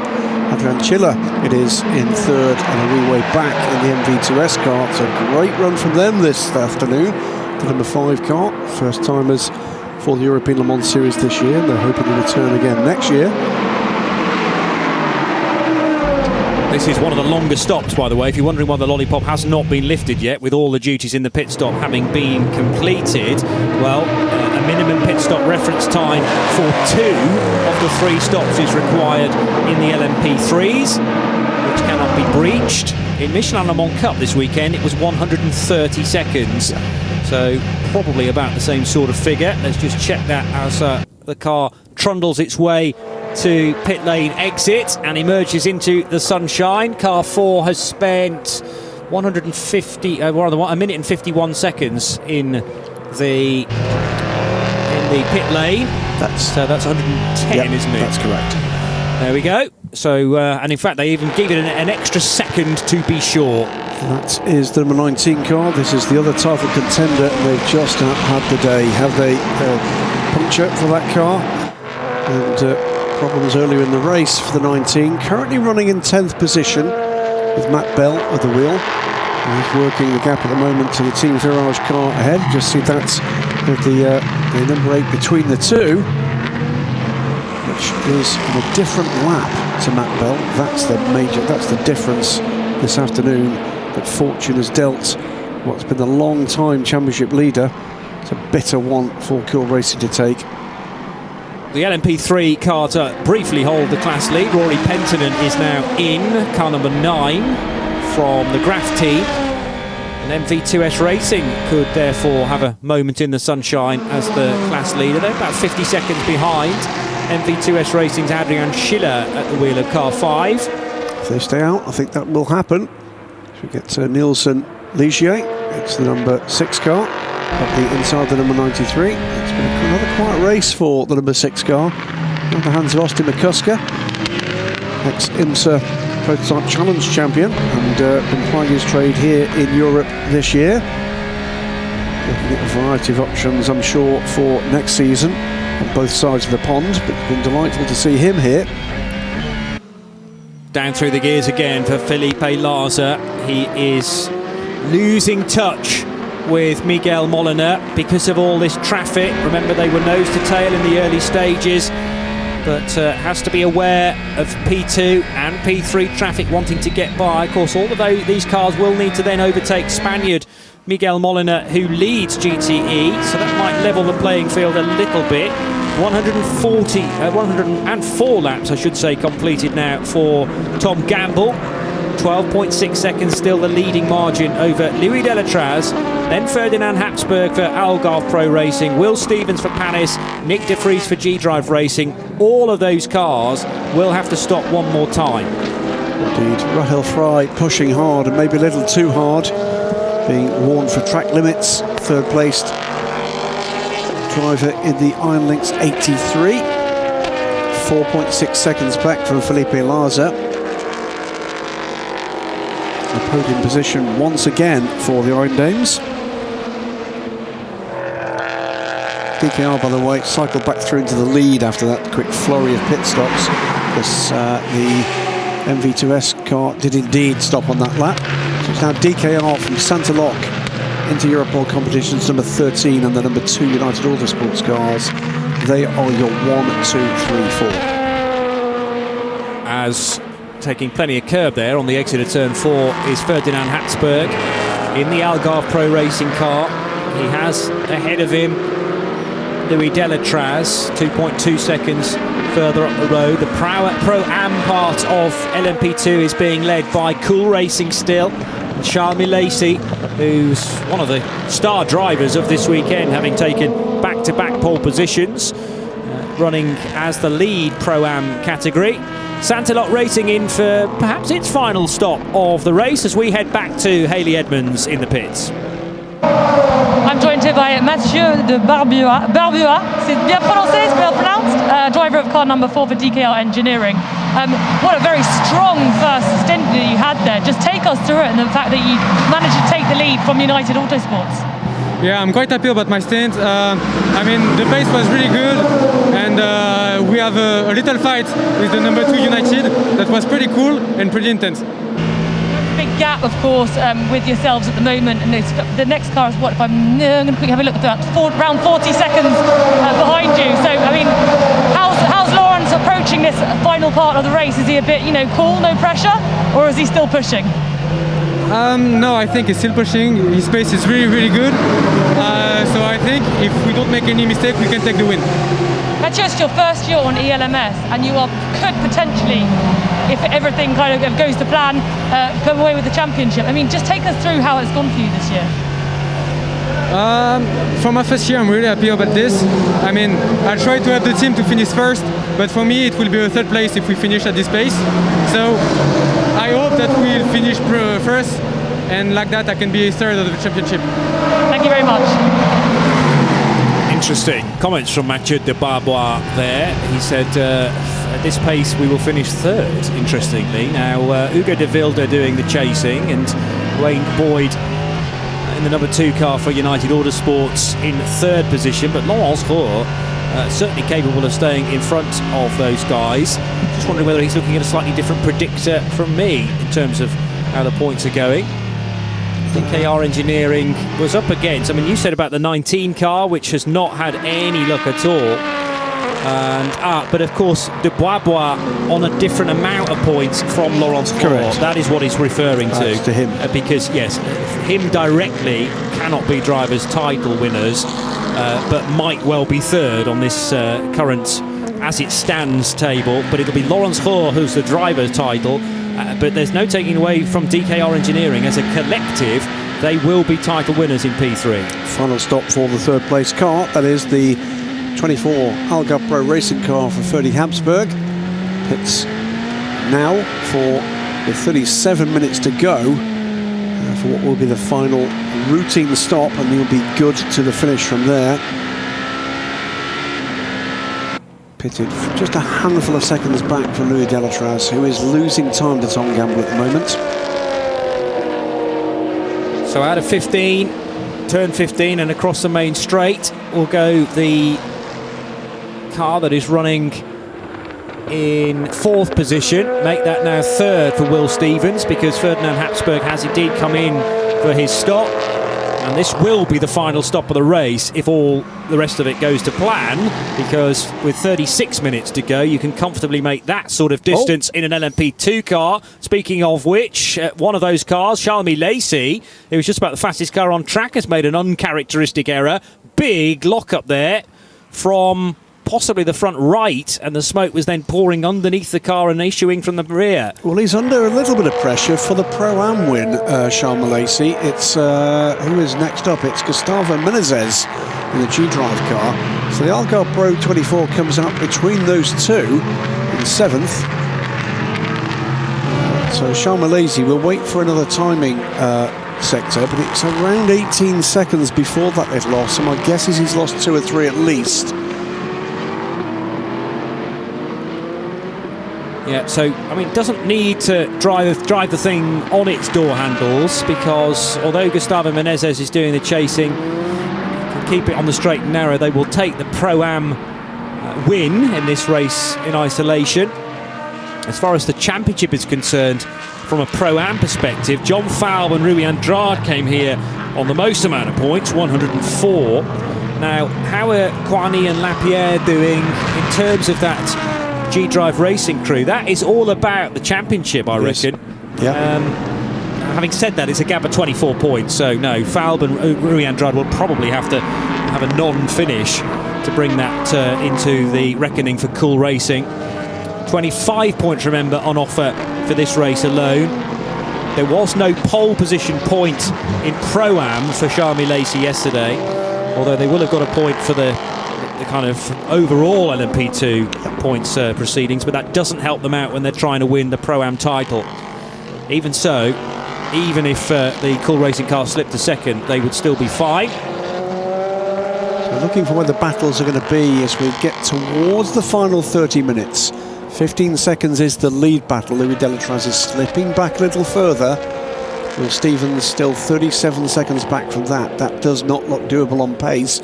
Nick de Vries, though, is just 4.9 seconds in the 26 car back from the Panis Racing car. So that has got some potential.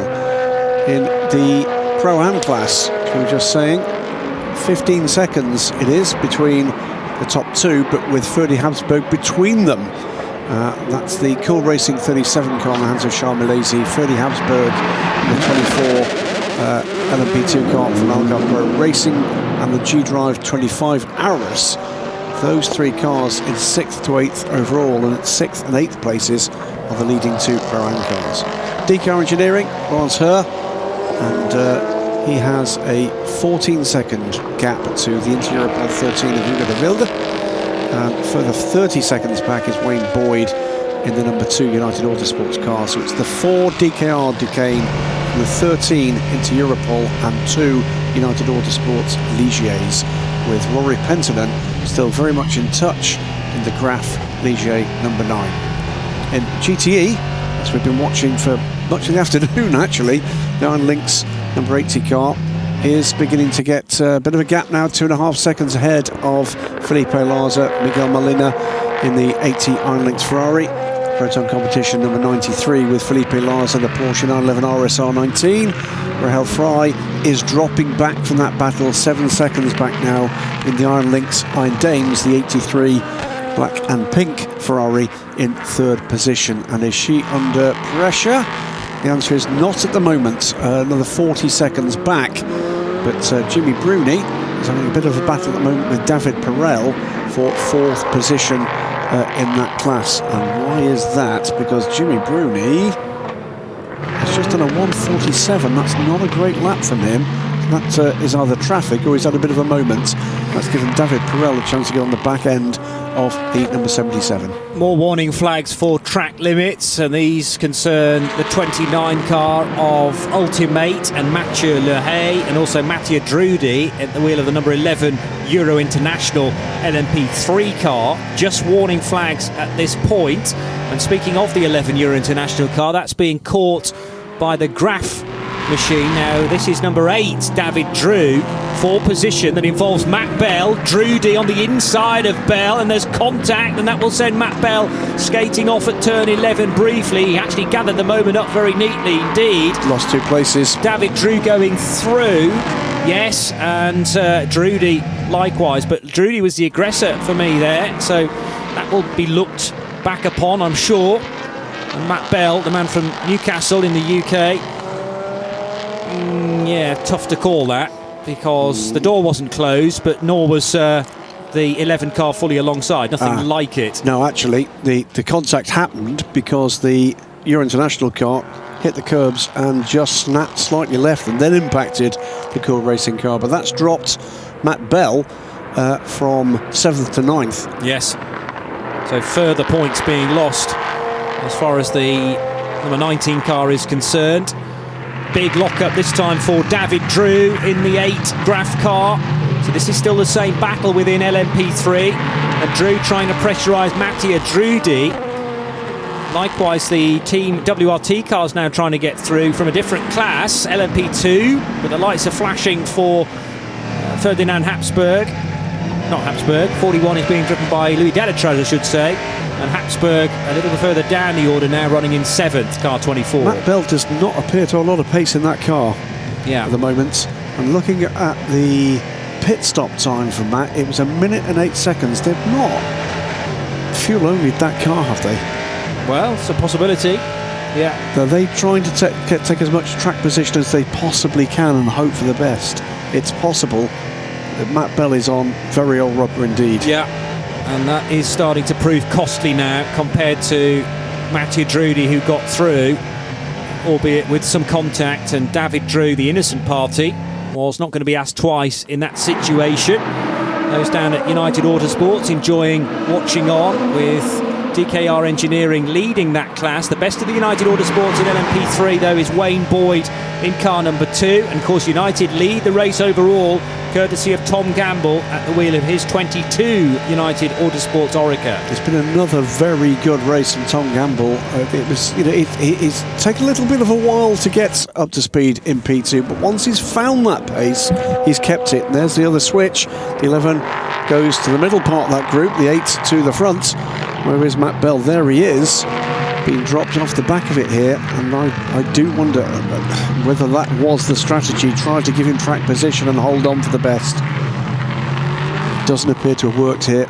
Yeah. It's not gone their way. A case of flipping a coin, I suppose, which will result in our strongest position. Well, Matt is still in touch with these two, David Drew and Mattia Drudi, because they're squabbling amongst themselves. But the unfortunate thing for Matt Bell is that even if he got past both of them, it would only be returning him to 6th position. And the class is being led by DKR Engineering, typically, from a Cool Racing perspective, the one car that they did not want to be winning today. Indeed. Looks like Nico Jaman is going to be the latest man to have a cruise down pit lane.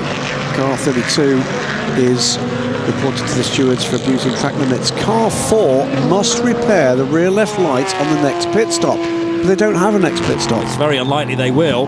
Let's just check to see when Laurent Stroll... No, he's definitely doesn't need one. He's only just been in. Yes. Now, what's the rule about that? Because you obey the rule, you obey what you're told. The instruction is said. And it says next pit stop. They're not going to have a next pit stop. Well, they can ignore that message, therefore. Look at this car, because this is an interesting thing. We talked about the fact that the championship is going to be slipping away from the 55 car. It's slipping away, it's not come their way. They would have needed pretty extraordinary mathematics. However, because the 88 car has had, to be blunt, such a poor race, the 55 car is on track at the moment to finish second and get an automatic entry to Le Mans. So the way the points are currently working, it looks, and with thanks to Jeff Carter in the ELMS media office, looks as if Duncan Cameron, David Perel and Matt Griffin will have done enough, if it stays like this, to squeeze second place in the championship and that automatic invitation. To explain that point, there are 5 automatic invitations up for grabs here in the European Le Mans Series. It's the winners in each class, and it is the second place cars as well in both GTE and in LMP2. And to further explain that, because people were saying, you get one for winning LMP3, but you can't run LMP3 in the 24 hours of Le Mans, but they get the chance to step up to P2 instead. They do indeed. So you can have a P2 car in that, and that has gone the way previously of a number of teams making their first appearances, and has added greatly to the fun and games of the Le Mans 24 hours. Encouraged teams and drivers galore to just keep pushing up that pyramid. So United Autosports at the moment holding that 16-second gap, the 22 car. Pure Racing's 37 car, Charles Malaysia, is on pit road. And that should give... It's a minute and 23 back. It's not going to be enough, is it, to hand them back that position.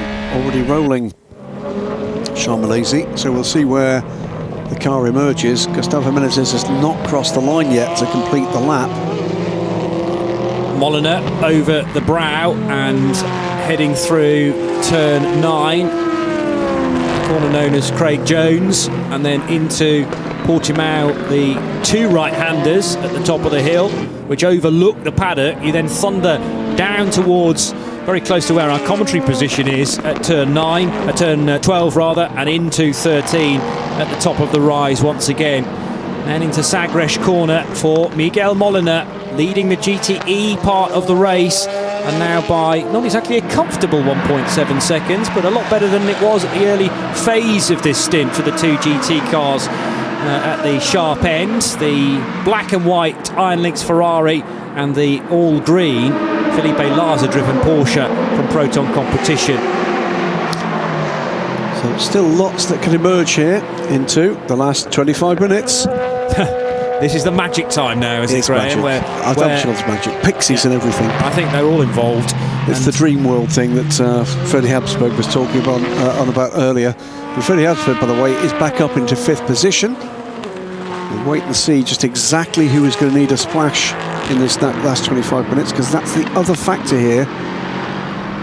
We've had so many changes as a result of that red flag period. People or teams taking the opportunities that caution period offered, and the only caution period, by the way, of this race. Yes, albeit a very dramatic one. Yes, we had the best part of 30 minutes of green flag running, then the incident that involved Andreas Lascaratos, so that straight away meant a safety car for 13 minutes. The race was red flagged for 22.5 minutes, into 2 safety car laps to get us restarted, and then since then, apart from 1 or 2 local yellows, we have been green throughout, totaling very nearly 3 hours now of green flag running. So it just shows that when this track is not affected by a major incident, and that problem that created the red flag can't be blamed on anybody. You know, it was a wheel that came loose from Memo Rojas's car and caused the melee afterwards.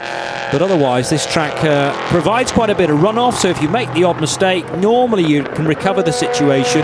Although I do think back to 2 years ago where we had a monster crash on the opening lap, so sometimes the scene of far more action than we would wish. But so far, things have been fairly neat and tidy. Well, the other thing that could happen is we've got the 41 car on pit lane, so that is Louis Delatraz from second place. So that's the first one to cough in this last 25 minutes, with a splash of fuel, I'm sure, being required. WRT based at pit out. There's another P2 car on pit lane as well. Or is that P3? Might be the MV2S race car, or is it the RLR car actually? Is from 38th position. They've got an interesting position in GTE. We just said about this 55 Spirit race car, but they're being caught. And they're being caught by Jimmy Bruni and by Ross Gunn at the moment. Sean Tong and Greg Seashore here in GMW Racing, GMW Motorsport car, apologies. That car too going reasonably quickly, but not enough to catch David Perel. But Jimmy Bruni can, and I think Ross Gunn can as well, because he's going quickly also. Could that throw a spanner in the works at the end for their hopes of finishing second? That's the 32 cars drive-through penalty confirmed for abusing track limits. Here comes the 22 from the lead, Tom Gamble, 48 seconds, 49 seconds to the good over Panis Racing as he rolls down pit lane for the final, well, basically half a tank of fuel that he'll need to complete this race. That has been a very fine stint indeed from Tom. A double, in fact, each of them at 28 laps, which is obviously as much as you can get out of an LMP2 tank of fuel around Portimão at full race speed. So yes, an exemplary drive to this point, and he will only need a third of a tank, maybe a little bit more than that actually, to get through the 20 minutes that remain. So where is WRT on track? They are in the final sector as the United car is down pit lane, but I think United are going to come out comfortably ahead here. There we go. They got the United car is out on track now. Where is the 41? And the answer is it's not on the start-finish straight. Also in comes the Panis Racing car. That car from second position. Nick de Vries moves up a position and I think will lead. Yes. Close enough probably to Tom Gamble in order to very do that. Close. Well, 0.6 of a second through the last split. Now I think that's possibly their track position, with Gamble just about in front of the Dutchman. We'll get that confirmed through the second sector, which they are reaching in the next couple of moments. But on our tracker, 22 is still scored as the race leader, just about over car 28. What have we got going on here? 83 and 13, and that was a wholesale misunderstanding about who was going to go where. So the number 13 car on the inside was Hugo de Wilde, running second in the LMP3 division for Inter-Europol competition. And the third place GT3 car, so if that goes the way of a bit of an inquiry, that could have a dramatic effect on final proceedings. So with cars clearing timing sectors, Tom Gamble did indeed come out ahead of Nick de Vries. Do we expect? I think de Vries probably needs to pit though. Nick de Vries has completed 26 laps and hasn't stopped yet. No, so Nick de will be Vries good will for need to another stop. 3, I reckon. So de Vries needs a splash. Delatraz is 16 seconds back from that battle. Ferdy Habsburg is a further 13 seconds. Will Stevens 12 seconds. So Tom Gamble needs not to get drawn into this battle that involves him and Nick de Vries. If he allows the Dutchman to go, that's not a huge issue, because Nick will have to then pit in the next 2 laps. But is the best place just to stay out front if at all he can, without wanting to risk any contact though at the same time. The Edex Sport number 28 car is further up the road with Paul-Luc Chatin at the wheel. Charles Lacey running in 6th position and still as the Pro-Am race leader. Nico Jamat, car 32, has taken or is taking a penalty for track limit abuse. But also that car will need to make a separate standard stop for fuel. Nick de Vries to the inside at turn 10 and 11, but Tom Gamble quickly across the road to defend that. The as it stands points being displayed, by the way, Team WRT we knew had already won the title, but 22, if they retain this race lead, will finish second in the championship. Absolutely, and would be an automatic entry for Le Mans to United Autosports again. Not the tally they had last year, but one that will be gratefully received through. Does he? Goes the 26 car. And probably straight into the pits. No, he's going to stay out for at least one more lap, but that will put 28 laps now on the tally for Nick de Vries. And interestingly, Tom Gamble only made 29, so it'll be one more, I reckon, for G-Drive. Indeed, first of those crew members, as we saw Sam Cox, part of the husband and wife team that runs Algarve Pro Racing, from just 20 minutes down the road from here, and they are out on pit lane with the 26 Lollipop, ready to welcome the Auris in. So Tom Gamble, correct not to defend that. Yeah. Concentrate on his race, and his race at the moment is with Louis Delatraz. At the moment, he's winning it by about 15 seconds. We need to start talking about Tom Gamble as being one of the men to watch in this class. He's put in a couple of three really stellar stints in the latter part of this year. And with time in the driving seats of an LMP2 car, the pace is coming. Still only 19, the Amazing. Nottinghamshire man, and it feels like I've been watching him race for far longer than that. In his first season of Ginetta Juniors with HHC Motorsport, that was 5 years ago, and he went on to be champion in Ginetta Juniors in the UK the following season. He's since been an LMP3 champion last year in ELMS, and looking like that car and his team may well finish second in the following year. So I quite agree with your comments. As up the inside of the EDEX Sport car now will go Tom Gamble. In comes the 26, and Tom Gamble will cross the line again as the leader. Yeah. With de Vries cruising down pit lane. So Gamble now 16 seconds still ahead of Louis Delatraz. 15 minutes to go. Where is de Vries going to emerge here? Is there a possibility still of a podium for 26 car? I think not, is the honest answer. WRT come through to take second place. BHK was gaining ground, by the way, just behind that. But yes, WRT up to second, benefiting from the late stop for G-Drive. Ferdinand Hadford goes through and takes third position. It's going to be Panis Racing close by here with G-Drive. The two cars run by. They've gone through. Will Stevens already passed as well.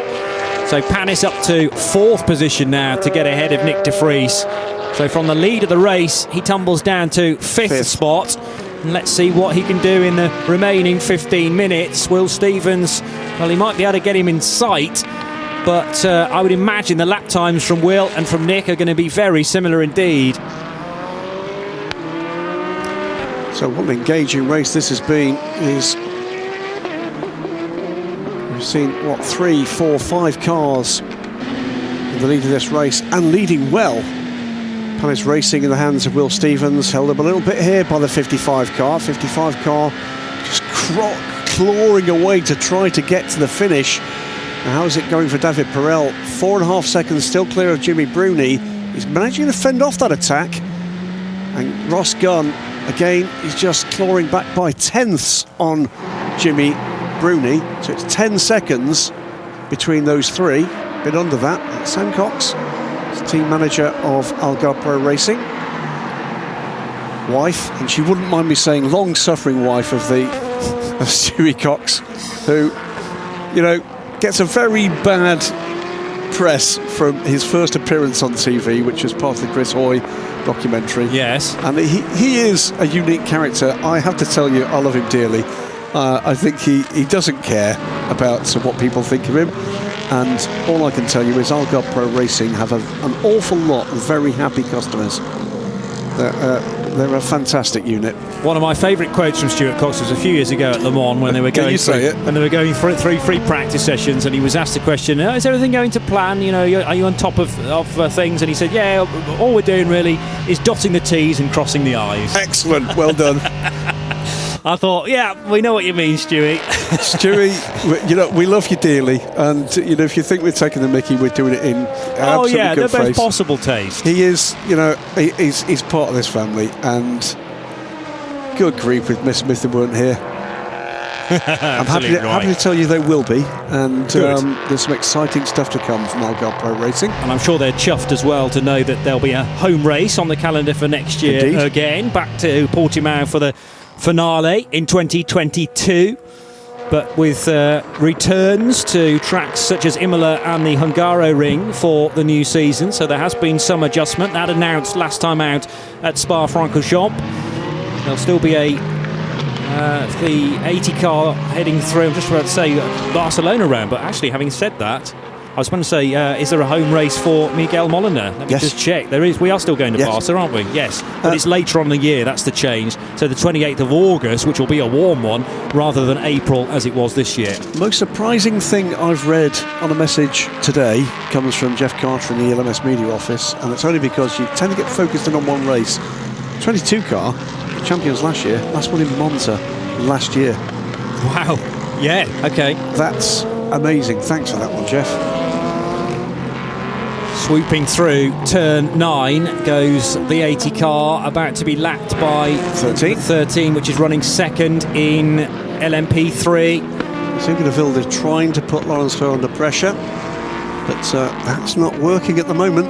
80 car appears to be in control of this race. Felipe Laza, and the 83 car has been dealt a drive-through penalty for contact with the 13. Now, I don't think that's going to be enough for David Perel to get the third place, but it's going to make it mighty close. Yeah. Well, that was Ugo de Vilde and Rahel Fry tangling at turn 3. Was it turn 3 or was it turn 11 at the top of the hill?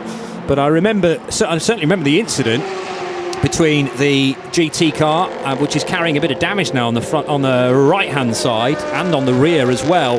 So scars from the incident. Take it immediately. That it involved Ugo de Vilde, and in comes Rahel Fry. This is sensible, actually. Take it immediately. You've got to take it. Drive-through penalty as well, by the way, for the 20 car. That's the team Virage car, 10th in LMP3. It also gives the team a quick chance to have a look at that damage and see whether or not there's anything of further concern. So through she comes. Where is David Perel? The answer is coming through the final turn right now. So as Rahel Fry leaves the pits, David Perel was just towards the pit-in blend line. Rahel Fry goes through the next split, and I think is still ahead. Yeah, 5.3 seconds ahead, but the pressure from Perel will come now in the remaining 10 minutes. So Fry versus Perel surely going to get closer to one another, and that brings the Swiss driver within touching distance of the South African, chasing for Spirit of Race. So not under immediate pressure from Jimmy Bruni, David Perel, but Bruni, by the way, is under immediate pressure from Ross Gunn. He's closed that gap to 2.5 seconds. So the Aston Martin, once again in the hands of Ross Gunn, is just showing what a very good car it can be. Tom Gamble, 18.8 seconds now to the good. That gap is going out. Ferdy Habsburg, 6 seconds back. Further 9 to Will Stevens, a further 6 to Nick de Vries, who's pushing very hard indeed. In Pro-Am, Cool Racing, Charles Milesi in the 37 car, 6th overall, and has pulled out a significant gap on Gustavo Menezes. Looks like that is going the way of Cool Racing for the win today. G-Drive 25 for the title. The ultimate car looking like that is going to complete the podium. The 29 Orica LMP3. And what he does, Ugo de Vilde cannot bring that gap down much. It's 15, 14, 13 seconds for a while now.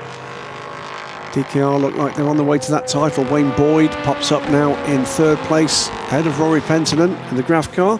Julien Gerby is in for Team Virage to serve that penalty. Car 20 from 10th position. And they were struggling a little bit anyway. Nicola Pino, the man from Chile for Inter-Europol competition, just a bit further up the road. And Oh dear. Number 95 now That's reported the to the F-Sport car. stewards That's for the Aston abusing Martin. track limits, and that is the Aston Martin that is running a little further down the order. No, that's the one that's catching Jimmy Bruni, so that is going to be a drive-through. Okay, yes. And that's going to be the end of that battle. Yeah. So running in 6th, Ross Gunn, Jean-Marie Bruni in 5th, but unfortunately we're going to be denied the fact of whether Ross Gunn would have been able to get ahead of the Italian in the closing stages. It's a drive-through penalty now confirmed for number 95. They want to turn that one around quickly before the end of this race. That's a shame, but rules is rules. Behind this little group here, the ultimate car pushing through and get through to the end of this race safely. And Mathieu Lahaye that will bring it to the finish. That is Francois Perrodo. Big smile. A famille. Indeed. And perhaps the future of the Perrodo racing family in coming years. 116 laps completed now for Miguel Molina, leading by 6 seconds in the GTE category from Felipe Laza's Proton Competition Porsche and Rahel Frey in the Iron Lynx car, number 83. So 3.3 seconds is the gap now between Rahel and David Perel as confirmation arrives about the drive-through penalty for Ross Gunn's 95 Aston Martin. Yeah, Perel is pushing very hard. It's going to be very tight here. If he can carry on this progress, they're going to be together on the last lap, aren't they? 6 minutes to go and change. Tom Gamble leading on this 127th lap by nearly 19 seconds as the Euro International car gets the overlap on Pierre Rag in his AF Corsa 61. At the wheel of Euro International's Ligier is Mattia Drudi, and Drudi to David Drew, the car ahead of him. 1.6 seconds is the gap. That's come down again, actually. 1.3 now between the 6th and 7th place cars in P3. Well, Matt Bell pushing on here. He's 3.7 seconds behind Drudi. So there's potentially a place, maybe 2, if he can keep up the pace of the last 2 or 3 laps. We've seen these last minute runs from Matt before, but it's not going to be enough for the title, and that is going to be a tough one to take for Cool Racing. There's all sorts of politics and shenanigans in this LMP3 paddock over the last couple of days, and there is bad blood between the 2 manufacturers. WRT running in 2nd place. Louis Delatraz turning right at turns 7 and 8, then hurtles downhill through Craig Jones and up to Portimão. And that 41 car 20 seconds down from Tom Gamble, but on course for 18 points, and that will obviously we know that they've already won the title. It'll take them to 118 total, and the 22 car that is ahead of them on the road currently will squeeze into 2nd place in the championship and therefore depose G-Drive Racing, Panis Racing, and leapfrog both of those cars up to 2nd. And catching pretty quickly at the moment. The 2nd place WRT car is Ferdi Habsburg. That gap is coming down. It's 3.5 seconds. 3.3 now. Still a couple of racing laps to go, at least.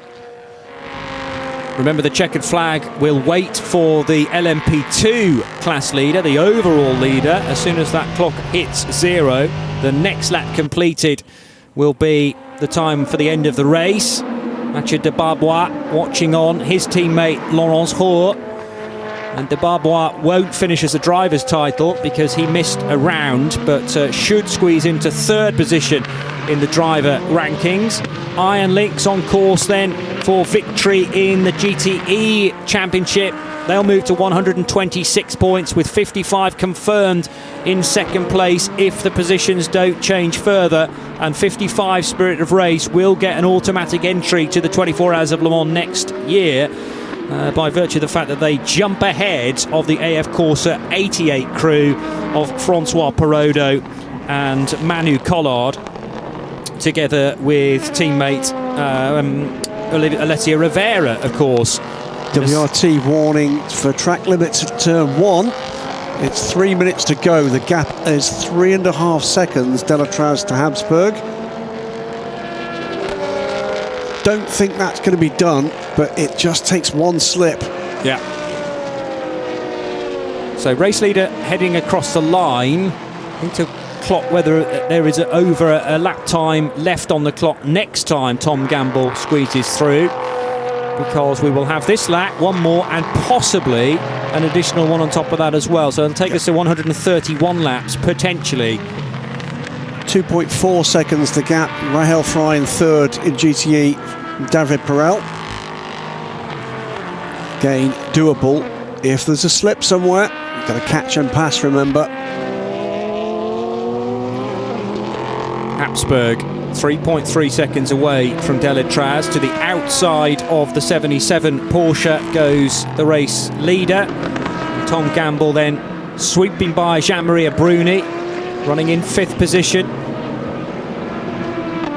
With the JMW Motorsport Ferrari of Chantong just behind in car 66. Final knife in the hopes of Cool Racing. Car 19 reported to the stewards for abusing track limits. That is going to lose. That is going to be another penalty. Yeah. That is going to lose them places. And Matt Bell had just taken Mattia Drudi. Yes, taken another place. There wasn't a deal of real estate between David Drew and Mattia Drudi, but somehow Matt Bell has plugged that gap. There's also a warning flag to RLR's driver Alex Capadia for abusing track limits. That's just a warning, whereas we're expecting the 19 car to be converted to a drive-through penalty, and that's exactly what happens, Graham. So he'll either take that or it will be 30 seconds, one way or the other, and that will drop Matt Bell down to 9th place. Fingers crossed up and down the pit lane, but certainly down at United Autosports. This is confirmed as the final lap of the season now for the 2021 European Le Mans Series. Confirmation of the drive-through penalty that will need to be taken by car 19 Cool Racing. We've told you about all of the potential champion teams and the second place runners as well. If places stay the same, it's really hotting up between the second and third place cars in P2 though, as Louis Delatraz is under firm pressure from Ferdinand Habsburg. A 3 and a bit second gap has closed to 1.5 seconds in the last 2 laps now, Graham. On the final lap, and it has halved that gap. It's all going to be about that middle sector, isn't it? But Tom Gamble on his way to a great win with the 22 crew. Jonathan Aberdeen did a fine job, as did Phil Hansen. In a while since this crew has been able to celebrate in the European Le Mans Series. It's been a tough whole season. It's coming through, Johnny, to complete that win. So here we go. The 22 United Autosports car will be the final winner of the season, and they will move ahead of 2 teams in the championship to confirm their automatic invitation to next year's 24 Hours of Le Mans. Congratulations to Tom Gamble, who put in 2.5 phenomenal stints there. Really impressive stuff from the Brit, together with his teammate Jonathan Aberdeen and Phil Hansen, who started things off, and Phil pulling off a great overtake on Robert Kubica at turn 5 early on in the piece. Here to confirm the championship for DKR Engineering, and 3 titles in a row once you factor in their Michelin Le Mans Cup awards as well. It is actually longer than that. 5 in a row, and 3 in a row for Laurence Hoare. That was the bit I was getting confused about. But car 4 does the business for DKR Engineering to win by 12.9 seconds, and more crucially, take the LMP3 title. For the overall 0.9 of a second it was between Louis Delatraz, who did bring home the 41 WRT car home second. Here though comes the winning car in both this race and the championship. It's the 80 Einlinks Ferrari.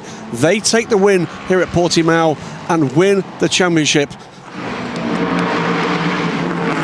And despite so much pressure from several cars throughout the piece, including from Felipe Larza at the start of Miguel Molina's stint, he soaked all of that up, and they have managed to outscore both Spirit of Race and the AF Corsa crew, number 88, of names already mentioned. But congratulations nevertheless, because 55 is home and hosed, so they can confirm their invitation to next year's 24 Hours of Le Mans.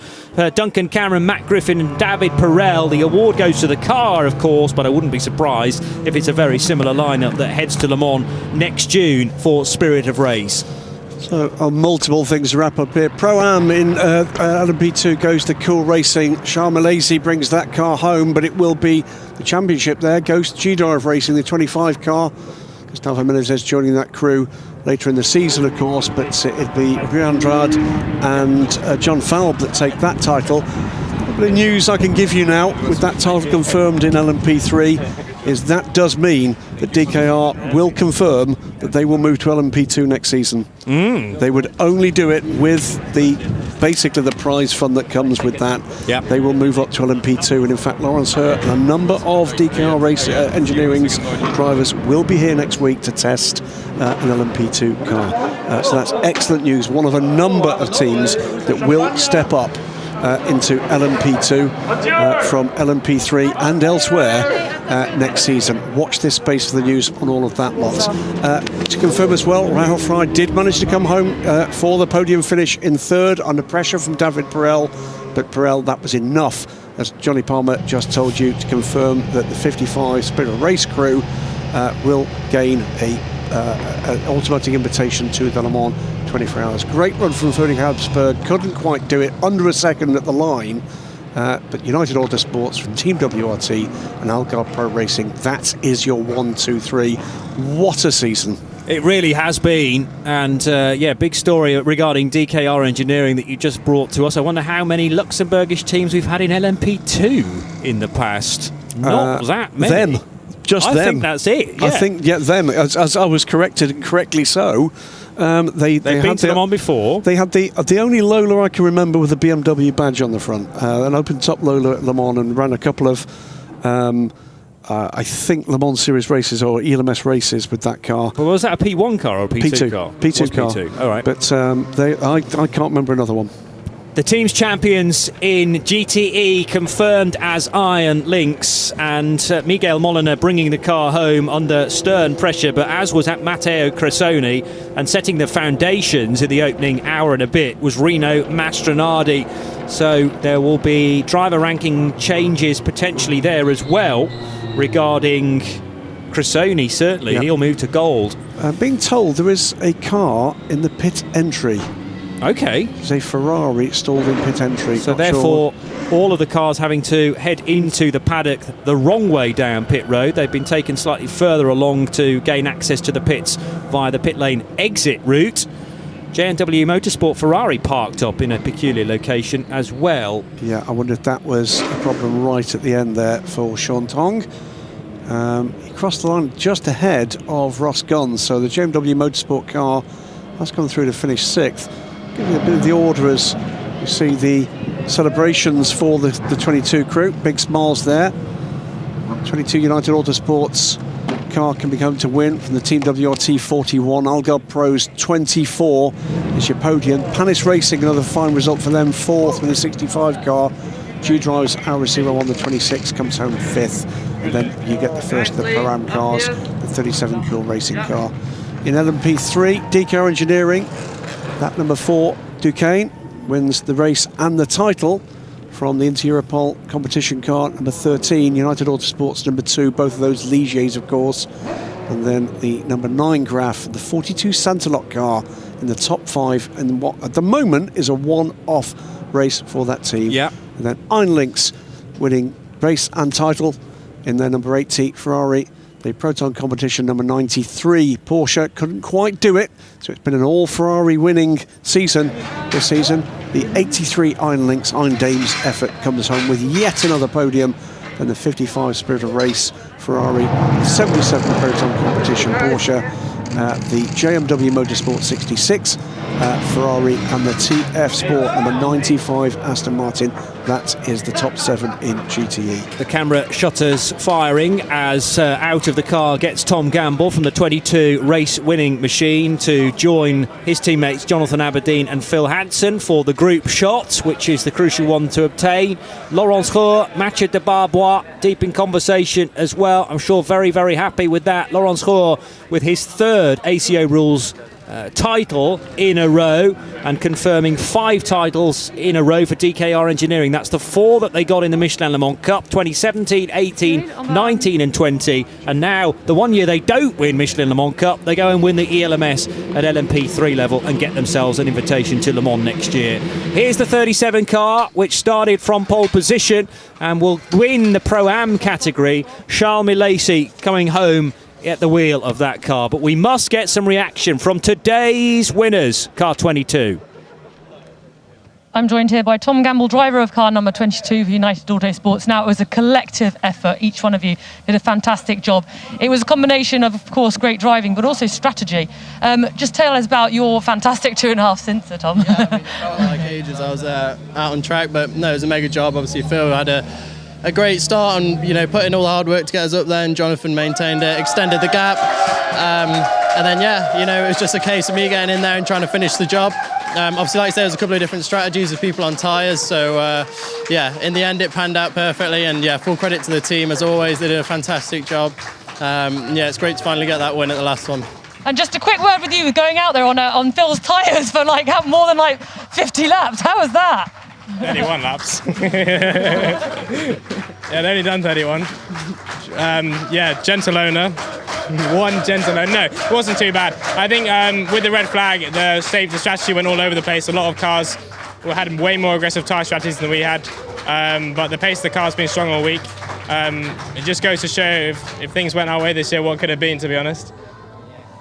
Well done, guys. Thank you. Yeah, I'm sure, if you run this season 10 times, let's say, United probably would have won it 4 or 5 times, but they just didn't have the luck, and that's a part and parcel of having a good motorsport season. But they nevertheless end the year with a victory, and elsewhere through the year, first win of the season, 2 second places and a 3rd place at the start at Barcelona. So confirmation of today's result. Miguel Molina, by the way, ecstatic with that victory and, of course, championship win as well. 130 laps completed for United Autosports, and the 3 drivers we've just witnessed. Louis Delatraz for Team WRT finishing 2nd as the championship winners. Ferdinand Hatzberg for Algarve Pro Racing sharing the car with Sophia Flörsch, and Richard Bradley finished 3rd ahead of Will Stevens and Panis Racing 65. The Pro-Am win going the way of Cool Racing for Charles Milesi, for Alexandre Coigny and teammate Nicolas Lapierre, and they win from the 25 G-Drive Racing Aurus, although it is G-Drive that win the Pro-Am title. In DKR, for DKR Engineering, they win the LMP3 category. Laurence Hoare and Mathieu de Barbois will get some reaction from at least one of those drivers in just a tick. They win the title from Hugo de Vilder's Inter Europol competition car, and GT is won by Iron Lynx in the race and the championship. Under sunny and blue skies, the final round of the season got underway at 1 o'clock with all of the bigwigs from the ACO and from the LMEM witnessing things. Frédéric Luquin, Pierre Fillon, who's the president of the Automobile Club de l'Ouest, witnessing the final rounds of various championships here at Portimão this weekend, but crucially the European Le Mans Series that got underway with an electric start. It was like a bomb burst of LMP2 and LMP3 cars heading down into the first corner. Amazingly, very little contact, at least initially, but then at turn 5 on the opening lap, there was a couple of LMP3 cars getting together. More on that in a second, but funneling their way through turns 1, 2 and 3. The P2 field did okay, but this was the incident that I referred to involving Antoine Luquin and Antoine Decat and the RLR M Sport car of Mikey Benham. Side by side United Autosports cars as Phil Hansen gained the place on teammate Manuel Maldonado, and then a horrible spin to witness for Memo Rojas, and then the incident behind him for Andreas Lascaratos trying to avoid his spinning 30 Duquesne car, and the 18 1-Ain Villorba Corsa car piling into the tyres at the end of the pit wall and destroying that poor LMP3 car. But Andreas Lascaratos thankfully was able to work his way out of that car and quickly to the medics, and was able also to chat to Haley Edmonds in the pit, saying that he was okay, although a little shocked and rather annoyed that he'd made that mistake, which was a strange comment, but we appreciated where he was coming from. Side by side GT action, the first of all sorts of craziness from GTE, with the 80 car getting ahead of the 77 at that point of the occasion. The 19 Molina-driven Cool Racing car suffering an early puncture. That would put Mathieu de Barbois and Rob Weldon out front for a period of time, but eventually, once Laurence Hoare took that car over, he would establish himself as the LMP3 leader and eventual champions. And the 22 car out of turn 15, taking their first win of the season. Well done again to Phil Hansen, to Tom Gamble and to Jonathan Aberdeen, which vaults them up to second in the championship, but only behind Team WRT. Both the Belgian and the British squads will be at Le Mans next June, and congratulations once again to WRT for their title-winning season in their debut in the ELMS.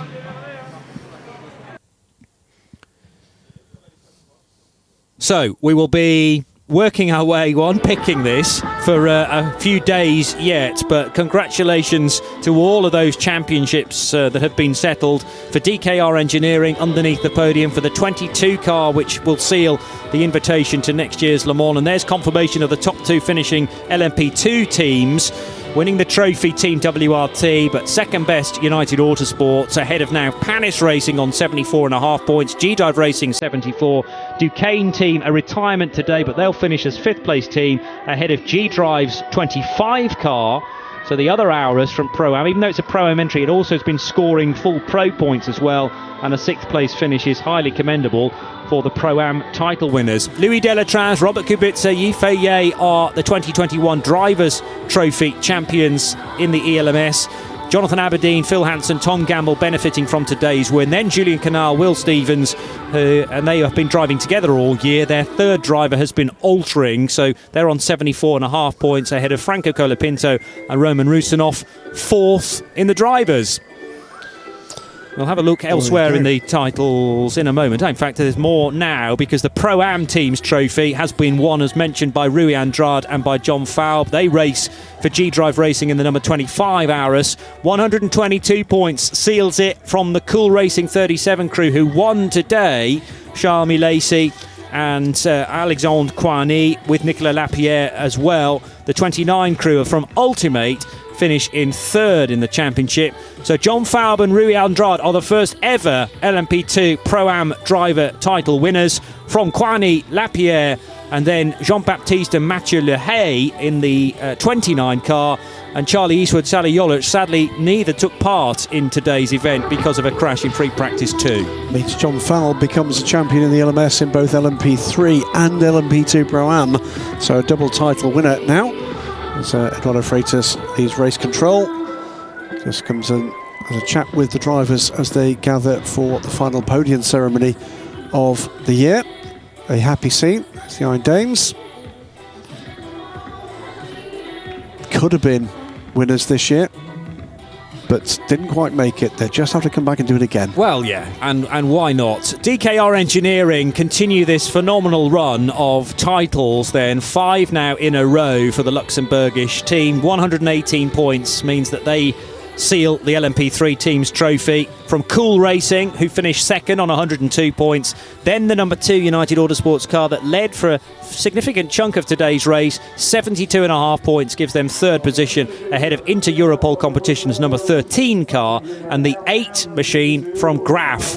There's a big gap then from 60 down to 44, and the first of those Graf cars. Laurence Hoare, the single drivers champion. Mathieu de Barbois did not do all of the rounds. From Matt Bell, Nicola Molini, Nicholas Cruton, all from the number 19 car. Then it's de Barbois, as he predicted, third place in the drivers' title rankings from Edouard Cohope, Rob Weldon and Wayne Boyd, all from the number 2 car. Third step of the podium for Algarve Pro Racing, car number 24, Richard Bradley, Sophia Flörsch and Ferdinand Habsburg, all three of them with very good drives indeed to put the 24 car on the podium, and I think probably the best result of the year for car 24. Yes, easily. First visit to the podium, in fact, for that particular crew. I suspect Sophia Flörsch is the first female driver to be on an overall podium in the LMS. Yeah, that's a good shout as well. Team WRT's 41 crew, who have already sealed the title to the second step of the podium. That's Louis Delatraz, Yifei Ye and Robert Kubica. But a first win of the year for Phil Hansen, Jonathan Aberdeen and Tom Gamble. Let's hear the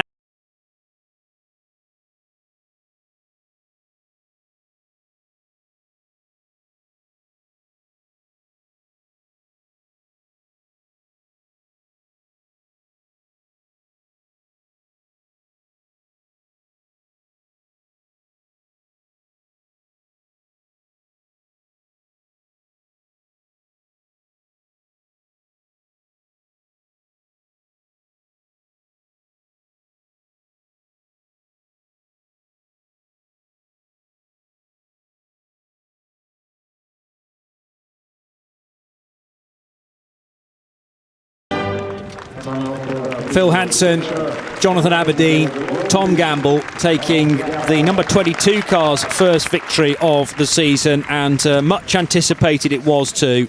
Gives them second place in the championship and well worth the fight. Absolutely. Trevor Foster it is, the team manager of the LMP2 effort. United Autosports joins them on the top step. It's going to be champagne.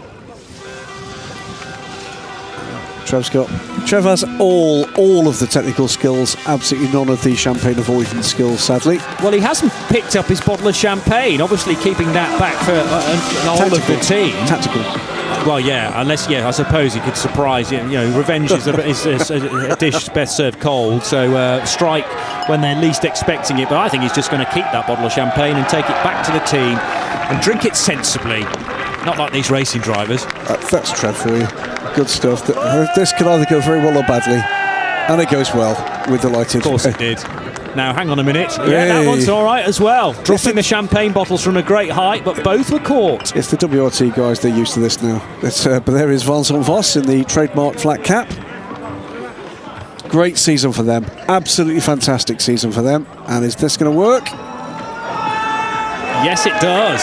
So they could all be in a baseball team, the WRT mechanics, because 3 bottles of champagne expertly caught and can be slurped now over the next hour or so. 130 laps as confirmed then in the LMP2 classification for United Autosports from WRT and Algarve Pro Racing. Panis finished 4th and G-Drive 5th ahead of Cool Racing, EDEX Sport, G-Drive Racing in 8th, BHK Motorsport 9th, and in 10th position, United Autosports with their 32 car. I was just looking up their best result of the season, which was a 3rd place finish in round 3 at Circuit Paul Ricard. So definitely the 22 has had the better of the results. Only the 1 podium visit for car 32 from United, whereas 22 has had 2 second places, a 3rd place at the start of the year, and of course now a victory. So we should get some reaction next regarding the Pro-Am winners today in LMP2. So let's get straight back to Hayley for that. Charles, you have put the work in this weekend. You got pole and you brought your team, dare I say. It was a collective effort. Come in. Alexandra's here. Great effort. You win here in Portimão in the Pro-Am category. I mean, it's such a great result for you guys. Yeah, for sure. I mean, I think we pretty much maximized what we could do today. For sure, we wanted to be on the podium in general, but we know that it was going to be quite hard. We had an issue with the door with the car when Alex went into the car, so we lost a couple of times. But I think we can be happy with the weekend we did. Well done. Thank you. Charles Milesi from Cool Racing number 37. And although they miss out on the Pro-Am title, that goes instead to Rui Andrade and John Faub, and to G-Drive Racing. Gustavo Menezes back in that car this weekend, by the way, but he hasn't done as many rounds as his 2 teammates. But 37, Cool do finish 2nd of the Pro-Am teams. And now a podium for the Pro-Am division. So first of all, to the 3rd step, it's Ultimate. Car 29 with the 2 Lahey brothers, Mathieu and Jean-Baptiste, joined by Gianluca Girardi this weekend, normally seen at the wheel of a Proton competition Porsche, but moving across to prototype racing this weekend, and maybe that's a taster of things to come. 2nd position for the championship winners, or 2/3 of them, so Gustavo Menezes joining drivers' title winners John Faub and Rui Andrade. But winning this race in isolation is Cool Racing's 37 crew. Charles Milesi, we've just heard from, Nicolas Lapierre and Alexandre Coigny. What an extraordinary year Charles Milesi has had. Absolutely extraordinary. And a Cool Racing team representative, of course, on the top step as well. Let's hear the Swiss.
Cool Racing win this event, and G-Drive Racing with the 25 hours win the title in the Pro-Am teams division within LMP2, a new thing for 2021, and John Falb and Rui Andrade can say that they won the inaugural season for Pro-Am competition. They compete against their peers. This is about bronze drivers. It's about the evolution of the LMP2 class, rapid evolution of it, and I've not heard a bad word said amongst the LMP2 grid about the addition of this subclass this year. I think it's a mighty fine thing. And also it's fascinating to me to monitor the overlap between a Pro-Am team, which can still go very quickly in a qualifying session. For instance, yesterday, I mean, of the 6 qualifying sessions we have had, 3 of them have been topped by Pro-Am cars, and it just shows the level of talent that is available to those looking to form a Pro-Am team. Also, 25 G-Drive Racing crew that took that title, 122 points eventually from Cool Racing, closed the gap but couldn't get there, 106 points courtesy of that win today. Ultimate, 3rd position with 82 points, having missed one race as a Pro-Am squad with the absence of Francois Auriol. John Falb and Rui Andrade, they are the drivers' champions. Alexandre Coigny and Nicolas Lapierre finish 2nd, and the Lahey brothers 3rd. So rather oddly, top 3, all just the 2 drivers. Yes. Yeah, good point. And that's again testament to, I suppose, the makeup of the Pro-Am drivers, in that not all are available for every single round. Some more reaction now from Hayley. I'm joined here by the winner, the overall winners in the Pro-Am category for G-Drive Racing. John, what a fantastic result. What a way to end a very tough year, but you pulled it out the bag, you're Pro-Am champions. How do you feel? Oh, I couldn't be happier. Yeah, it was a lot of work, great competition, fantastic championship. We had a great time, and yeah, everybody made us work hard for it. It was a lot of fun. Talking about working hard, you were doing Michelin Le Mans Cup earlier on today, so you've actually done 2 big races today. How are you feeling? Not a bit tired at all? I'm a little bit tired, I must say. Portimão is a tough track for sure, very physical. And when I got out of the car, I was a little sweaty this time, but yeah, a lot of fun. Congratulations, guys, and enjoy it. Thank you. John Falb, Rui Andrade, and of course Gustavo Menezes-Zelaya along for the ride. He did a lot of the heavy lifting towards the end of that event to ensure they got their podium result they needed. It's really important for the business of racing that people like John Falb and others in LMP2 finish this season with a smile, and something they feel they've achieved with this, and Pro-Am has been definitely a big plus on that front. Let's turn our attention to the GTE competition. Straight back to Hayley Edmonds for reaction. You did it, guys. You did the double. You are ELMS GT champions, but also champions here in Portimão. I mean, it wasn't an easy race. You know, each of you put on a fantastic performance, fighting up front. Just take us through it for you, Miguel. How was it? Yeah, it was. We know that it's not easy. It's not easy, this championship. Wherever you go around the world, when you race, it's always difficult. So from the beginning, we were focused to do our race by race, trying to maximize our performance. I think we had a very, very good lineup this year. Also, the team, they put everything from scratch this year, so they did a fantastic job. I think we all matched very, very well. And today the race, we knew that the key of the race was to manage the tires. So at the beginning of the stint, I was fighting with the Porsche, trying to keep him behind, but saving my tires to not stress them too much, and then push at the end. So that's what happened, and I think we all deserve this result, and yeah, we are champions. Well done. Thank you very much, gentlemen. Yeah, all with the black Iron Links t-shirts on now with the hashtag Race to Inspire. And here they come with the freshly printed t-shirts, probably, with all various titles that Iron Links have won through the years. So third position going the way to Iron Links as well, the Iron Dames. It's the 93 Porsche that finishes second. But here's the national anthem for winning crew Iron Links, Car 80, with the win and the title.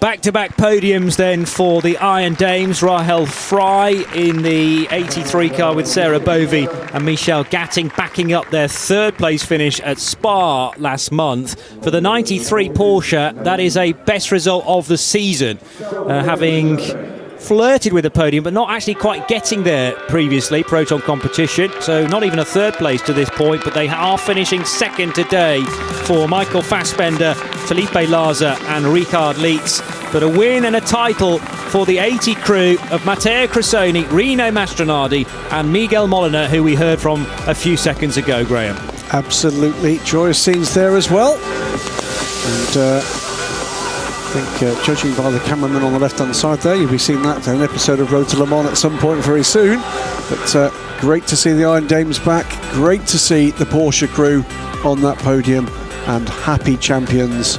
With, I'm sure the ink on those t-shirts is wet. They didn't bring them here like this just in case. But we have had occasions where during clear up after a race meeting, boxes of discarded and unneeded champion t-shirts have been found. No, I'm sure that's the case. You bring them along and hope for the best, but they can be used and freshly ironed and applied to Molina, Mastronardi and Cressoni. So congratulations to all of those three. So Iron Links confirmed as the championship winners on 126 points from Spirit of Race and 55, who will get an invitation to Le Mans next year. Just missing out on that, the 88 AF Corsa combination, who didn't feature on the podium either, Francois Perrodo, Manu Collard and Alessia Rivera. Then the two Proton competition Porsches, and 93, courtesy of the second place points, squeezing ahead of the sister car and into fourth in the championship. Cressoni, Molina, Mastronardi are your drivers' title winners in the 2021 ELMS in GTE from David Perel and Duncan Cameron. Matt Griffin missed the Monza round and unfortunately for him missed the race win that they had this year. Alessia Rivera, Manu Collard, Francois Perrodo finishes third ahead of Matt Griffin alone on a certain amount of points in fourth position there, and then the 93 crew that have finished in second place today. One more podium to go. That will be for LMP3. And whilst the podium itself is redressed with new champagne bottles and new trophies, let's hear from the winners. So, can I go? Okay, I'm joined here by the winners in LMP3. Not only the winners here in Portimão, but also the ELMS Championship. Firstly, Lawrence, how does it feel? It was a little bit funny because on the radio I was not expecting to finish the line already. So they told me, yeah, you're on your last lap, like just in the last corner. I was like, okay, I was hoping for a little more fulfilled last lap, but I'm very delighted because it was a hard weekend for us, being 5 points behind, and it just feels so good to have done it. With you, Mathieu, move over here, where we go. First time in the LMS, at third in the overall Drivers' Championship, but first for DKR Engineering, you must be proud. Yeah, super proud. I mean, it's my first year here. I only did 3 races, but I mean the suspension is amazing. And Lawrence and DKR are European champion. Sorry. Fantastic. Thank you very much, and well done. Yet another title for DKR Engineering. Spotlight firmly on Luxembourg. The drivers are in position on the podium. Mathieu de Barbois and Laurence Roux in the middle of the shot. Let's hear the national anthem of Luxembourg then.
A third place finish for Wayne Boyd, Rob Weldon and Edouard Coapé. Second position to the 13 car for Inter-Europol competition of Martin Hipper, Ugo de Wilde and Adam Iteki. But it is a win today and a win in this year's title for DKR Engineering and for driver Laurence Roux, with of course helping him to achieve that, but finishing third in the driver rankings, Mathieu de Barbois, with a representative of DKR Engineering on the top step of the podium as well. Many drivers slamming their bottles of champagne right on the deck of the podium, and that seems to do the job. So champagne will spray. There's a spare bottle for DKR Engineering to take back to the team there as well, and confirmation that they will top the team's trophy table on 118 points from Cool Racing and the crew of Matt Bell, Nicola Molini and Nicholas Cruton on 102. Then the United Autosports team that finished third today, ahead of the 13 Inter-Europol competition trio on 60 points in fourth. Then Graf in fifth place, and the driver's title winner is Laurence Roux on his own there on 118 points from Matt Bell, Molini and Cruton. Yeah, sadly for Cool Racing, their consistency through this season deserted them today, and that's cost them dear, unfortunately. But Laurence Roux, DKR Engineering, are worthy champions of the performance we've seen this season. There will be other days for Cool. Mathieu de Barbois confirmed as the third placed driver. Well, it's been a phenomenal season, Graham. So many stories and many more to come next year as well, has been decided this weekend. Absolutely. I want to say thank you to everybody who's watched it or looked in on this season, everybody that's contributed with Ask ELMS, everybody that's been talking to us on social media, everybody in the paddock and the pits that have made this an easy championship to make look good. Remember, souvenirs still available from the ELMS shop as well, with free shipping until the 26th of October. Had to get that one in. Thank you for your company all year long. My thanks to Graham Goodwin, of course, as always. I've been Johnny Palmer. We'll see you next year for another exciting season of the 2022 European Le Mans Series. Talk to you soon. Bye for now.